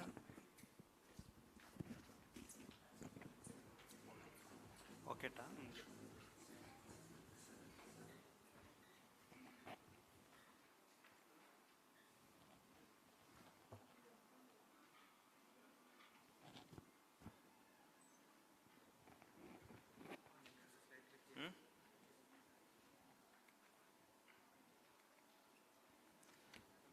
Yeah, so what I would like to do in the next 15 minutes is give a brief overview of a surgeon's perspective on cholangiocarcinoma.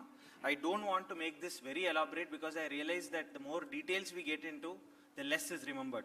So having said that, the previous speaker spoke very elaborately on gallbladder cancer, and what I want to emphasize is that even though the origin of gallbladder cancer and cholangiocarcinoma are all from the same primary kind of cells, that is biliary cells,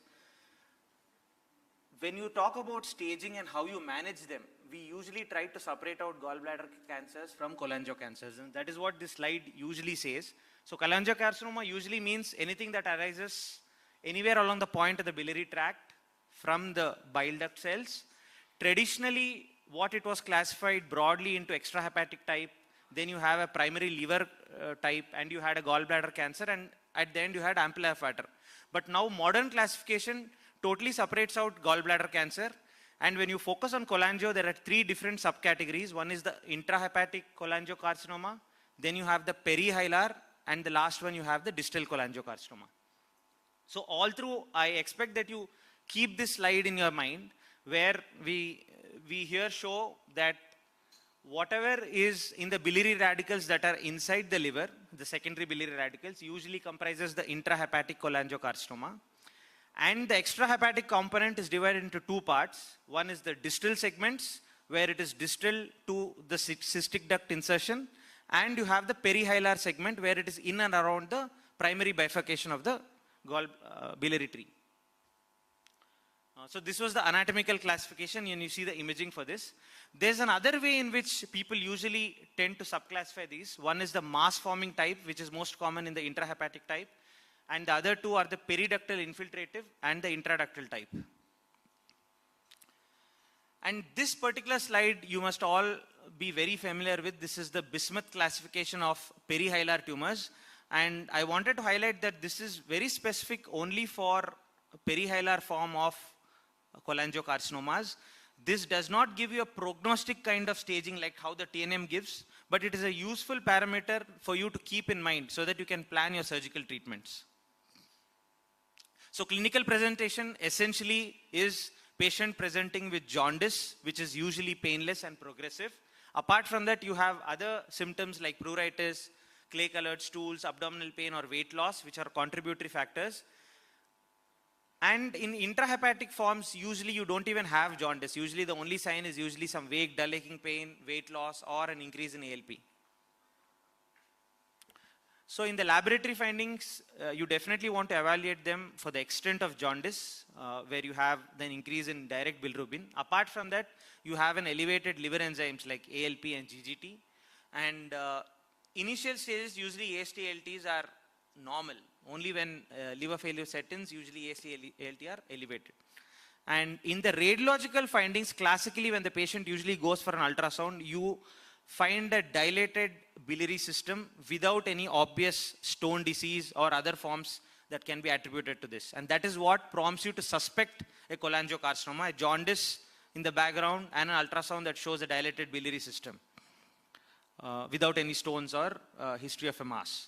So in the diagnostic workup, after your initial labs, your definitive imaging usually rotates around MRCP and a multi-detector CT scan. The highlight about an MRCP is that it gives you excellent delineation of the hepatic biliary ductal anatomy, where you know the distal extent and the proximal extent. But the MRCP fails when it comes to actually trying to delineate between subtle vascular involvement, where a multi-detector CT usually scores higher.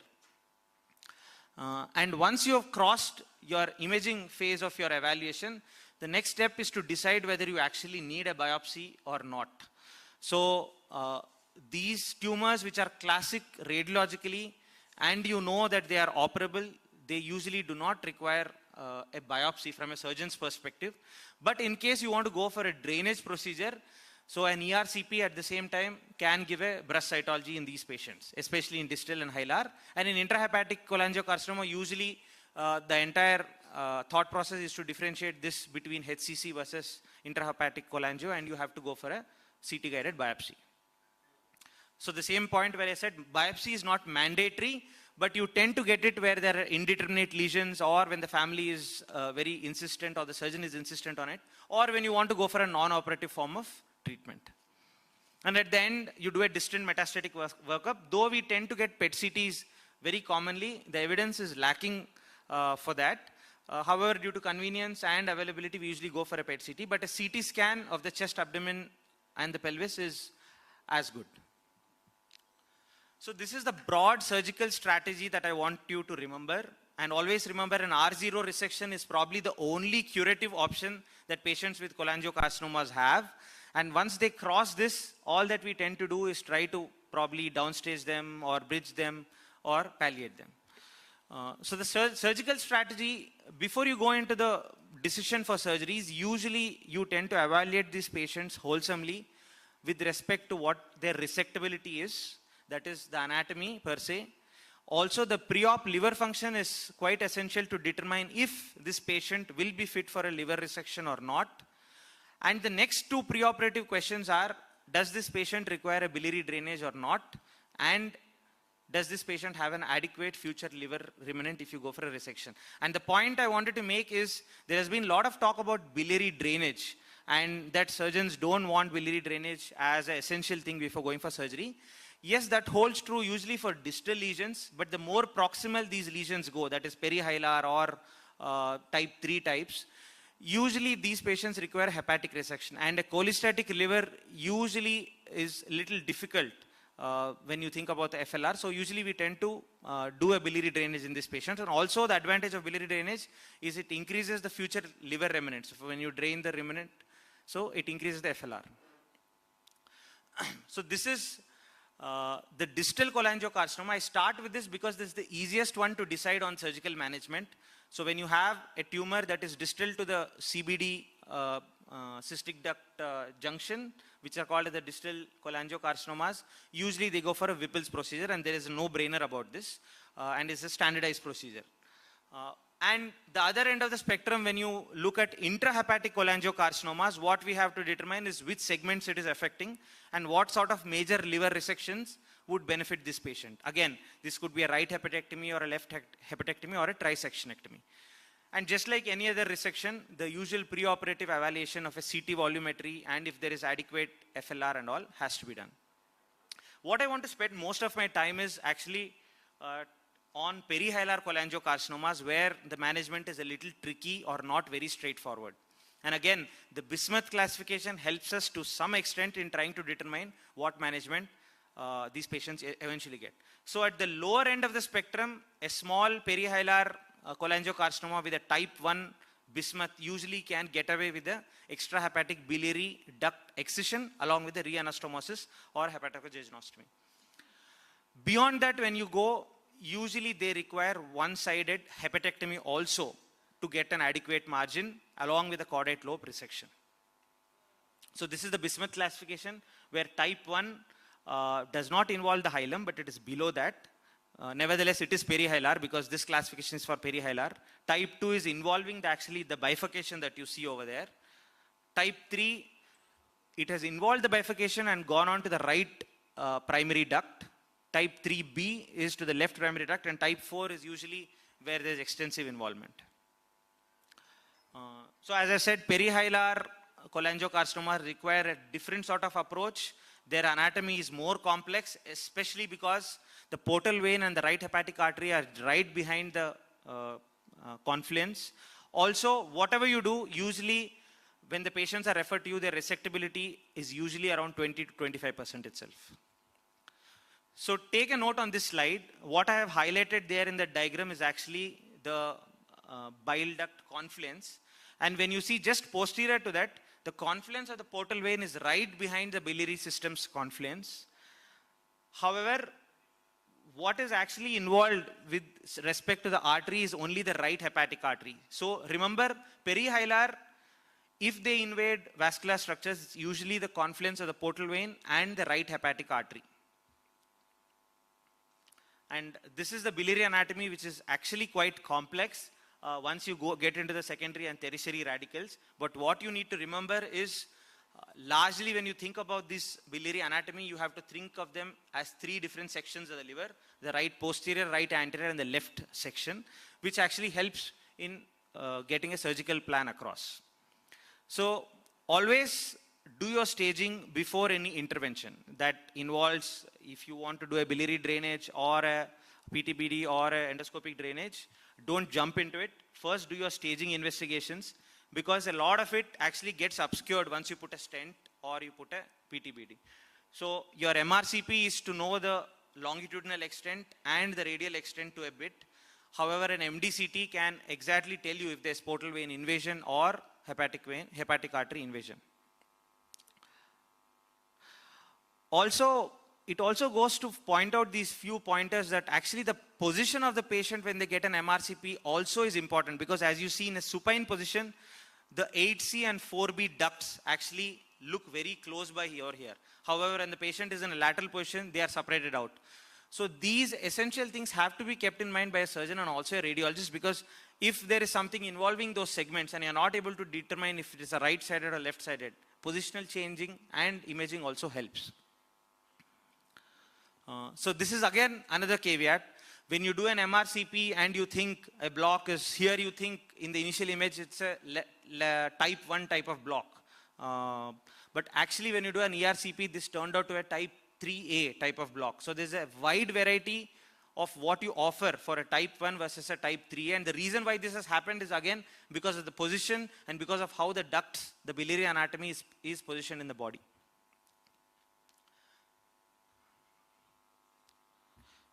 So again, vascular involvement and portal vein involvement, you need to get, probably it's always best to get both an MRI, MRCP and an MDCT to get the maximum value out of evaluating these patients for hepatic and portal vein invasion. So how do you evaluate these patients for resection?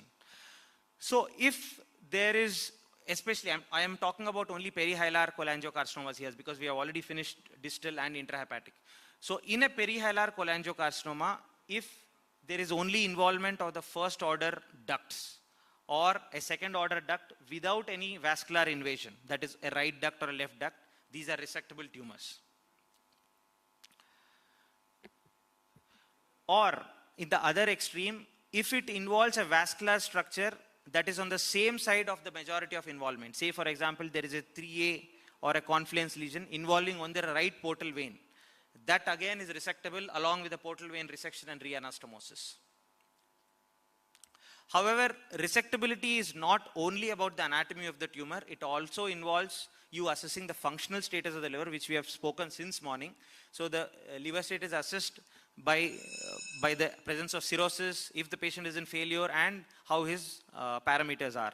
So resectability involves patient factors, local factors where the anatomy of the tumor is important, and the distance spread, where spread to the retroperitoneal lymph nodes or distant lymph nodes is usually frowned upon for surgical resections.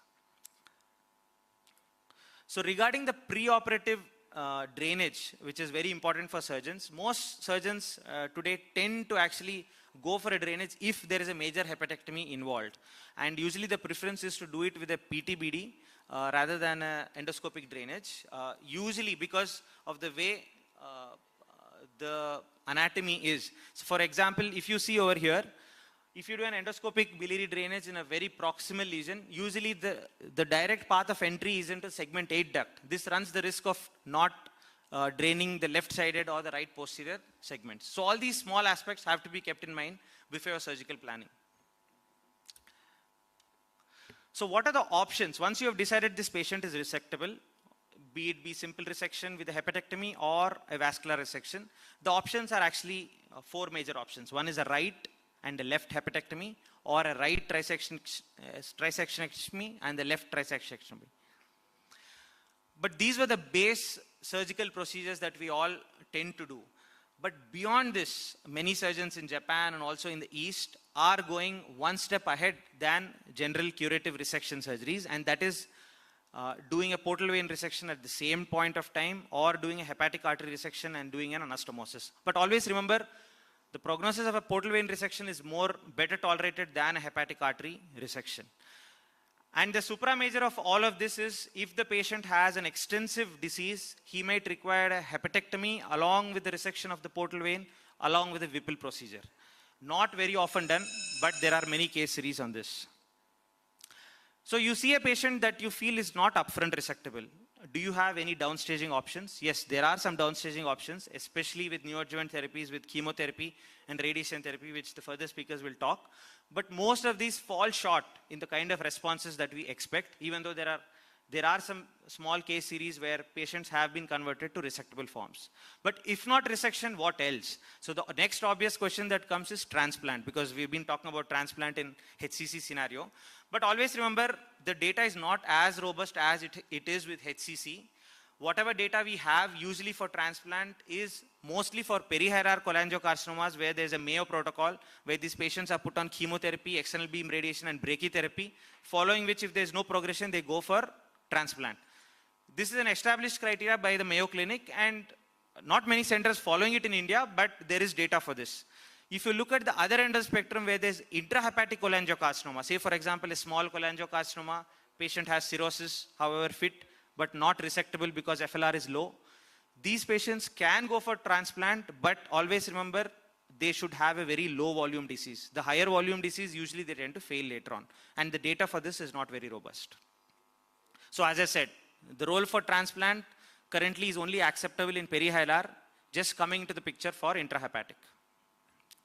However, after all these supramajor resections as well, even though our techniques have improved and mortalities have dropped, morbidities have dropped, the mortality rates still remain high for all these, up to 40% for supramajor resections. And the textbook sort of resection, where there's clear margins, no role for adjuvant, all that is usually possible only in 25% of these cholangiocarcinomas when you look at all comers.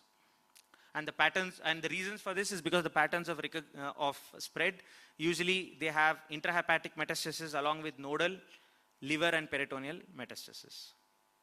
Thank you. Yeah.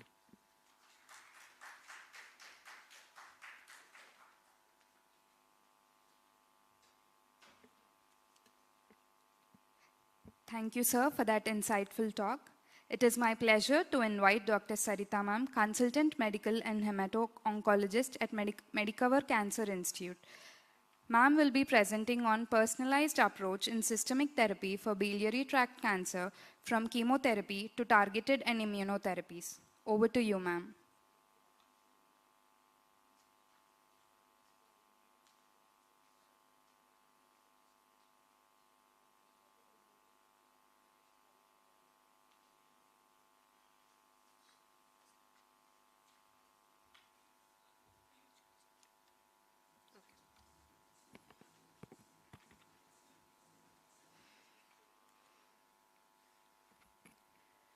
Good afternoon, everybody. Thank you, Medicover, for the opportunity. So I'm going to speak about systemic therapy in biliary tract cancers, from chemotherapy to the latest targeted and immunotherapies. So as reiterated by the previous speakers, most of the patients of biliary tract cancers present in advanced stage, and even in patients undergoing curative intent surgery, the relapse rates are very high, more than 50%. The 5-year survival of patients of cholangiocarcinoma is very dismal. So for stage 1, it's almost 50%. Stage 2, it is 30. Stage 3, it is 10. And stage 4 is unfortunately 0%. So this has already been discussed by the previous speaker. So coming directly to the role of systemic treatment. So usually any form of systemic treatment depends on the stage of the disease in which the patient presents. And we divide systemic treatments into neoadjuvant, which is given prior to definitive management, that is surgery. Then it is adjuvant, which is offered to the patients post-surgery. Then palliative in case of unresectable and advanced stages. And then now we are into the era of precision medicine, where we also offer patients immunotherapy and targeted therapy. So coming to neoadjuvant therapy, there is not much strong data. So there is no evidence-based regimen for neoadjuvant systemic therapy. So the most valid or the most strongest data is from a randomized multicentric phase 2 trial in which they had tried a triplet regimen of gemcitabine, nab-paclitaxel and cisplatin, which showed that it is safe and feasible without impacting much of the postoperative outcomes.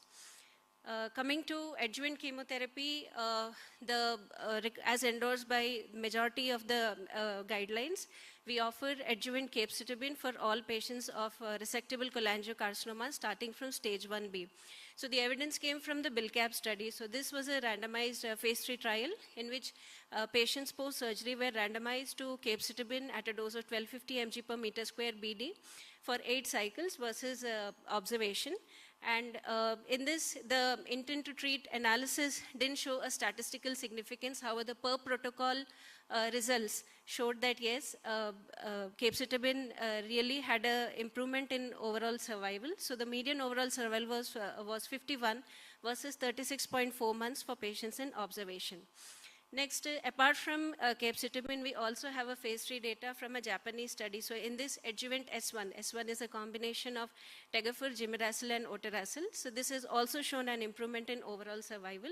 And also a meta-analysis of almost 15 retrospective studies have shown that yes, adjuvant capecitabine really helps the patients in improving the overall survival. So because of these data, yes, capecitabine has been advocated as an adjuvant chemotherapy for 6 months post-surgery.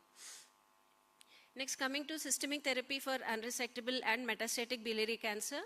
Broadly, we divide the regimens or the agents what we offer in form of cytotoxic chemotherapy versus targeted therapy versus immunotherapy.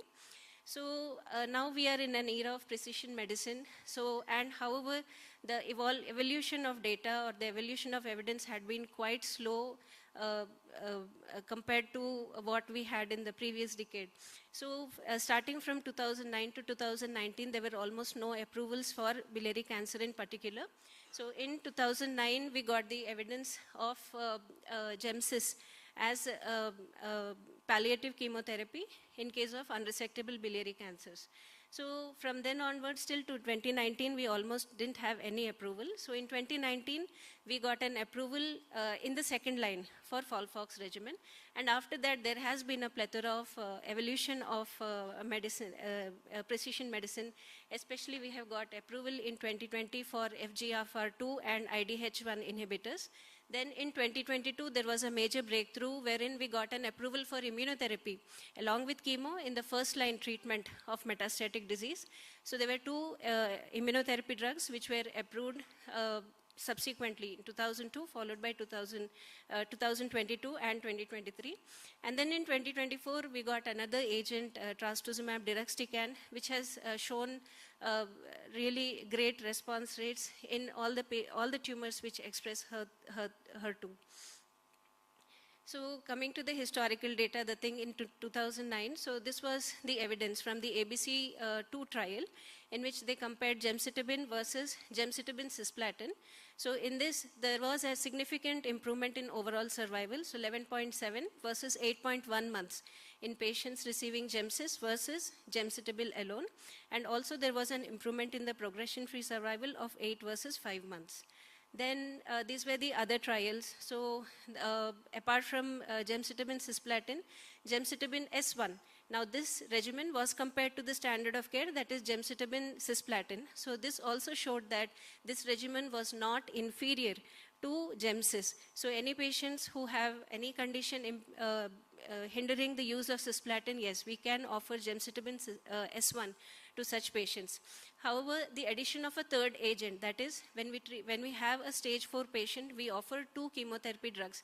Addition of a third drug, either S1 or nab-paclitaxel, hasn't shown a significant improvement in the response rates or overall survival of such patients. So the standard of care remains 2 chemotherapy drugs to be offered upfront to all metastatic cholangiocarcinoma patients. Now coming to, as I told, from 2022 we got approval for 2 immunotherapy drugs. So now we usually club chemotherapy and immunotherapy for patients. So this is the trial which got the FDA approval. So Topaz 1 was a phase 3 trial comparing durvalumab, gemcitabine and cisplatin versus gemcitabine and cisplatin for upfront stage 4 metastatic or unresectable patients. So here, this is the 3-year update. So there has been a significant improvement in the overall survival, 12.9 versus 11.3 months. An interesting observation in patients receiving immunotherapy is that at the end, there tends to be a flat line, meaning that some patients who manage to gain response continue to enjoy a sustained response. So this was another trial, pembrolizumab, gemcitabine, cisplatin. So this was the second immunotherapy approval which we got in stage 4 cholangiocarcinoma. So this was a phase 3 trial wherein they compared pembrolizumab and gemcitabine cisplatin versus gemcitabine cisplatin alone in stage 4 or unresectable patients.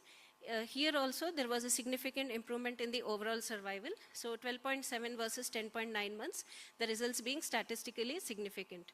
Now, there is always a debate, always a confusion. So if the patient can really afford immunotherapy, what to offer the patient? Is it durvalumab versus pembrolizumab? Most of the clinicians favor durvalumab because post gemcitabine cisplatin 8 cycles, we can just continue durvalumab alone. Whereas when we offer pembrolizumab and gemcitabine cisplatin, we have to continue gemcitabine along with pembrolizumab. So lesser the cost of treatment, lesser the toxicities. So mostly durvalumab is preferred versus pembrolizumab in patients with stage 4, patients receiving immunotherapy. So this is a summary of what we offer in the first line treatment for advanced biliary tract tumors. So primary treatment being immunotherapy combination with chemotherapy. So durvalumab, gemcitabine, cisplatin, or pembrolizumab, gemcitabine, cisplatin. See, for any reason, if the patient is unable to take immunotherapy either for the toxicities versus or the financial issues, Then we offer a dual agent chemotherapy with gemcitabine and cisplatin. Other patients who have toxicity constraints, for them there are alternate regimens like capecitabine, oxaliplatin, Folfox, that is 5-FU leucovorin and oxaliplatin, gemcitabine, nab-paclitaxel, and patients who are more on the frailer side, we offer single agent chemotherapy like 5-fluorouracil, capecitabine and gemcitabine. Coming to treatment of refractory disease, that is patients who have not responded or progressed following reception of the first line treatment. So here this was based on the ABC6 study which was published in 2019. We offer Folfox regimen to patients as a second line treatment. If for any reason patient is unable to take Folfox, then we have other regimens like Folfiri, liposomal irinotecan, 5-FU and leucovorin, and for few cases regorafenib, and for few cases without doing any biomarker testing, it has been seen that immunotherapy in the form of nivolumab has also shown decent response rates. So what makes interesting the discussion of biliary tract cancers, especially advanced stage, is the plethora of targeted therapies which have come in the last few years. So basically, when we do a molecular testing on a tumor sample of any biliary tract tumor, we see that if it is intrahepatic cholangiocarcinoma, almost 40 to 50% of the patients will have some or the other targetable mutations. The incidence is slightly less for extrahepatic cholangiocarcinomas and somewhere in the middle for gallbladder cancers. So the most common discussed or talked about targetable alterations are the HER2. So HER2 is more commonly found in gallbladder cancers and distal cholangiocarcinomas. Then we have FGFR, that is fibroblastic growth factor receptor, and the IDH isocitrate dehydrogenase mutations. And then for any patient in second line, we advise MSI testing, microsatellite instability testing, for eligibility for immunotherapy. So this is the summary of all the targeted therapies available for biliary tract tumors. So once a patient exhausts his or her first line of treatment, it becomes mandatory to look at the molecular alterations of the tumor so that patient can really benefit with any of the targeted therapies for which the patient turns to be mutation positive. So MSI, sometimes in 1 to 2% of the patients, MSI may come positive, for whom we offer immunotherapy with a very nice response rates of 40%. The agents offered are pembrolizumab or dostarlimab. Then TMB high, meaning more than at least 10 mutations per megabase pair of the genome. So in this case, we offer pembrolizumab and nivolumab with the overall response rates of between 25 to 30%. Then we have NTRK, ROS1. Then most common discussed and talked about are the FGFR2 and IDH, which I'll be subsequently talking. Then the HER2 amplification has gained special interest in the last 2 years. And the other mutations are RET fusions and KRAS, which are also coming up. So coming to the FGFR signaling. So FGFR signaling is more common in the fluke-infested cancers or cancers affecting the intrahepatic cholangiocarcinomas. So basically FGFR is a basically receptor. So 1, 2, 3 and 4 FGFR receptors have been identified. And when the fibroblastic growth factor ligand binds to any of these receptors, there is a downstream signaling pathway activation in the form of JAK-STAT pathway or the MAPK pathway or the PIK3CA-mTOR pathway. So these send the cell signals for increased proliferation, survival, angiogenesis and metastasis. So this is essentially what is blocked in cholangiocarcinomas tested positive for FGFR2 mutations. So 2 drugs were approved in 2020. One is the FGFR1/3 inhibitor, that is pemigatinib, and the FGFR1/4 inhibitor, futibatinib. Slightly better results with futibatinib. However, these drugs are not available in India, but we can import them on a request basis. So next is the IDH signaling pathway. So basically IDH mutations are involved in the mitochondrial respiratory pathway, the Krebs cycle pathway, wherein the metabolite alpha ketoglutarate takes part in mitochondrial respiration. However, whenever there is an IDH mutation, an oncometabolite known as 2-ketoglutarate is formed, so which causes methylation of the DNA and the histone proteins, leading to oncogenic activation of oncogenic signals. So this is the phase 3 study, Clarity study, in which ivosidenib versus placebo was tested was tried for patients with IDH mutation. So there was a decent improvement in overall survival, 2.7 versus 1.4 months, which was statistically significant, leading to its approval by the FDA. So then HER1-4 signaling. So basically, this is the most talked about molecule or the signaling pathway in almost all the malignancies, because they have got agnostic approvals for almost nearly majority of the cancers.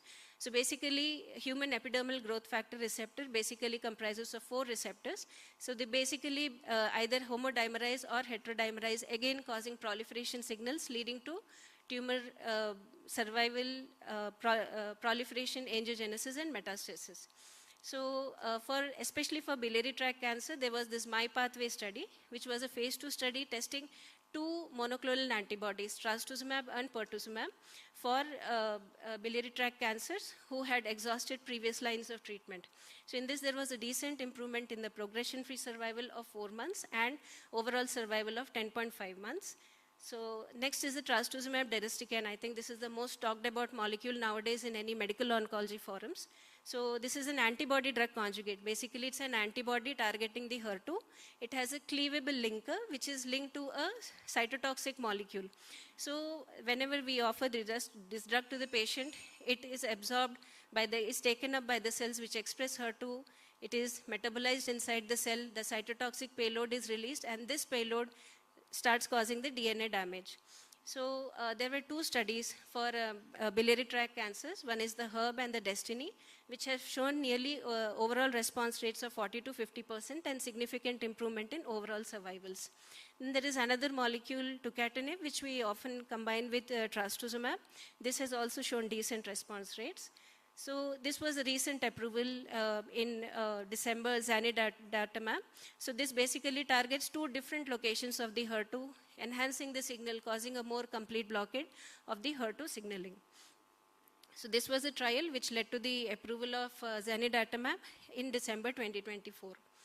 So summarizing the discussion, so whenever we have a patient of metastatic unresectable cholangiocarcinoma, first point is to look at the performance status of the patient.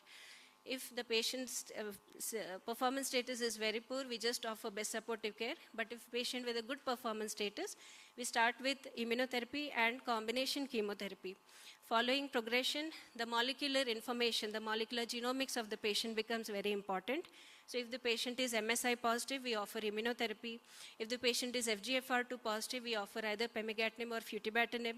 If the patient is NTRK positive, we offer entrectinib, larotrectinib, or repotrectinib.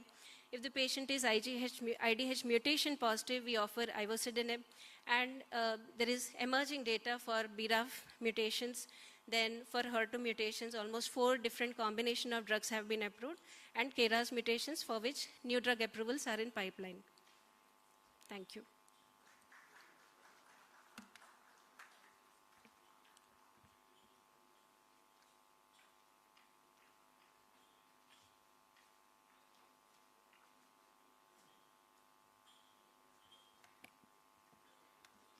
Thank you, ma'am, for that insightful presentation. Let us take a quick tea break for 10 minutes and refresh ourselves. We shall continue with panel discussion after the break. Thank you.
complexity of the anatomy in handling these tumors and their biology. And also there is a lack of robust evidence. Though these tumors, a lot of standard procedures are there, but they don't have, none of them are standard, finalized or established kind of thing. It's still a lot of institutions, they practice their own protocols kind of thing or individual experience kind of protocols. So obviously these tumors will require a multidisciplinary approach for better outcomes.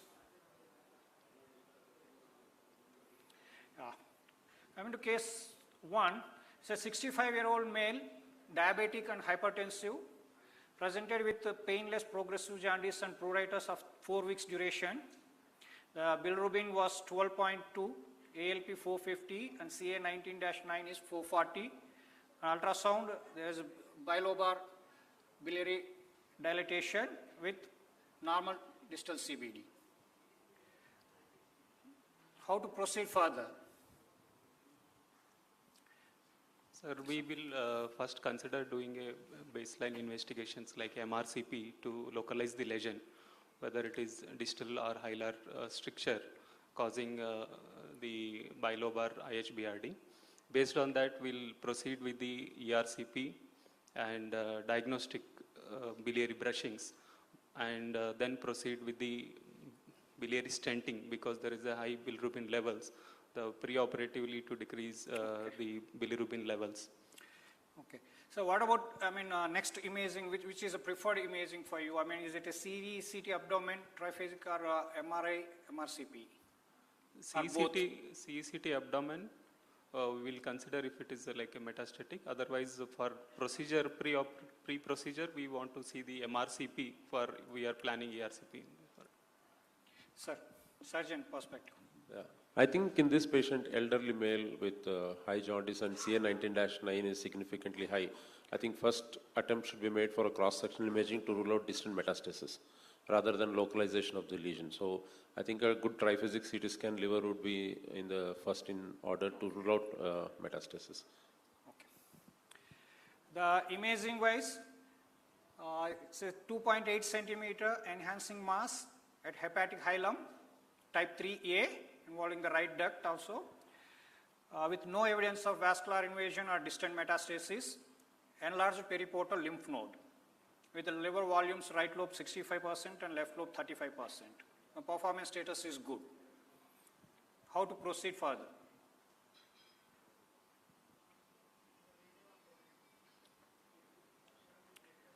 So, okay.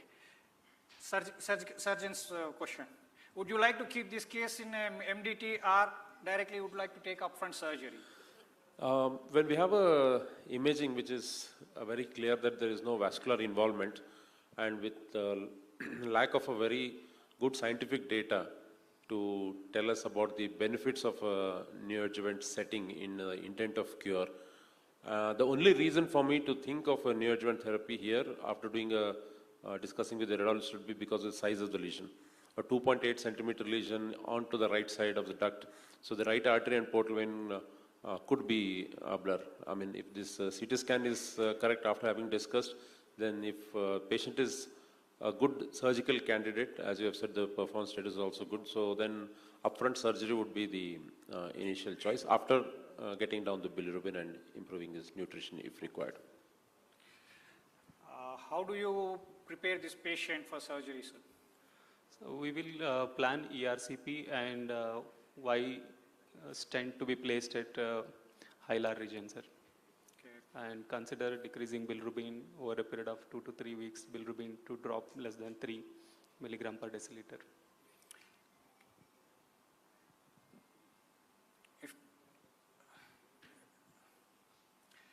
Do you consider any portal vein embolization in this patient?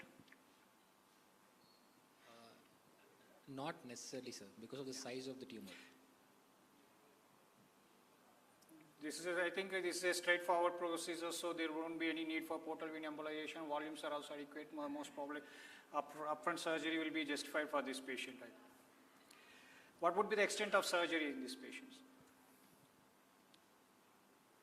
Surgeons. Yeah. Sir. I only have to tell. So this will be a standard extended right hepatectomy with caudate, including the caudate should be the standard of choice with level 2 lymphadenectomy. This patient underwent surgery. It is the final pathology report is T2 N0 M0 resection, and resection was R0 resection. Would you like to give adjuvant therapy in this patient? If you want, what kind of regimen? Yeah, so definitely when considering the patients of BTC post-resection, so in this setup, definitely I would like to go ahead with adjuvant capecitabine monotherapy. So that's what I think we have robust evidence for capecitabine monotherapy. Okay, coming to case 2. Okay, that is a straightforward case of upfront surgery followed by adjuvant therapy. With this case 2, it's a 56-year-old male with no comorbidities, presented with pruritus for 3 months duration.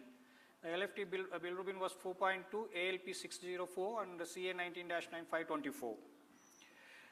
Imaging wise, there is a 4 into 4.5 centimeters mass in segment 8 and 4 with right lobe atrophy, which is involving the right duct, suspicious infiltration of portal venous confluence mainly on the right side, with enlarged periportal and retrocrural node. The volumes of liver was right side 44 and left side 56%. No distant mets. It's a locally advanced tumor.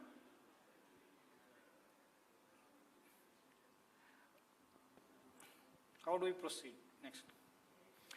Will you go for neoadjuvant for surgery, whether CT or CRT or upfront surgery? The primary, what exactly is the primary? The primary being? Primary location, I didn't get. Location, right lobe, segment 4 and both lobes, segment 4 and 8. Involving right side portal, suspicious infiltration of portal venous confluence. Yeah, so when we talk about the role of neoadjuvant chemotherapy in any of the BTC entities, we don't prefer neoadjuvant chemotherapy at all. We don't have robust evidence, that's what I feel. There is no role of any neoadjuvant radiotherapy in any of the biliary tract cancers. Okay. The only setting where radiation oncologist comes into place in gallbladder cancer, particularly in a post-op setting, particularly in node positive and R1 resections. In intrahepatic and extrahepatic cholangiocarcinoma. Any role of in gallbladder cancer, neoadjuvant radiotherapy, no, along with chemo? No, no benefit. No at all, as in clinical trials are there? In neoadjuvant setting, no. Okay, yeah, thank you. Okay. What about biliary drainage preoperatively? What is biliary? Surgical side. Surgeon. We have to drain the right system. 4.2 bilirubin. Yeah, but it is not that high bilirubin. There is no evidence of cholangitis. No evidence of cholangitis. Yeah, and still biliary drainage is required because to prevent cholangitis if surgery is planned. Okay, sir. What do you prefer? Do you want to go with any new here, plan? If you look at the numerical value of the bilirubin, preoperative bilirubin may not be required. But there are many other things in this. One is the portal vein confluence is almost involved. So you are looking at a possibility of a portal vein resection and reconstruction. In such cases, there is good evidence to show that a preoperative biliary drainage, that to a PTBD, both segments, will help in a long way in giving a good a post-operative outcome if at all you end up doing a portal vein reconstruction. So here the bilirubin alone should not be there. One thing, when the portal vein reconstruction is required, the OTPT is very high and his initial presentation is only pruritus. So all these things make sense to have a biliary drainage in this patient. If you go for upfront surgery, what is your criteria to, resectability criteria in this patient, this kind of cases, locally advanced cholangiocarcinomas, intrahepatic cholangiocarcinomas? Dr. Kaushik. So, this kind of locally advanced diseases where suspicious involvement of the portal vein and bile duct, centrally located tumors? Yeah, I would not prefer an upfront surgery in this patient, especially with the confluence involved. I'm not very comfortable with going with an upfront resection for this patient. Okay, then what is your plan then? I would consider a neoadjuvant chemotherapy. Okay. And how long do you consider? And when will you go for reassessment? And after 3 to 4 cycles. 3 to 4 cycles. Sir, your opinion about neoadjuvant? So, neoadjuvant, yes, it has to be done only on an experimental basis because we do not have a decent pathological response in biliary tumors. Even if you think that we do a neoadjuvant therapy, at least we should do 6 to 8 cycles. And even if you feel that the margins are free from the portal vein, the portal vein reconstruction will not be escapable. So this patient will end up. So the resectable criteria would be definitely upfront surgery if he is a surgically good candidate with preoperative biliary drainage will be on the cards. The resectable criteria would be, one is, once we do an assessment, I always use the intraoperative ultrasound to reconfirm the extent of the portal vein involvement at the confluence, how much of the length of the reconstruction we have got. Arterial involvement, we make sure it is not there. Otherwise, if arterial involvement is there, it becomes a predicament for inoperability in these conditions. So, those will be the resectable criteria. Sure. Yes. So, if you are speaking about this particular case, when we encounter such type of cases, definitely we would put in MDT, then discuss with surgeon. Really, if he feels that it can be made resectable by the upfront, neoadjuvant chemo use, then on an experimental basis, yes, but we don't have robust data to support any neoadjuvant chemotherapy regimens as per any recommendations, but definitely, yes, we have some agents in our hands, like gemcitabine plus oxaliplatin-based regimens or few other regimens as well, which will give us good response rates. But if you think on recommendation-based wise, yeah, that's what is the dilemma. Just one addition, neoadjuvant chemo for this biliary tract is not very robust, but some evidence from gallbladder, yes, you can assume that. And second thing, for specifically intrahepatic cholangio, there is now evidence coming up for hepatic arterial infusion chemotherapy, especially for unresectable and with liver limited metastasis also. Maybe we can consider that as an option, because especially all these intrahepatic cholangio are predominantly artery supplied tumors. So HAIC is one option which we can consider. So gallbladder, definitely yes. Yeah. Here after, discussing with the multidisciplinary team and after counseling the patient, finally patient accepted for upfront surgery. So we did right extended hepatectomy with portal vein resection and reconstruction. We sent intraoperatively frozen biopsy, margins were free, but later the final biopsy turned out to be portal vein. There is no as such intraluminal extension of the tumor, but perivenous infiltration of the tumor. So notes were negative. What about adjuvant therapy? Margins were negative, no portal vein invasion, but perivenular infiltration were. Again, definitely for this case, as the patient went ahead for upfront resection and we know that they are going to do bad and end up with recurrence, so I may consider adjuvant therapy. Same Genesis. No, what about the data is more in favor of capecitabine. Capecitabine, okay, sure. We have other agents like S1, as well as some trials were done with gemcitabine plus mitomycin, all that, but we don't have concrete evidence. That's what is the problem. Sure. What about molecular studies and other therapies in this patient? So the typically molecular studies will we end up in doing the metastatic setting. So as it is, but this is a so we don't recommend.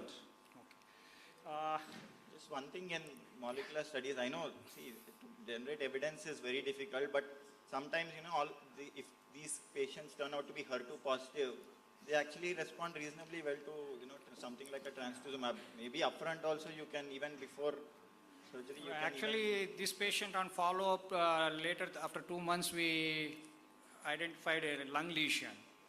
Yeah, initially. So the reason to give neoadjuvant chemo is not just to downstage, but to avoid a futile surgery. In patients who progress on chemo, then you at least avoided a futile surgery. So although there is no evidence, you can, selecting the biology, chemotherapy might help. This is This is case 3. 56-year-old male, diabetic, hypertensive. Patient presented with right upper quadrant pain, jaundice of 1 week duration. One episode of chills 2 days ago. He presented to ER with bilirubin level of 4.2, ALP 239, OTPT is 58 and 112, CEA was 6 and CA 19-9 was 32. Later workup, imaging wise, there was a stricture in the hilum around 1 centimeter, no mass kind of mass formation lesion, no IHBRD, no lymph node enlargement or distant lesions, and PET CT wise it's non-avid, bile cytology was negative. What it could be, either benign or malignant. Patient is very well preserved, no complaints before, no loss of appetite and no loss of weight. We have to rule out IgG4 disease in this patient, and it's probably benign biliary stricture, but needs further evaluation in the form of cholangioscopy and cholangioscopy guided biopsy in this patient. Okay, maybe cholangioscopy or biomarkers. But I mean, are there any other biomarkers in this kind of CA and CA19- were normal. Our cytology was negative. No other FDG wise, PET wise also negative. Patient is very well preserved. Yeah, I think we should rule out strictly primary sclerosing cholangitis. That's what someone was telling. Okay. Yeah. Okay. So cholangioscopy would add some benefit in this one.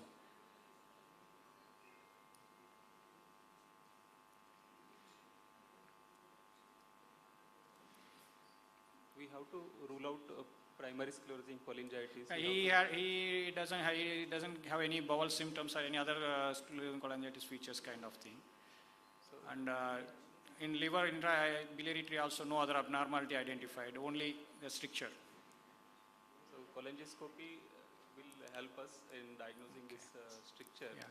One possibility is cholangioscopy may help us. So on a practical note, what we will be doing as medical oncologists whenever we encounter this case, so MRI with MRCP, all those things.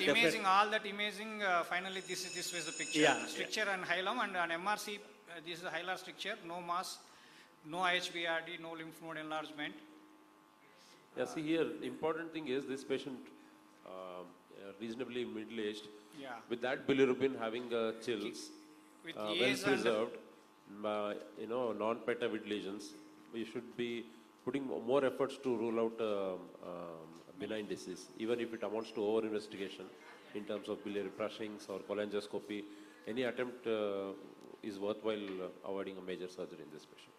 Yeah, keeping his EAs in view and isolated hilar stricture kind of thing with elevated ALP and bilirubin, all these things, we counsel the patient, and we took him for surgery with the explanation of if it is intraoperative analysis, frozen biopsy, all these things. If it is a benign stricture, we will do stricture removal. If it is malignant, then we will extend the surgery. So intraoperatively, there is a stricturing kind of segment involving, it's a type 4 hilar finally. And imaging, it was only hilar, type 1 kind of thing. But during surgical exploration, it turned out to be type 4 hilar, right hepatic duct up to 1.5 centimeters, left 5 mm from confluence. And frozen biopsy turned out to be, frozen is cholangiocarcinoma. And the margins, they said negative on frozen. So, but on final biopsy, it is R1 on the left side, left duct. We did extended right hepatectomy with left hepaticojejunostomy. And frozen margins were negative, and we have to go up to almost confluence of 2-3 segment ducts. So, but final biopsy turned out to be R1. Yeah. So whenever we see R1 resections, definitely we would like to indulge our radiation oncologists. So to have their opinion on chemoradiation, then we go for systemic therapy alone. Yeah, particularly in cholangiocarcinomas, particularly intrahilar, extrahilar, the evidence is very limited. So we prefer doing it in a sequential approach, but not concurrent. first let us complete the chemotherapy and then see the patient's performance status. If he is fine and there is no disease elsewhere, then we would do a adjuvant radiation of around 50 grain.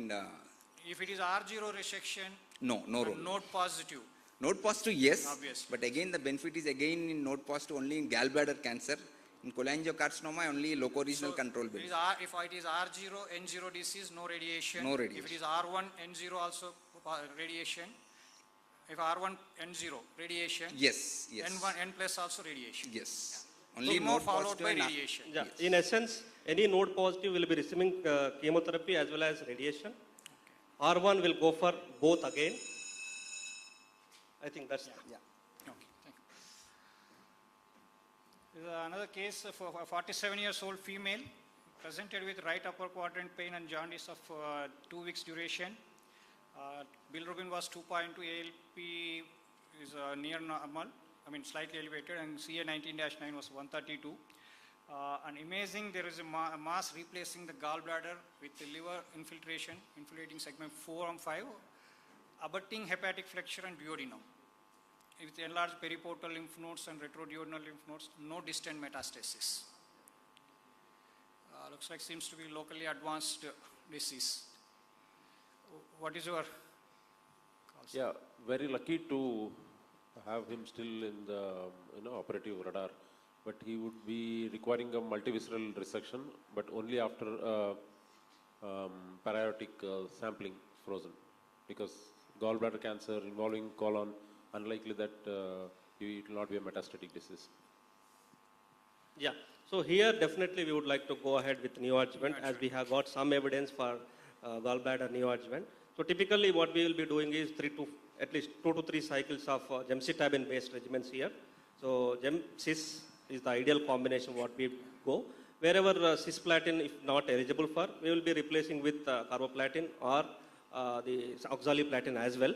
So typically give 2 to 3 cycles of neoadjuvant followed by response assessment, then take up for upfront surgery, because in this setting we have got little evidence.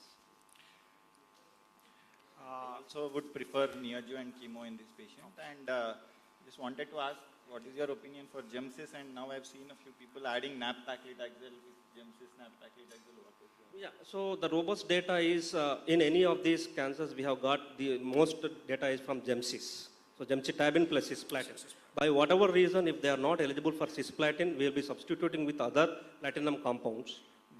And regarding the addition, so we see in this way, do we really have any added extra advantage of triplet or like that? We don't have the evidence. If I'm not wrong, still the current evidence suggests that nab-paclitaxel is used as an alternative when someone is not very fit for this first line gemcitabine-based therapies. So we prefer any day gemcis. What is response, I mean, for neoadjuvant in these kind of cases for gemcitabine? So the overall response rates are in the range of 30 to 35%. So that's what we look in terms of downstaging the tumor. What would be the extent of surgery, sir, if it is downstaging or if it is progressive kind?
What about biliary drainage?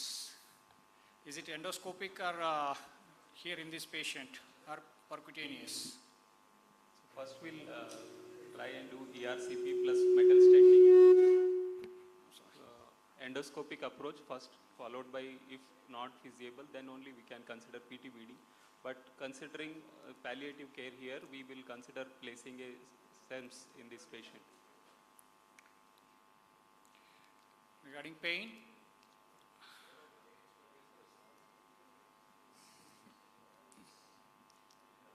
I think these patients, we know they'll be short-lived, and I would be very hesitant to do a PTBD in such patients because it will add up to their poor quality of life. So whenever we're doing a ERCP stenting for these patients, all the medical guys nowadays use the EUS, so it's worthwhile doing a celiac block while in the same sitting for whatever benefit it has. What about role of, PTBD and how do you Yeah, manage these if the patients? ERCP fails, then we can take them for the PTBD, sir. How do you manage these patients with this external drainage system? Would you like to? If there is a collection in the GB which to be drained with the persisting cholangitis, we can drain it off.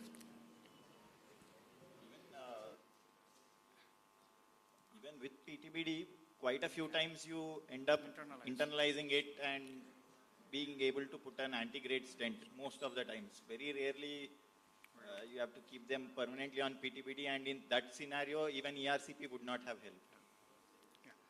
What about, systemic therapy in this setting? Metastatic gallbladder. So to begin with, only all of these patients, we would like to have a comprehensive genomic profiling. If finances are not an issue at all, then we would be going ahead for the systemic therapy initiation if there are no targetable genomic alterations. So ideally we would be we would go ahead with the data from TOPAZ 1, and durvalumab in combination with Gemcis is one what we hope to give if there are no financial constraints, as well as Pembro plus Gemcis as well, because that is the standard of care as of now as we speak. And for those patients who are not affordable for IO also, then we'll be going ahead with Gemcis.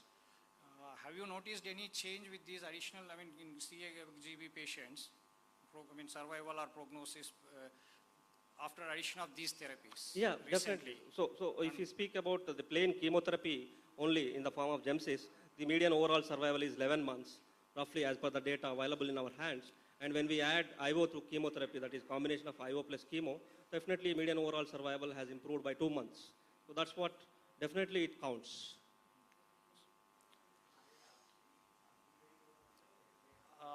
Any future developments in the diagnosis of biliary tract carcinomas, particularly where the benign versus malignancy, how can we solve them?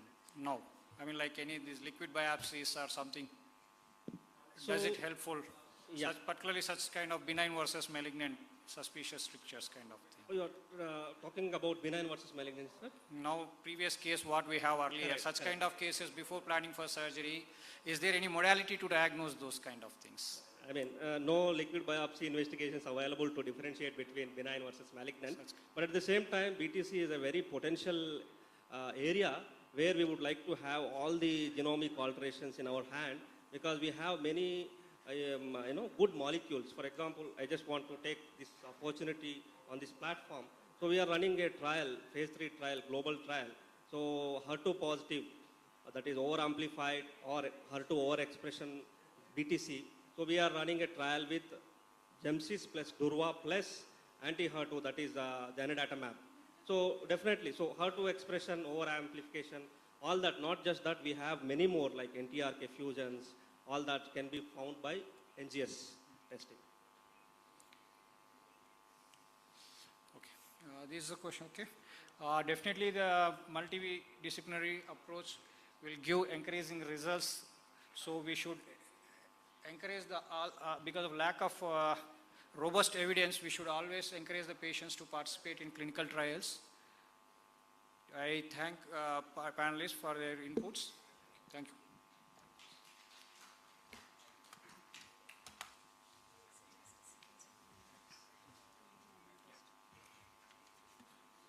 I would like to extend my heartfelt thanks to all the panelists for making this session engaging and interactive. May I request our moderator to kindly present mementos to our panelists as a token of appreciation. to Dr. Vijay Kumar sir.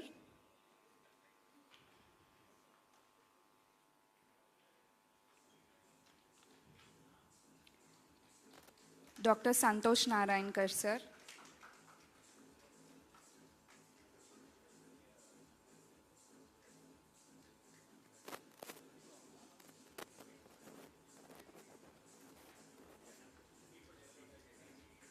Dr. Venugopal sir.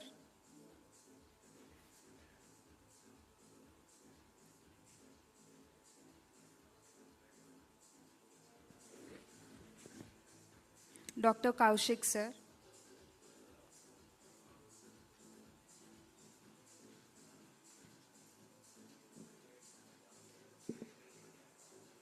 Dr. Rohit sir.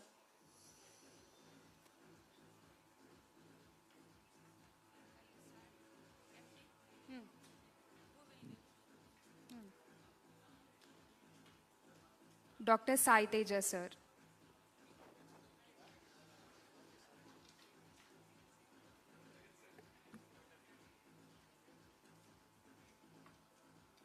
Thank you, sir. I would like to invite Dr. Harish Babu, Medical Head of MOI, to present mementos to our speakers. To Dr. Krishna Gopal, sir.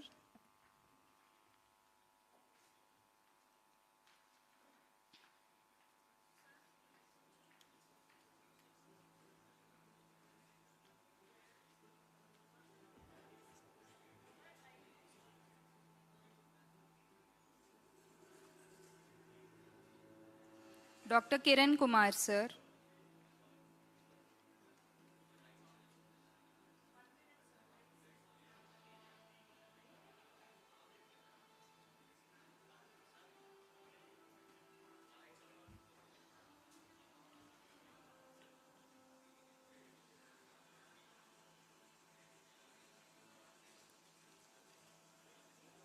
Dr. Manoj Kumar, sir.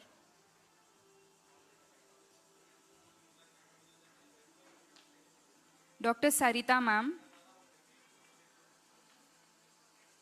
Dr. Amit Jotwani, sir.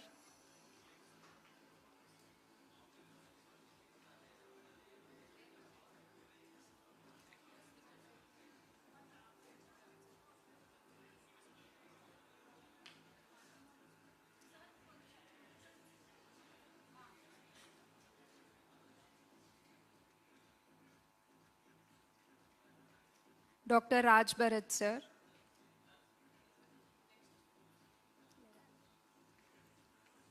Dr. Praveen, sir.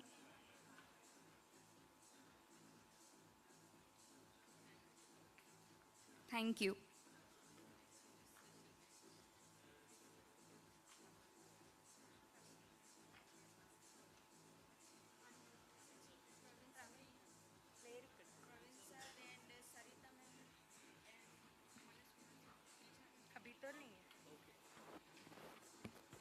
Start next session.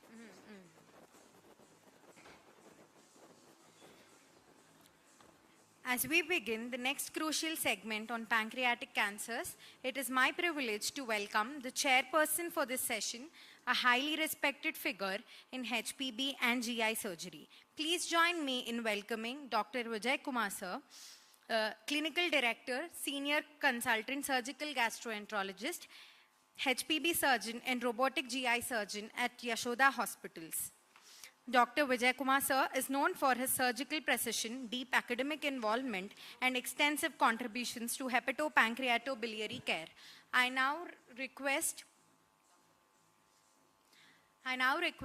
Dr. Venkatramana, Medical Head of Medicover Women and Child Unit, to hand over the bouquet to Dr. Vijay Kumar sir.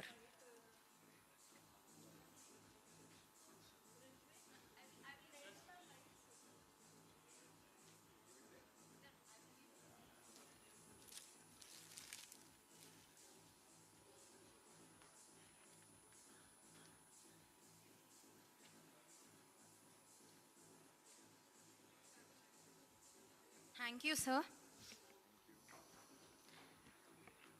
We now begin our session on pancreatic cancers with a topic of great diagnostic relevance. It is my pleasure to invite Dr. Santosh Narayankar, consultant gastroenterologist at Medicover Hospitals, who will be speaking on the topic role of endoscopic ultrasound in the evaluation of pancreatic space-occupying lesions. We welcome you, sir.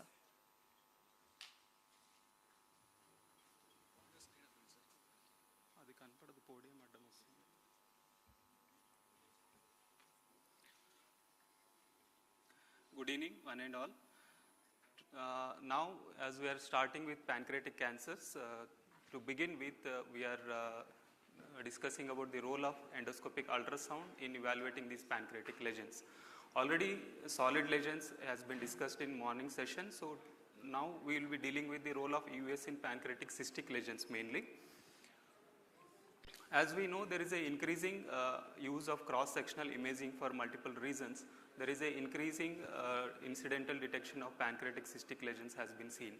So approximately around 13 to 49% of patients undergoing for cross-sectional imaging for reasons for other conditions have been incidentally detected with pancreatic cystic lesions. So as whenever these patients come to our OPDs with incidental detection of pancreatic lesions, so we have to, as a clinicians, we should need to diagnose and determine its malignant potential, because it will determine the course of the further management and treatment, because these patients may require reassurance, may require surveillance, or may require a surgical resection. So based on cross-sectional imaging alone, accurate risk stratification is difficult in these patients, and based on cross-sectional stratification, it falls short, because patients who underwent surgical procedures for pancreatic cystic neoplasms showed that 25 to 40% of patients had no malignant lesions on post-surgery, and 50 to 75% of patients had only mucin-producing lesions, but they did not show any high-grade dysplasia or carcinoma. So cross-sectional imaging has limited sensitivity and specificity for diagnosing these pancreatic cystic lesions.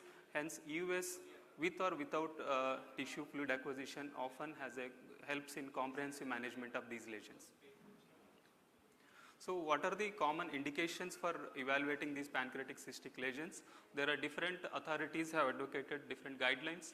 So among these, most common is pancreatic cystic lesion which is more than 3 centimeter size. Then we have dilated main pancreatic duct, presence of solid component in the cystic lesion, associated dilatation of the pancreatic duct more than 10 mm or even 5 to 9 mm, and elevation of CA19-9. There may be associated lymphadenopathy. There may be on surveillance rapid growth which is present, and sometimes there may be abrupt cutoff of the pancreatic duct and distal atrophy of the pancreas. So any of these which are present these patients require an endoscopic ultrasound for further evaluation. So how EUS helps in differentiating these pancreatic cystic lesions? So it helps in determining the cyst size, whether the cyst is microcystic or macrocystic, then cyst wall, whether it is thick or thin. There may be septations may be present, there may be calcification in the center of the cyst or in the periphery of the cyst. There may be mural nodules present in the wall of the cyst wall. And also we can evaluate relation to the surrounding structures. There may be vascular involvement we can see, and we can also check for the main pancreatic duct whether it is communicating with the cystic lesion or any of the side branches. So among these cystic lesions we have malignant potential, then we have malignant cystic degenerations of the solid lesions, then we have non-malignant type of cystic lesions. So those which are having no risk or no malignant potential are pseudocysts, then we have congenital cysts, lymphoepithelial cysts, retention cysts, and also some of them are malignant potential carry. These include MCNs and IPMNs. And other than that, we have solid pseudopapillary tumor, which is a malignant cystic lesion. So among these, we'll discuss few of them. We have serous cystadenomas, which are very commonly seen on imaging. So usually these are the middle-aged women seen in middle-aged men with undergoing CT or MRI, and they may show a microcystic or macrocystic appearance. Even though they carry low malignant potential, but they needs to be evaluated. They typically have honeycomb appearance on US imaging, and the multiple cysts with coalescent multiple septations will be present. These cystic lesions may range from millimeters to up to 1 centimeter or macrocystic. Sometimes SCN may be a unilocular lesion, or sometimes it may be oligocystic and with have appearance which can overlap with the MCN. And it is very difficult to differentiate them from other forms of cystic lesions. So this is a US image showing here my multiple cystic lesions of different varying sizes with separated by cyst walls, and it carries typical honeycomb appearance on endoscopic ultrasound. And it is pathognomic for the serous cystadenoma. So this is one of the histopathological image showing microcystic, multiple microcystic cysts which are seen separated by septae. It is typically seen in patients with serous cystadenomas. So next we have intraductal papillary mucinous neoplasm. These can be divided into 3 types mainly: main pancreatic duct, side branched and mixed type. So main pancreatic duct, here there will be abrupt dilatation of the main pancreatic duct associated with sometimes fish eye ampulla extruding mucin can be seen on endoscopic examination, and it is pathognomonic of main pancreatic duct IPMN. And branched duct IPMN is a result of dilatation of side branches, typically resulting in a grape-like cystic lesions on US. There may be intermediate malignant, they have potential of 15 to 70% carrying a malignant potential. And mixed type of IPMN has features of both side branch and main branch type of IPMN. So this is a US image showing IPMN, and this is a histopathological cytology showing low-grade dysplasia and high-grade dysplasia, and also the ampulla showing a typical fish eye ampulla where mucin is extruding from the papilla. Then we have mucinous cystic neoplasms, mostly in the body and tail region. They can be seen both in male and females, predominantly in male, and they are mostly unilocular and septated sometimes, and the endosonographic appearance is usually a thin-walled cystic lesion, and they carry malignant potential up to 10% of the cysts. So then we have pancreatic pseudocyst, which is very common. Usually these patients will have some history of pain abdomen or pancreatitis which is present, and usually it occurs in the setup of background pancreatitis, that is acute or chronic pancreatitis, and US evaluation shows a thin-walled collection which may have debris in the and there are no mural nodules or septations. On US also we can see features of chronic pancreatitis, and side branch ectasia and calcification may be present in the background of a cystic lesion. So whenever we have these cystic lesions, there are some concerning findings, that is cyst size more than 3 centimeters, there is a thick wall septations, there may be cysts causing bile duct obstruction, dilated main pancreatic duct more than 10 mm, and presence of mural nodule more than 3 mm are the features concerning for the malignant potential. So how can we proceed with these patients? We have US guided fluid acquisition, and which can be evaluated for the workup to differentiate between the different pancreatic cystic lesions. Even though the acquisition has 50% sensitivity for diagnosing these pancreatic cystic lesions. So whenever we aspirate the cyst fluid, we usually evaluate these cysts for the CEA levels, then we have cyst fluid glucose levels, then also most commonly these two, and also sometimes amylase levels. CEA levels are the mainly used to differentiate between the mucin producing and non-mucin producing cystic lesions, but there are no arbitrate cutoff levels, but 192 is the mark where we can consider below that are non-mucinous and above that are mucinous. But CEA levels less than 5 nanograms rules out the mucinous, and CEA levels more than 800 confirms the diagnosis of mucinous type of cystic lesions. Cyst fluid glucose usually less than 50 confirms the mucinous type of cyst. Sometimes if there are septated cystic collections are there, the fluid aspirated may not be adequate for testing for CA levels or cyst glucose and cytology. In that cases, genetic markers are important, and genetic markers like KRAS and GNAS mutations, they confirm the diagnosis for IPMN and mucinous cystic lesions. So VHL genes also confirms for SCN. So when we aspirate the fluid, we also send them for cytopathology. In that cytopathology may show histiocytes, macrophages or neutrophils. In that it confirms the pseudocyst. If it is a glycogen-rich cuboidal cells, then it is a serous cystadenoma. Then we have mucinous epithelial cells, which can show extracellular mucin also, that confirms the mucinous cystic lesions. So when to aspirate the fluid in these cystic lesions? Cyst size more than 3. Then we have MPD dilatation.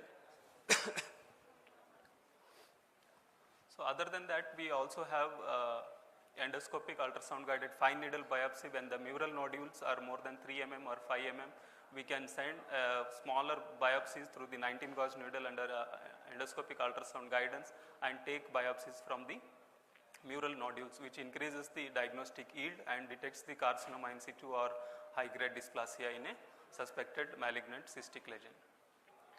So whenever we encounter a cystic lesion on routine cross-sectional imaging, we have to ask history of pancreatitis. If there is a history of pancreatitis, we have to consider pseudocyst.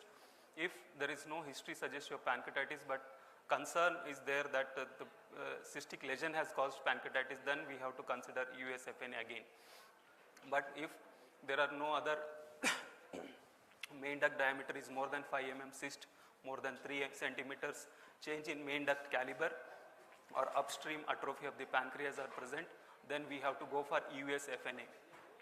So again, USFNA confirms the cytology if there is a high grade dysplasia or pancreatic cancer or suggestive of any mucin producing or IPMN type of cyst, then refer to multidisciplinary group for the surgical management or ablation.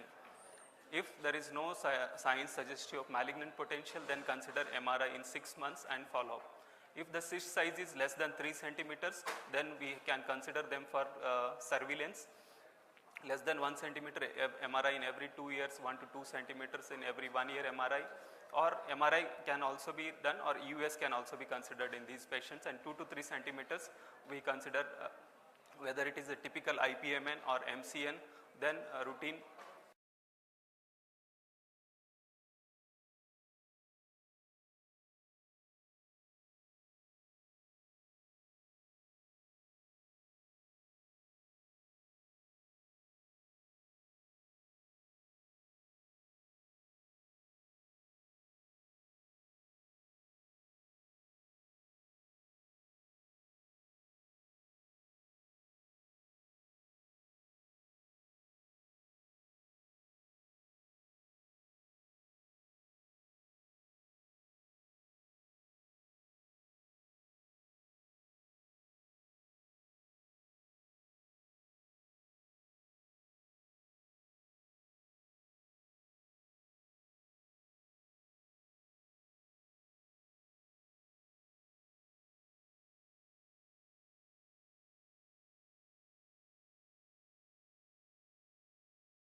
techniques in multidisciplinary approaches in pancreatic carcinoma. We welcome you, sir.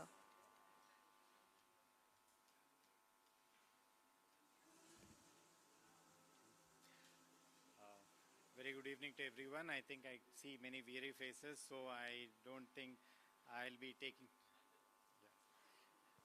taking too much of your time. And there is too much of information packed in a single day. So I know it is very difficult to grasp everything. So I'll keep my presentation simple. I'll not be going into the different types of cancers, how to manage different things. I'm restricting my talk to pancreatic adenocarcinomas. That would be my talk. And as you know, pancreatic adenocarcinoma is a aggressive malignancy. And what we are showing here, the CR data is the latest data, which is showing a slightly better 5-year survival rate of 44% in the localized tumors. But traditionally, that was not the case. The 5-year survivals of 20% is considered the standard in pancreatic adenocarcinoma, which is localized and operated. So, radical resection that offers the best possibility of cure, and what has improved the survivals is the advent of neoadjuvant chemotherapy. So, though we know chemotherapy, it's a very aggressive chemotherapies, that is what works in these cases, that is a FOLFIRINOX or gemcitabine based, that has improved the 5-year survivals from roughly 20% to around 40%.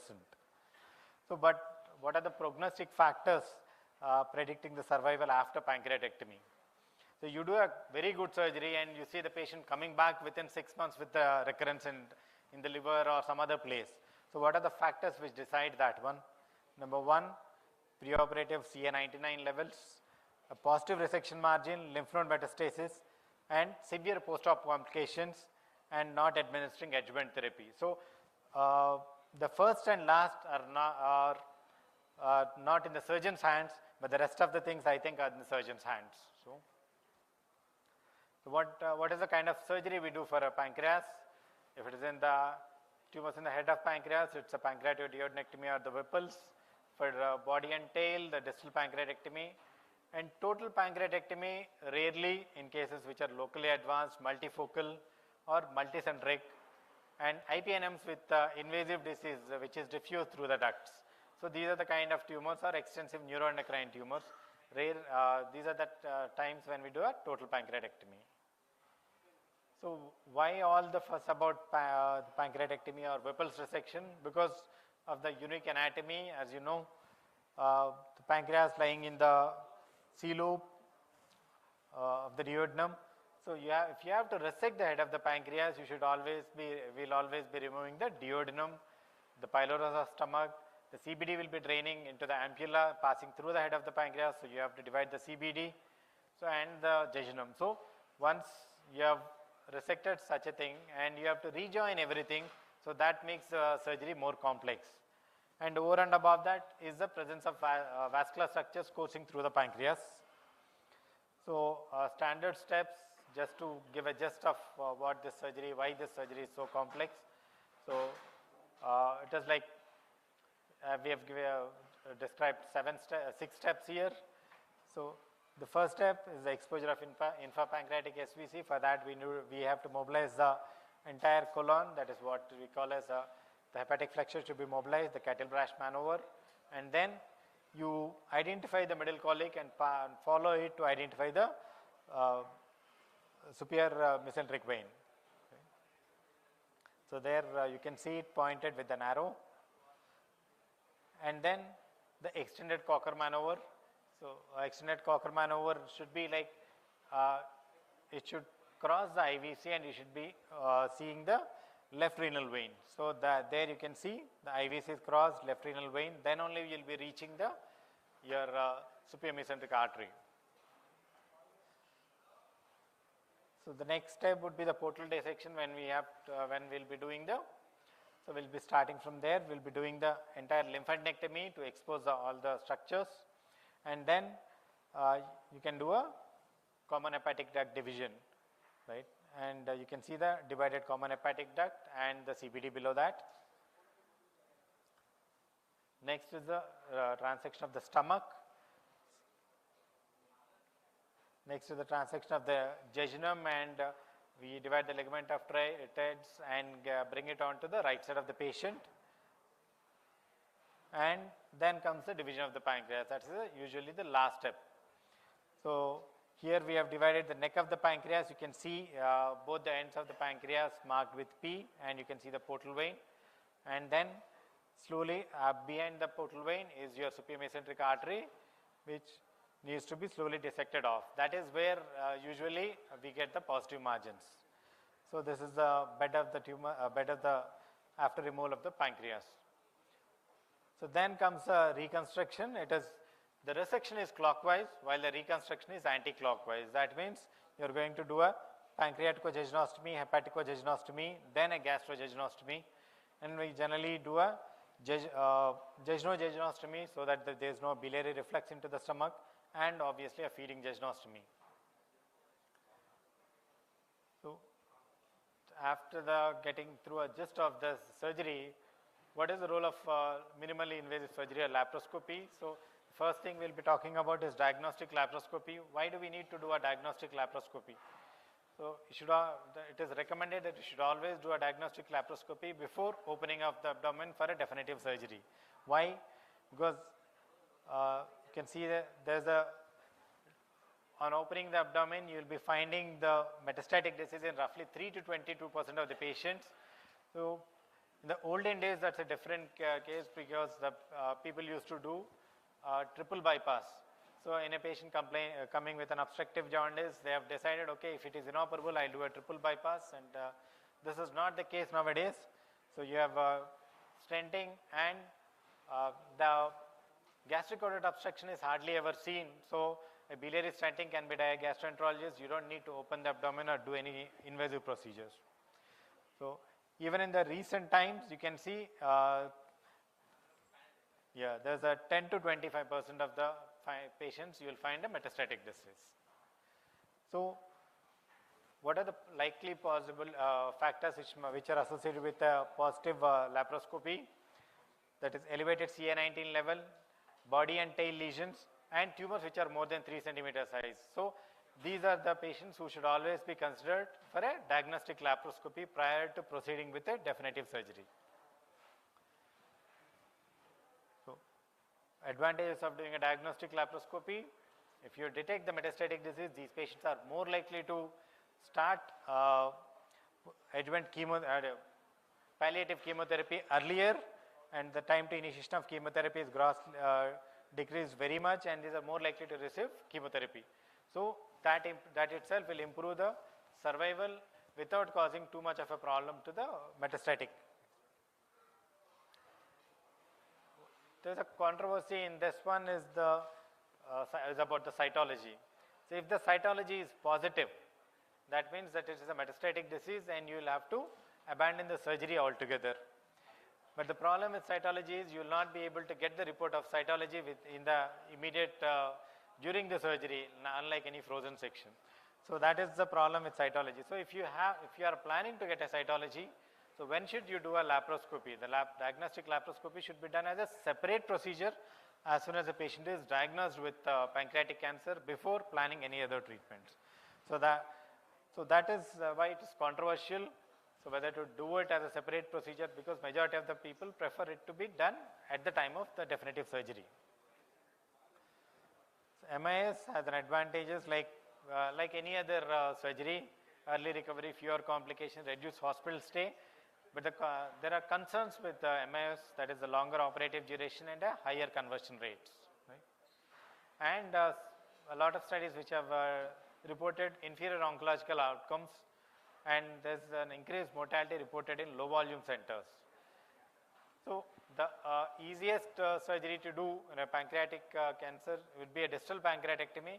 So lap distal pancreatectomy was first performed in 1994 by Kusheri, but lap, so for the majority of the times it was confined to doing a distal pancreatectomies only. So there are multiple trials showing distal results which have proved that for a distal pancreatectomy, MIS is the preferred option, with the operative times are similar, and the less blood loss and oncological outcomes are similar to an open surgery. So I think here is showing a tumor. This is a so this is, as you can see, this is a cystic lesion. This is a solid pseudopapillary neoplasm of the pancreas in the body and tail. So the what I am holding is a duodenum, and from here we will be slowly separating it out.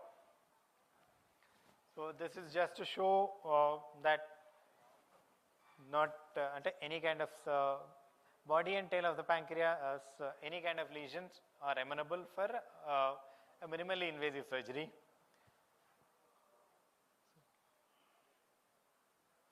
Here we are separating it. We are doing a posterior dissection first to identify everything. There you can see the fat, that the perinephric fat. As we come medially,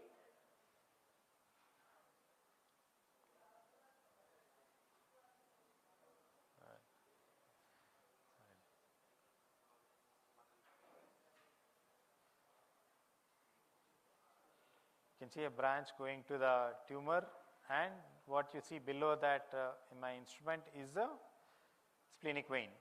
So this is a spleen preserving distal pancreatectomy.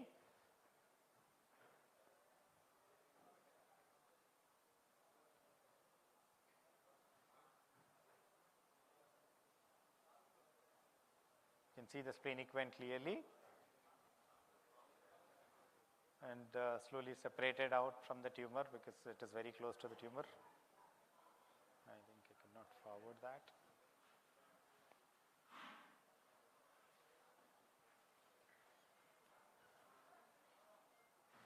Smaller branches we are coagulating and dividing. So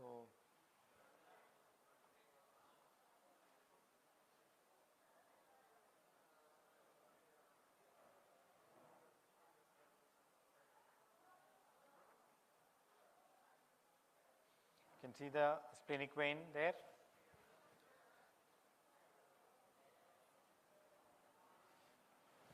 I think I don't know.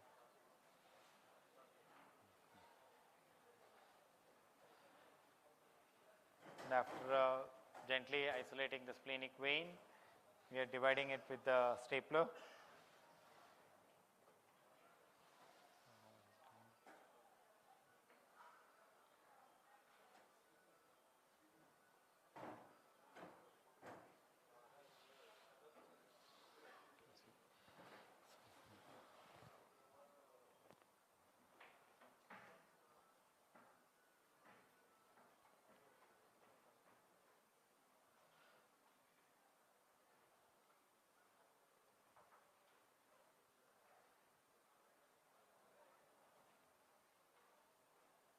So that is the bed, the preserved splenic artery and vein you can see,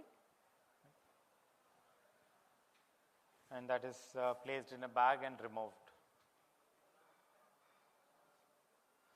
And this is the final picture after the surgical resection. That's a young girl, she's a 19-year-old girl, and they're worried about the scar. So the phalansteal incision is given and the tumor is removed, so there's no visible scar on the abdomen. That's the advantage of doing a minimally invasive. So this is a laparoscopic distal pancreatectomy, but we have stayed away from doing Whipple's resections because of the, as you have seen, the complexities of it and the multiple anastomosis that needs to be done, and that is too taxing on us, and you need a proper assistance and everything. But robotic has made things simple. Here you can see we are doing a pancreaticojejunostomy, the ductal mucosa anastomosis. The duct you can see clearly. This is robotic. So you can see that we can suture it well. The duct is magnified, so you are seeing it well on table. If in an open surgery, it is very difficult to clearly isolate the duct, identify the duct and take sutures from the duct. Here we are suturing it with 40 PDS. So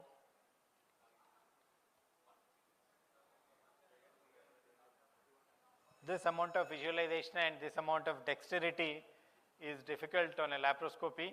So only if in expert hands, that is what we say, if you have the expertise, if you have the patience and expertise to do it, then obviously Whipple's by doing a robotically will give a lot of advantage to this patient. So we're placing a stent which will be removed, which will usually come out on its own. So because describing the entire procedure is out of the thing. So I just wanted to show why the robotic is better for doing a Whipple's resection, because of the dexterity it offers to us, and it's more or less like an open surgery. So there are multiple studies which have come out.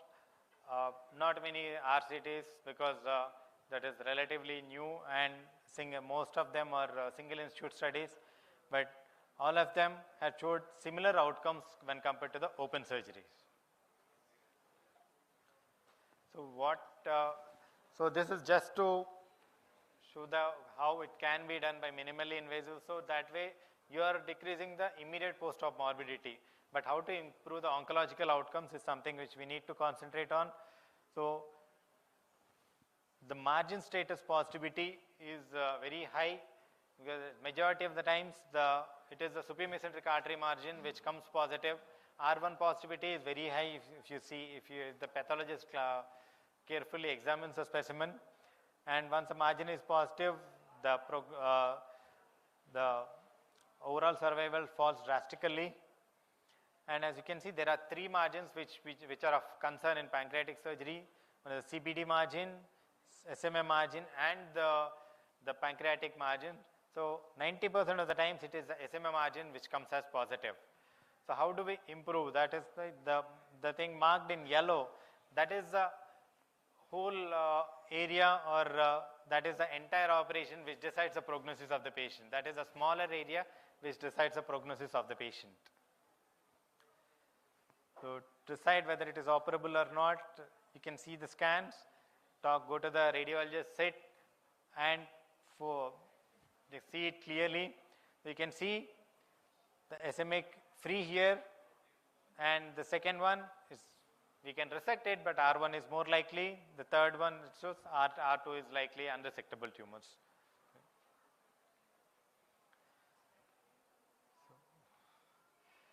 What about the portal venous resection? Portal venous resection,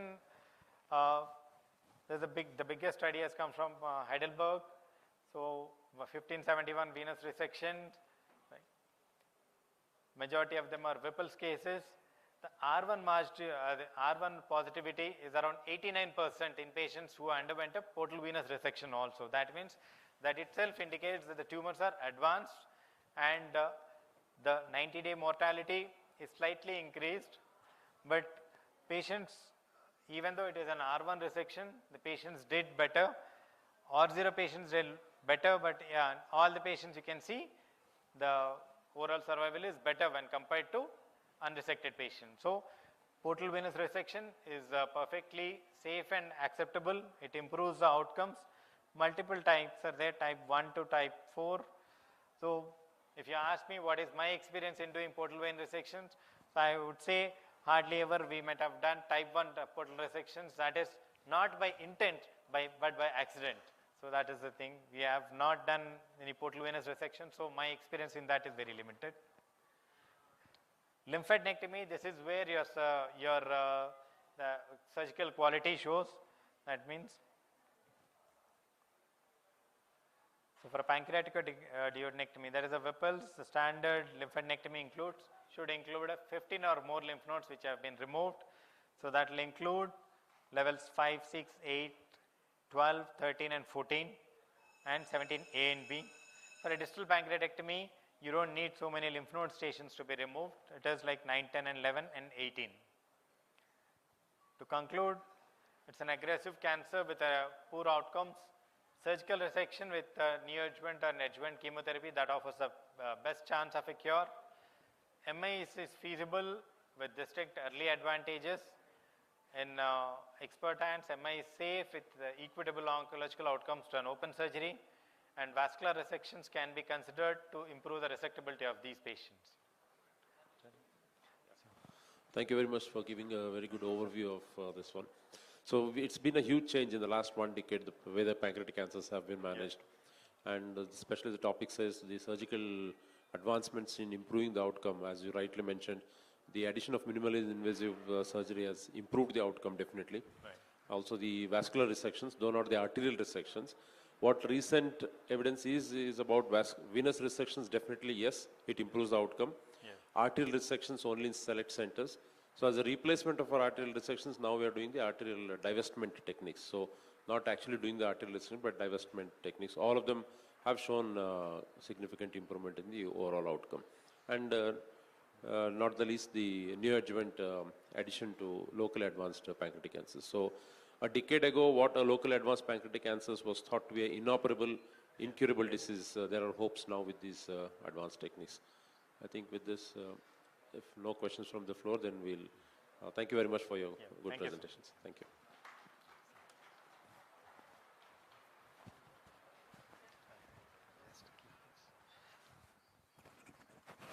Thank you, sir, for that comprehensive and insightful talk.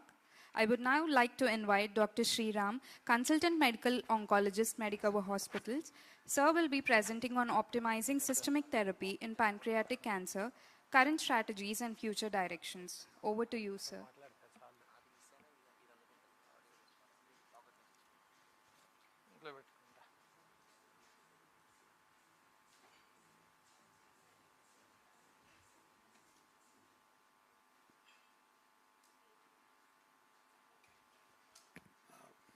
Good evening, everyone. So, the topic is optimizing systemic therapy in pancreatic cancer. So, current strategies and future directions. So, pancreatic cancer, as Sir had already mentioned, it is associated with definitely associated with lower survival at any stage. So, unfortunately, up to 80% of the cases they present at advanced or metastatic stage. And 5-year survival rate is 30% for node negative disease, and it's less than or equal to 10% for node positive disease. So topic of today I would be covering about the management of potentially resectable pancreatic cancer and therapeutic options in metastatic pancreatic cancer. So before going into the resectability, there is a criteria defining the resectability which was mentioned in NCCN. So if you take the arterial, the resectable criteria, it's no arterial tumor contact. And venous, there is no tumor contact with SME or PV or less than or equal to 180 degrees contact without vein contour irregularity. And borderline resectable, there is two criteria for pancreatic head and uncinate process and pancreatic body and tail process. So for pancreatic head and uncinate process, it's solid tumor contact with common hepatic artery without extension to celiac artery or hepatic artery bifurcation, allowing for safe and complete resection and reconstruction. And solid tumor contact with SMA of less than or equal to 180 degrees. And solid tumor contact with variant arterial anatomy. And for the pancreatic body or tail, it's solid tumor contact with celiac artery of less than or equal to 180 degrees. And whereas for the venous, it's a solid tumor contact with SME or PV of more than 180 degrees or contact of less than or equal to 180 degrees with contour irregularity of the vein or thrombosis of the vein. And solid tumor contact with the IVC. And locally advanced contact, it's solid tumor contact more than 180 degrees with SME or celiac artery, and for the venous it's not amenable to resection or primary reconstruction due to complete occlusion of SMV or portal vein. So for the resectable and the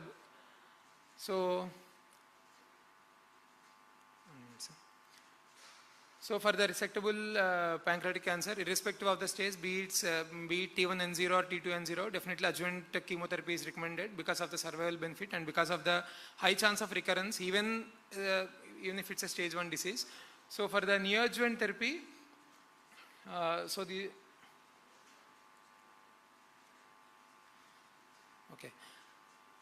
these are the few trials for the neoadjuvant. So this is a trial known as PRIO-PANC1. So this is a neoadjuvant chemoradiotherapy versus immediate surgery. So they have did in the resectable, both resectable and borderline resectable pancreatic cancer. So patients with good performance status with resectable or borderline resectable were randomized, and patients were given 3 cycles of neoadjuvant chemotherapy, and radiation was only given in the 2nd cycle followed by surgery, and patient was given 4 cycles of adjuvant, and it was randomized with upfront surgery followed by chemotherapy. And the primary endpoints are OS and secondary endpoints are R0 resection and distant metastasis-free survival, metastasis-free interval and locoregional recurrence-free interval. So if you look at the efficacy data, definitely the patients with resection rate is definitely, it's almost all 60%. RG resection rate is almost all 63% in patients who underwent chemoradiotherapy versus it's 31% in patients with immediate surgery. And even median DFS is 9.9 months with NACT, and whereas it is 7.9 months with upfront surgery. And median distant metastasis-free survival is 18.4 months with pre-op CRT, whereas it is 10.6 months with immediate surgery. So definitely there is improvement in DFS, and also there is improvement in the local regional, metastasis-free survival in patients with who underwent NACT rather than a surgery. But the subgroup analysis showed that there is no survival benefit for the patients with resectable tumor, whereas definitely it showed good improvement in patients with borderline resectable who underwent NACT. So the next trial is the PRIOPANC2. So in this, they have compared two different neoadjuvant chemotherapy regimens. That is FOLFIRINOX they have compared with the gemcitabine-based chemoradiation. There is no trial which has compared FOLFIRINOX-based chemoradiation till now. So even in this cycle, it's not, in this, they have compared two different neoadjuvant chemotherapy regimens, and it had almost all showed similar results. There is, the OS benefit is only around 1.4 months with FOLFIRINOX compared with gem-based CTRT. So I think the further data is awaited, but as of now, with the current data, it's only minimal benefit with the FOLFIRINOX. I think the other study I didn't mention here, but it's a PRIOPANC3 study, even that is evaluating upfront FOLFIRINOX followed by surgery versus surgery followed by FOLFIRINOX in both resectable and borderline resectable patients. I think the results are awaited. So based on these trials, definitely in patients with borderline resectable, the NACT neoadjuvant chemotherapy will definitely play an important role in both the overall survival and also in the PFS rather than patients who undergo upfront surgery. So this is the trial for the, this is SPAC4 trial. So they have compared this gemcitabine versus gemcitabine with capecitabine in the resected pancreatic cancer. So gemcitabine plus capecitabine, if you see at the OS, it's almost 28 months with gemcitabine plus with the combination regimen, and it's 25.5 months with single agent gemcitabine. But this is the trial. So PRODIS24 trial. So they have compared modified FOLFIRINOX versus gemcitabine in resected pancreatic cancer. So even in these patients, 18 to 17 years of age were selected with R0 or R1 resection, and with good performance status, and patients are randomized to either modified FOLFIRINOX for 6 months, that is 12 cycles, or gemcitabine, single agent gemcitabine for 6 cycles. So if you look at the median DFS and median OS, it's almost all significantly longer with modified combination regimen. That's modified FOLFIRINOX, the DFS is almost all 21.6 months versus 12.8 months with gemcitabine, and OS it's 54.4 months with combination regimen, and it's only 35 months with gemcitabine. And even in this they have compared, in few patients weren't, they were actually randomized and they didn't receive any adjuvant treatment, and definitely it's only less than 6 months, in which I didn't mention in this. So that's a subgroup analysis. So even when you look at the safety data, definitely combination regimen will have, the chance of side effects is definitely very high in combination regimen. If you see, the major side effects would be diarrhea and peripheral neuropathy, which were very common with the modified FOLFIRINOX because of the irinotecan and oxaliplatin thing. And definitely gemcitabine, it's on the lesser side. And even the chance of neutropenias and cytopenias are also more common in the FOLFIRINOX when compared with the gemcitabine. And this is the other trial, EPACT. So this they have compared the gemcitabine plus nab-paclitaxel versus gemcitabine in resected pancreatic cancer. So criteria is similar to that of the FOLFIRINOX regimen. So they have taken, treatment now patients with surgically resected with good performance status. So they have randomized patients to gem and nab-paclitaxel versus gemcitabine alone. So it's for 6 months, 6 cycles of treatment. So if you look at the DFS and OS, median DFS is almost all equal with the combination regimen. It's 19.4 months versus 18.8 months, whereas the OS is 40.5 months for the combination versus 36.2 months with the gemcitabine. So definitely for patients, there is no trials which compare directly gemcitabine nab-paclitaxel with the FOLFIRINOX. So, but extrapolating from the data, we can So in any patient with very good performance status, definitely younger age, I think the first regimen to go either in the first line or in the metastatic setting would be FOLFIRINOX because of the greater OS in the DFS, even in the metastatic setting and also even in the first line setting.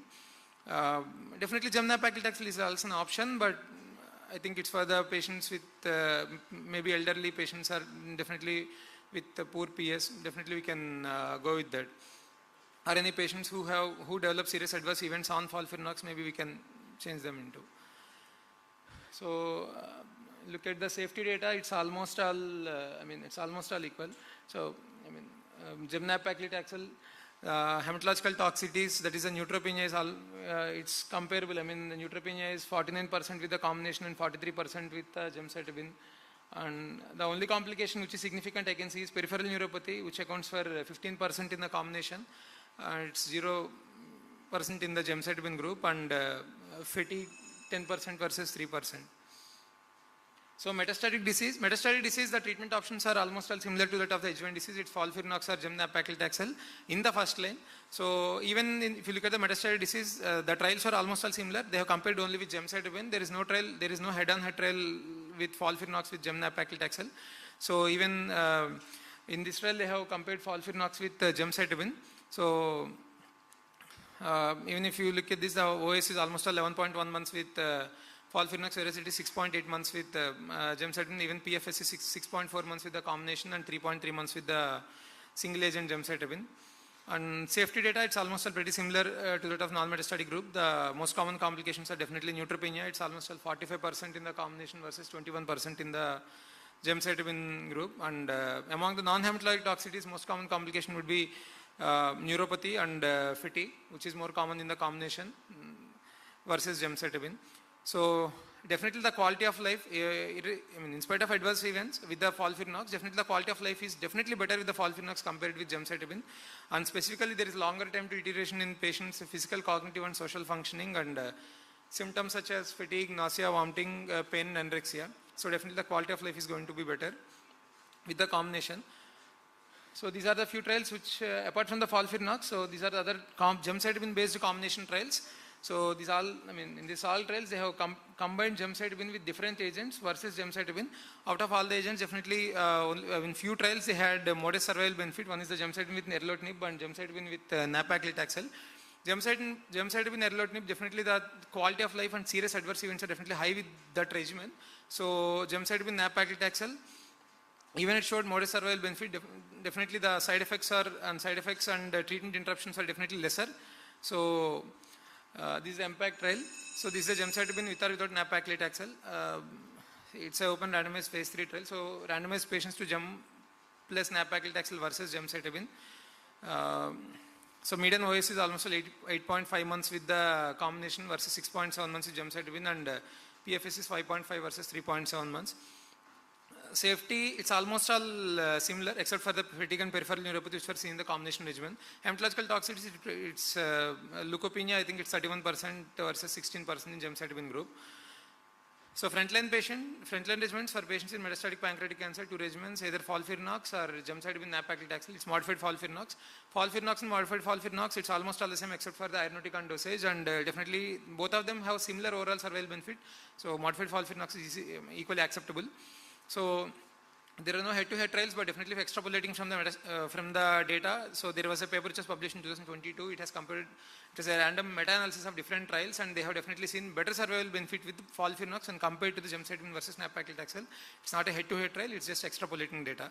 So any patient with good performance status and no hyperbilirubinemia, first line option would be FOLFIRINOX. If the performance status is on the lower side, if performance status of 2, gemcitabine nab-paclitaxel would be the preferred option. Any patients with poor performance status or with hyperbilirubinemia, it would be either single agent capecitabine or 5-FU, because as the irinotecan and gemcitabine generally metabolized by the liver. So what's after first line? It's actually sequencing. So if the patient was given prior FOLFIRINOX, next line would be Gem-nab-paclitaxel, and if the patient was given Gem-nab-paclitaxel, FOLFIRINOX won't come into the, we can't give FOLFIRINOX because of the deterioration in the performance status. So in that line we would have options of either FOLFIRI or FOLFOX or Capox, or else single agent gemcitabine, even that is also an option if the patient is not tolerating FOLFIRINOX. So molecular profiling in pancreatic cancer, like all other malignancies, definitely we do have molecular profiling in pancreatic cancer, but still many agents are still in development, many agents are still in clinical trials. So we don't have any solid benefit for any molecular, for any approved agents in pancreatic cancer, like how we see in other cancers. But even NCC and ASCO guidelines, they recommend germline testing and even somatic tumor testing for any patients with metastatic disease. So for in any first line therapy, we don't go with any of the molecular agents. These molecular agents only come into second line therapy. So these are the few common molecular testing and their therapeutic implications. So this is the slide from the NCCN. So the last column you can see. So those are the different molecular testings. That is a KRAS, BRAF, FGFR. So these are the different molecular testings. If it is a KRAS gene positive, adagrasib and sotorasib. So those are the agents. Out of them, 2 are in clinical trials, but still I think it will take some time. And BRAF mutation positive, it's dabrafenib plus trametinib. And EGFR positive, it's erdafitinib. And HER2 positive, it's trastuzumab deruxtecan. In NTRK positive, entrectinib and larotrectinib are actually approved, but still we are not using. And repotrectinib is still in trials. And if no prior immunotherapy, so 2 agents, 2 things I want to tell. So there are 2 agents in the molecular profiling which we can use up. One is the BRCA testing, that is the BRCA1 and 2 testing. So any patient with BRCA1 and 2, either gene positive, either somatic or germline, we can give them platinum based chemotherapy, and if the patient is remission, we can just put on them on olaparib maintenance, BRCA inhibitor maintenance. That's one thing. And second thing is immunotherapy. Immunotherapy, the chance of patients having deficiency MMR or MSI high is only less than or equal to 1%. But if the patient is having, by chance, if the patient is having any or else TMB, tumor mutational burden of more than or equal to 10, if the patient is having any of these features, definitely immunotherapy we can try because of the safety. So definitely pembrolizumab is already approved, and dostarlimab and nivolumab plus ipilimumab still are in trials. I think nivolumab plus ipilimumab, it's a category 2B indication, but pembrolizumab definitely we can try. So conclusions: earlier stage disease, phase 3 evidence support FOLFIRINOX in post-op adjuvant setting, and improving frontline and second line treatment options for metastatic disease. And germline testing should be considered for all patients, at least because of the BRCA mutation and PARP inhibitor, and second thing is a PDL1. Thank you. Thank you very much for the elicit presentation, because for want of time, we will not take any questions. There's a lot to discuss on pancreas. Like, if you want me to tell you only one small thing is, we have seen that over the decades or 2 decades of work on pancreatic cancer for the adjuvant or the neoadjuvant setting, it's not taken off like other cancers. Yes, sir. So we have something to do with the biology of the tumor. And comparing pancreatic cancer with the locally advanced is more to do with the close proximity of the vessels rather than the tumor really being locally advanced. A 2 centimeter tumor will behave the same way as compared to a 5 centimeter tumor in the pancreas, because the veins are close by, they are intruding into the veins, and then we call them as locally advanced. Yes. So the biology of the tumor remains the same. The reason why the neoadjuvant has not taken off is because the biologies remain the same. The results are poor in extended vascular resections because of the complications and morbidity of a vascular resection, making the performance status more poorer, and the patient's not tolerating the chemotherapy much better. I think. Yes, sir. Okay, I think we'll thank you very much for the for covering the entire gadget of the adjuvant setting for pancreatic cancers. Thank you. Thank you, sir.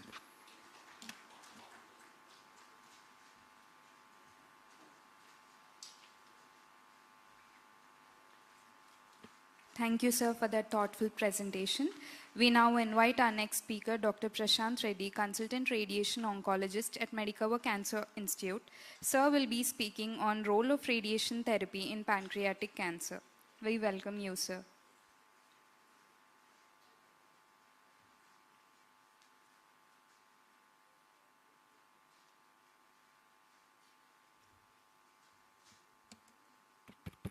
Yeah, good evening, everyone. As a radiation oncologist, the moment carcinoma pancreas case comes to me, I just want to use one cricket analogy because it's IPL season. I know that I am playing red ball cricket, not white ball cricket. Because in test match only you play for a draw. In white ball you play to win. In case of CA pancreas, I know that I'll be playing for a draw. If I can achieve draw, that's great.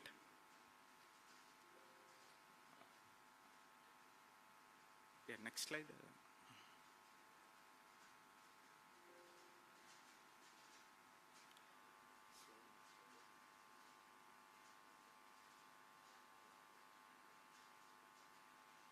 Just a couple of slides on a brief introduction. Radiation oncology is one of the main branch to treat cancer along with systemic and surgical oncology. Almost 60 to 70% of the cancer patients, they require radiation, either it could be radical or adjuvant. In simple words, it's like undergoing X-ray, absolutely painless treatment. Here we use very high energy X-rays.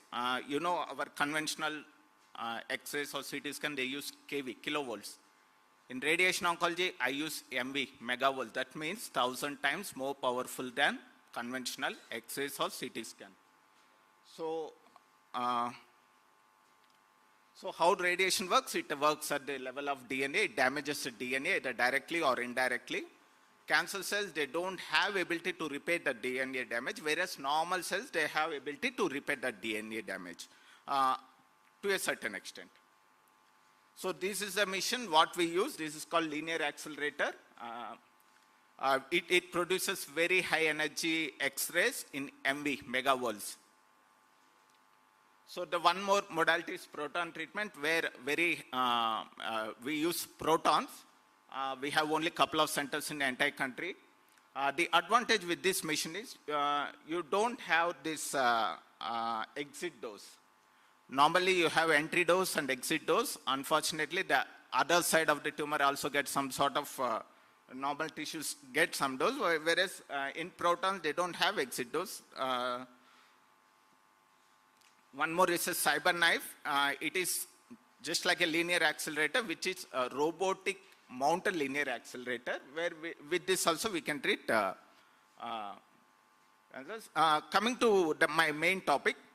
My first question is, whenever the pancreas case comes, where exactly is the lesion? Is it at the head of pancreas, body, or tail? Why? If it's at the head of pancreas, then I am bothered about the duodenum, because duodenum is a hollow structure. I cannot do something called saber. I cannot give more dose. I cannot go aggressively, because I'm worried about the duodenum. So similarly, if the lesion is at the tail, lesion is at the tail, then the problem is I'm worried about the stomach. So every day I have to make sure that I treat patient when he is on empty stomach. So already my previous speakers, they clearly mentioned if it is, it's a blue structure because vein, if it is less than 180 degrees, you have to see if it's less than 180, more than 180, or it's clearly infiltrating, deformity. So there is a difference, because if it involves vein, it can be removed and reconstructed, whereas with artery, it's very difficult. If it involves the artery, it's very difficult. So that's where the thing comes, whether it's resectable, borderline resectable, or unresectable. So next is where exactly we are, whether are we resectable, which stage. So, so when it comes, this is a clear-cut case of resectability. You can see a clear plane between vein, artery, and the tumor. That means it's definitely a resectable. This patient goes directly for the surgery. So next comes towards the left side, it is borderline resectable. It is clearly less than 180 degrees. So this patient should go for neoadjuvant chemo and radiation, then go for surgery. Towards your right, it's clearly unresectable. You know that you are playing test match cricket. All you can achieve is draw. So definitely even surgery is the main option. You can see there's a clear 5-year survival benefit with surgery. So where is the role of radiation? As a radiation oncologist, one is adjuvant. Adjuvant means once patient undergoes surgery. Here, I'm treating only microscopic disease. The indications are if lymph nodes are positive, if margins are, if it's R1 resection, then my role is there. That is called adjuvant, where I'll be treating only microscopic disease. Other one is neoadjuvant, where borderline resectable, treat radiation, you try to downstage, then you treat, you send patient for surgery. And the third one is definitive, where it is more than 180, clearly inoperable. you treat you try to prolong the life, you give radiation and chemo. And next one is oligometastatic, when if the patient present with limited number of metastases along with the primary, that is 1 to 5, that is called oligometastatic disease. So coming to this, when I started my career in 2004, this upper one, that is called 3D CRT, was the technique which we were using. You can clearly see that I had to treat extensive structures. I had to treat, I'm worried about the kidneys, liver, ball, duodenum, everything. Then came IMRT during that time only, where with the help of advanced software, I can make sure that I treat only the region of interest. You can see that towards your right, the upper right, the red color is the area where it gets the maximum dose, and the blue, yellow color, it's less than the maximum dose, and blue is the far less than dose, that is tolerance levels. So you can clearly see that with the technique of IMRT, you can spare kidneys, liver, all the structures in the abdomen, and you can confine your dose to the area of region of interest, here pancreas. Then came something called ABC, active breath control. You know, this upper abdominal organs are always moves with the respiration. Here you are targeting something which is mobile. With this control, what we say, it's like you can bring the time to stand still. You can ask the patient to hold a breath, so you make sure that you can hit the target when it is absolutely stand still, so that you don't have to treat surrounding normal structures. You don't have to give more margin surrounding the tumor. Next came IGRT, stands for image guided radiotherapy, where you can put fiducials, so you can see the target where exactly you are hitting. And sometimes we use stent as a fiducial most of the time, because most of them they undergo a biliary stent. Next is SBRT. SBRT stands for stereotactic body radiotherapy, where our target is very small. Here you can see that that yellow color, lower right, yellow color is the target. Where in the SBRT, we give somewhere between 3 to 5 fractions, maximum dose, more dose in limited number of fractions. So these are all the techniques what we use, especially now we are using this IGRT, SBRT, IMRT. So you can see the clear dose distribution. In SBRT, it's a very small, you treat the patient from different angles. The blue color is dope, that area is receiving dose, it's very minimal dose. That means that within the tolerance levels. Whereas the red color is where the maximum dose is going. Similarly, you can see the IMRT, but compared to IMRT, if you see SBRT, our target is very, very, very small. So again, this you can see the SBRT plan. You can see the target, where the red color is the main area. You can see the liver, which we can spare the liver, and also duodenum, hollow structure. One more advantage, because our previous speakers, Dr. Ravichandar, he clearly mentioned that the main area where we can expect positive margin is superior mesenteric artery, because vessels are very, very important. With the advantage with the latest techniques is there is something called TVI, tumor vessel interface. I can target maximum dose to the TVI, that yellow color. You can see that yellow color. I can give maximum dose to that yellow color, that is TVI. At the same time, pancreas slightly lower dose, so that the chances of getting negative margins are very high. Again, same, this yellow color, TVI, you can see, tumor vessel interface. So these are all the missions which I already spoke. One more is breath hold. I said, we ask the patient to hold breath so that you can hit the target, because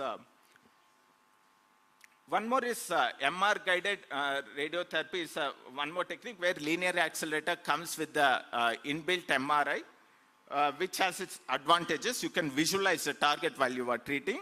Similarly with the protons. So the advantage with the SBRT is sharper dose fall-off because you are treating target only, tumor, surrounding tumor, sharper dose fall-off.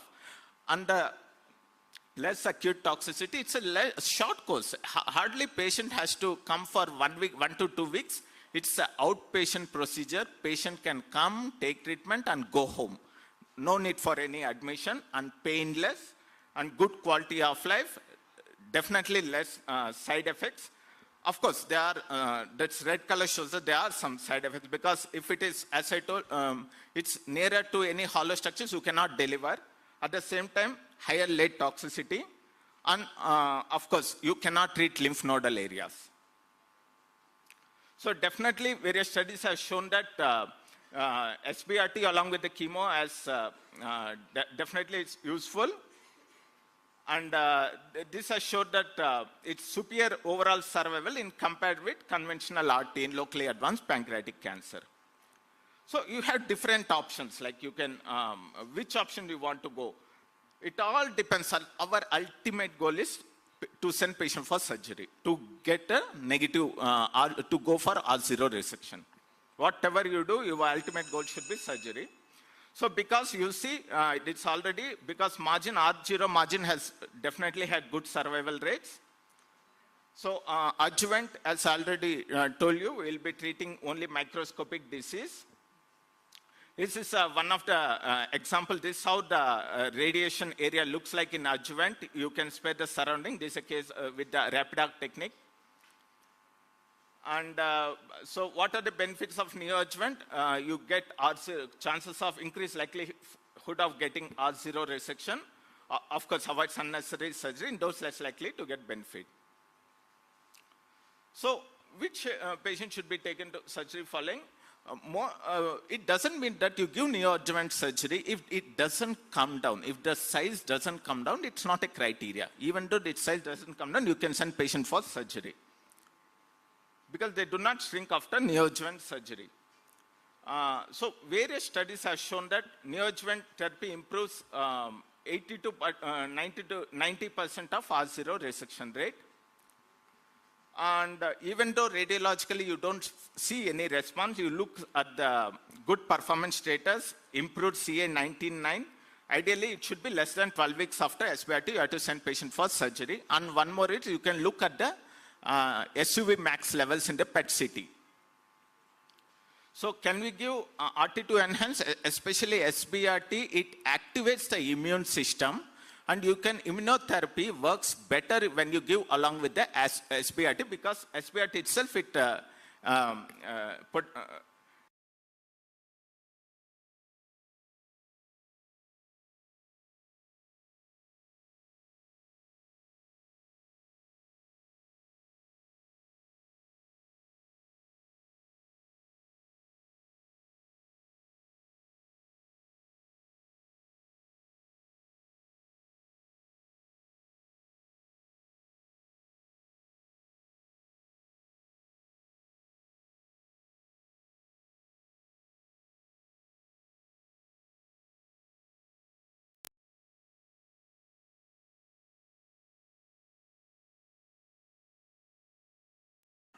in future, you never know. With various markers, you can decide whether patient will respond for radiation or not. Thank you very much. Thank you very much, sir. You have given a lucid presentation from the basics to the advanced in the role of radiation in pancreatic cancer. Any questions from the hall, or we can close this one? Thank you so much.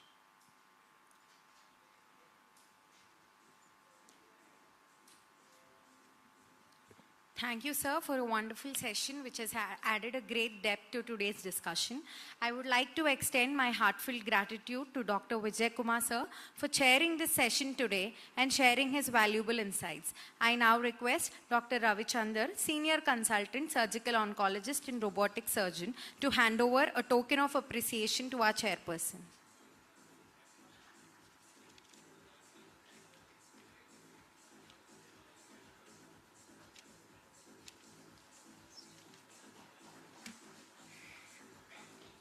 Thank you, sir.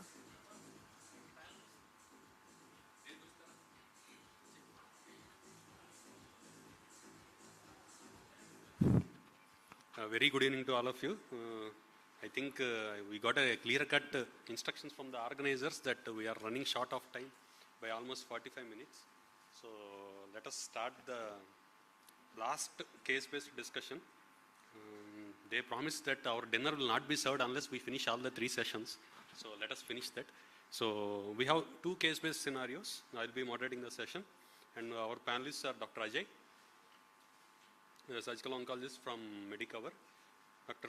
Pradev, medical gastroenterologist, yeah, sure, and Dr. Kaushik, surgical oncologist from AOA, and Dr. Pradeep Bhaskar, radiation oncologist from Medicover Kakinada, and Dr. Chaitanya, radiation oncologist from Medicover Nizamabad.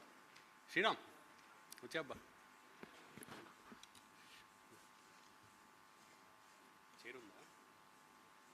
So I think after the previous 3 talks, I think the management of pancreatic cancer is clear, crisp, very well explained by all the 3 speakers.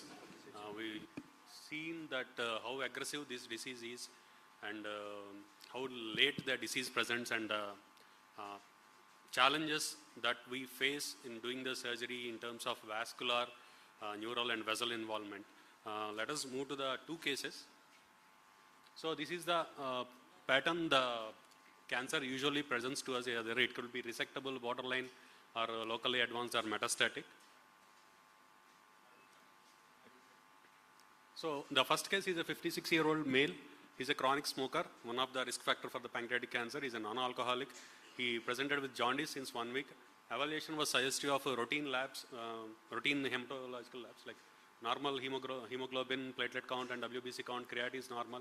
LFT is raised, that is reversely, like bilirubin is almost 10, direct is 8.1 and indirect is 2.1. With elevated alkaline phosphatase of almost 550, his viral markers are negative. Dr. Varun, like how would you proceed with this case next? How would you further manage this case? So this patient, the main concern was his bilirubin was raised. He was jaundiced. Yes. So the first thing that I would do in a jaundice patient, painless jaundice patient, to get a simple imaging. I would want to get an imaging first. By the time they come, usually an ultrasound is usually done. So in that, if there is dilated... the ultrasound has an mass in the head of the pancreas. That is the only information we can get from the ultrasound. So the next best imaging modality that I would get is a CT triphasic pancreatic protocol, where I would assess the mass, the local extent, any nodal disease that is there. Yeah, sure. Dr. Kaushik, are you happy with this CT protocol? And morning we heard about PET CTs also. Nowadays, Hyderabad has more number of PET CTs than entire Europe. So, are you happy with the CECT, routine CECT with pancreatic protocol is sufficient, or do you need a PET CT also? So, pancreatic protocol CT is the most important imaging evaluation for us to assess the resectability. PET CT is not superior to CT. Properly performed pancreatic protocol CT for assessment of operability, but of course, yes, in locally advanced disease, we do get a PET CT for metastatic evaluation. Or a CT chest and a pelvis also should be sufficient. Yeah, please, Ajay. One point that you will have to mention when you're ordering is a triphasic pancreatic protocol. So routinely when you write for PET CT, you're not sure if they do a triphasic, and definitely the amount of slices that you need to assess the arterial anatomy is quite important. So the PET CT might help in routine assessment, workup and but locating the locally if this is a resectable tumor or no. Agreed. So the most important point is we should ask for a triphasic CT that will give you more valuable information for the localized disease and whether arterial enhancement, venous washout and portal venous, everything. So unfortunately this patient came to us with PET CT itself. So there you can see there is a large lesion in the head of the pancreas. And there is a quite uptake there also. There is no doubt about it. This is a locally advanced. I think we have seen the definitions of localized, borderline, locally advanced and everything. We don't want to discuss that again. I'll just show you this. I think this also was discussed in the previous talks. Dr. Prashant also has shown it. The interface between the superior mesenteric vein and the artery and common hepatic artery. Like this is a borderline resectable or I think Here I think artery is almost involved. So locally advanced pancreatic cancer, how do you further proceed? Superior mesenteric vein. Yes. So it is borderline. But I mean, it is difficult to say from based on one single section because we have to see the length of the portal vein SMB complex that is involved, whether it is reconstructible or not. But let us consider it as a borderline resectable. How do you proceed, Dr. Pradev? Like, any one of you address anything before going anywhere? Like, would you take him for reference surgery? I believe, surgery would be, after it would be neoadjuvant because of borderline resectability. Ideally, we would option for a neoadjuvant therapy. Is there a way that we can address that jaundice anyway? Because I'm seeing more of indirect bilirubin and I don't see any IHB. That's the direct. I have told before that is written wrongly. Okay. Yeah, that's a direct bilirubin. Okay. But I don't see any IHB-RD. But if patient is in cholangitis or something like that, there is a role for drainage. But if in case he's going for radiation or the chemotherapy, if the oncologist wants drainage, and I would prefer to do a drainage. Yeah, one.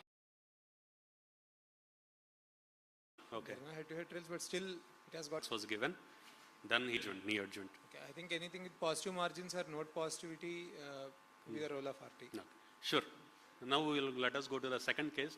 Normal labs, CA99 is 520 international units per ml. Ultrasound showed pancreatic head mass. You have a small lesion in the head of the pancreas. So for an operable case, my question to the surgeons is, would you like to prefer to go for biopsy and then go for surgery? Are you comfortable with the imaging and then go for the surgery directly? Or would you like to at least surgery directly? Or would you like to at least have an FNAC? No, for a resectable tumor, we do not get. No, for a resectable tumor, we do not get an FNAC because it is not going to change the main for us to proceed. Mandatory, but sometimes, as you said, they already get a biopsy and then come. Second thing which I noted was this CA99 was 520 or this CA99 acts as a surrogate where you cannot find. That imaging might help you in differentiating it from them also. Yes. Is most important. Yeah. Chronic pancreatitis has repeated episodes of abdominal pain. I mean, high risk candidate for surgery rather than. I don't think so. We all agree there. We can go directly for this. And for M4 for a resectable pancreatic cancer, adjuvant therapy is must for every stage greater than T1 and 0. And adjuvant therapy gives better survival than observation. Duration of years of the patient and comorbidities of. Thank you, Ajay, Pradev, Dr. Kaushik, Dr. Pradeep Bhaskar, Dr. Sriram, and Dr. Chaitanya. Extend my heartfelt gratitude to all the panelists. I request Dr. Praveen Adusumilli sir to hand over a token of appreciation to all our panelists. Dr.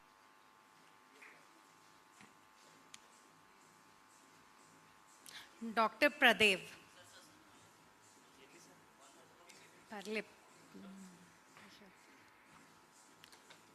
Dr. Sriram.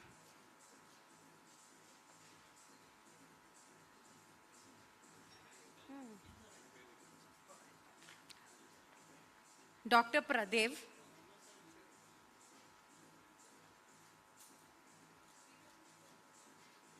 Dr. Sriram.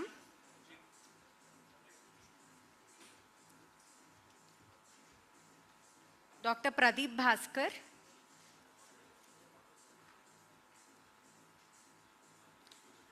Dr. Chaitanya.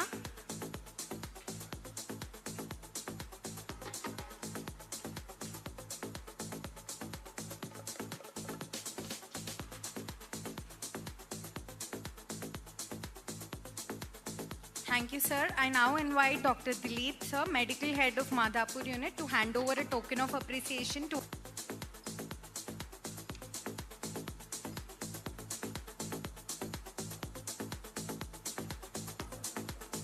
I request, sir, to also hand over a token of appreciation to all our speakers. Dr. Santosh Narayankar, sir. Dr. Ravi Chandar.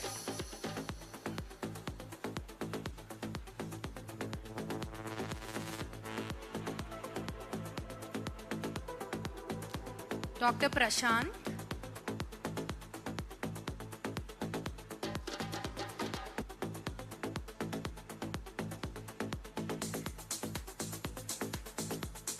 Srikanth.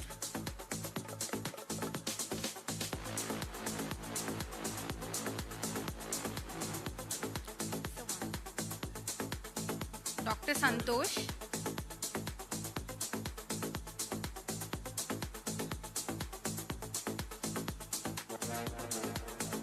Dr. K. Srikanth.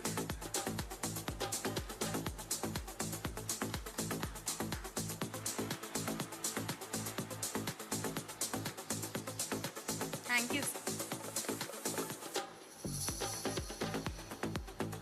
Senior Consultant Robotic Surgical. What an oncologist should know. A 6-month interaction that I had with engineers along with a few doctors. A 6-month interaction that I had with engineers along with a few doctors. We had collaborated. We had collaborated. We had made a project plan. And then we went through doctor or something. Should have. Anyway, the first disclaimer is that I am not an AI expert. I am sure most of you doctors over here probably just use ChatGPT or something and just move on. And probably that is how it should be, just move on. And probably that is how it should be. We need not switch gears to different professions at this point of time. But what is essential to understand, make its inroads into all fields of medicine and in fact oncology as well. So I just want to leave you with 3 thoughts, different to me and something different to an AI engineer.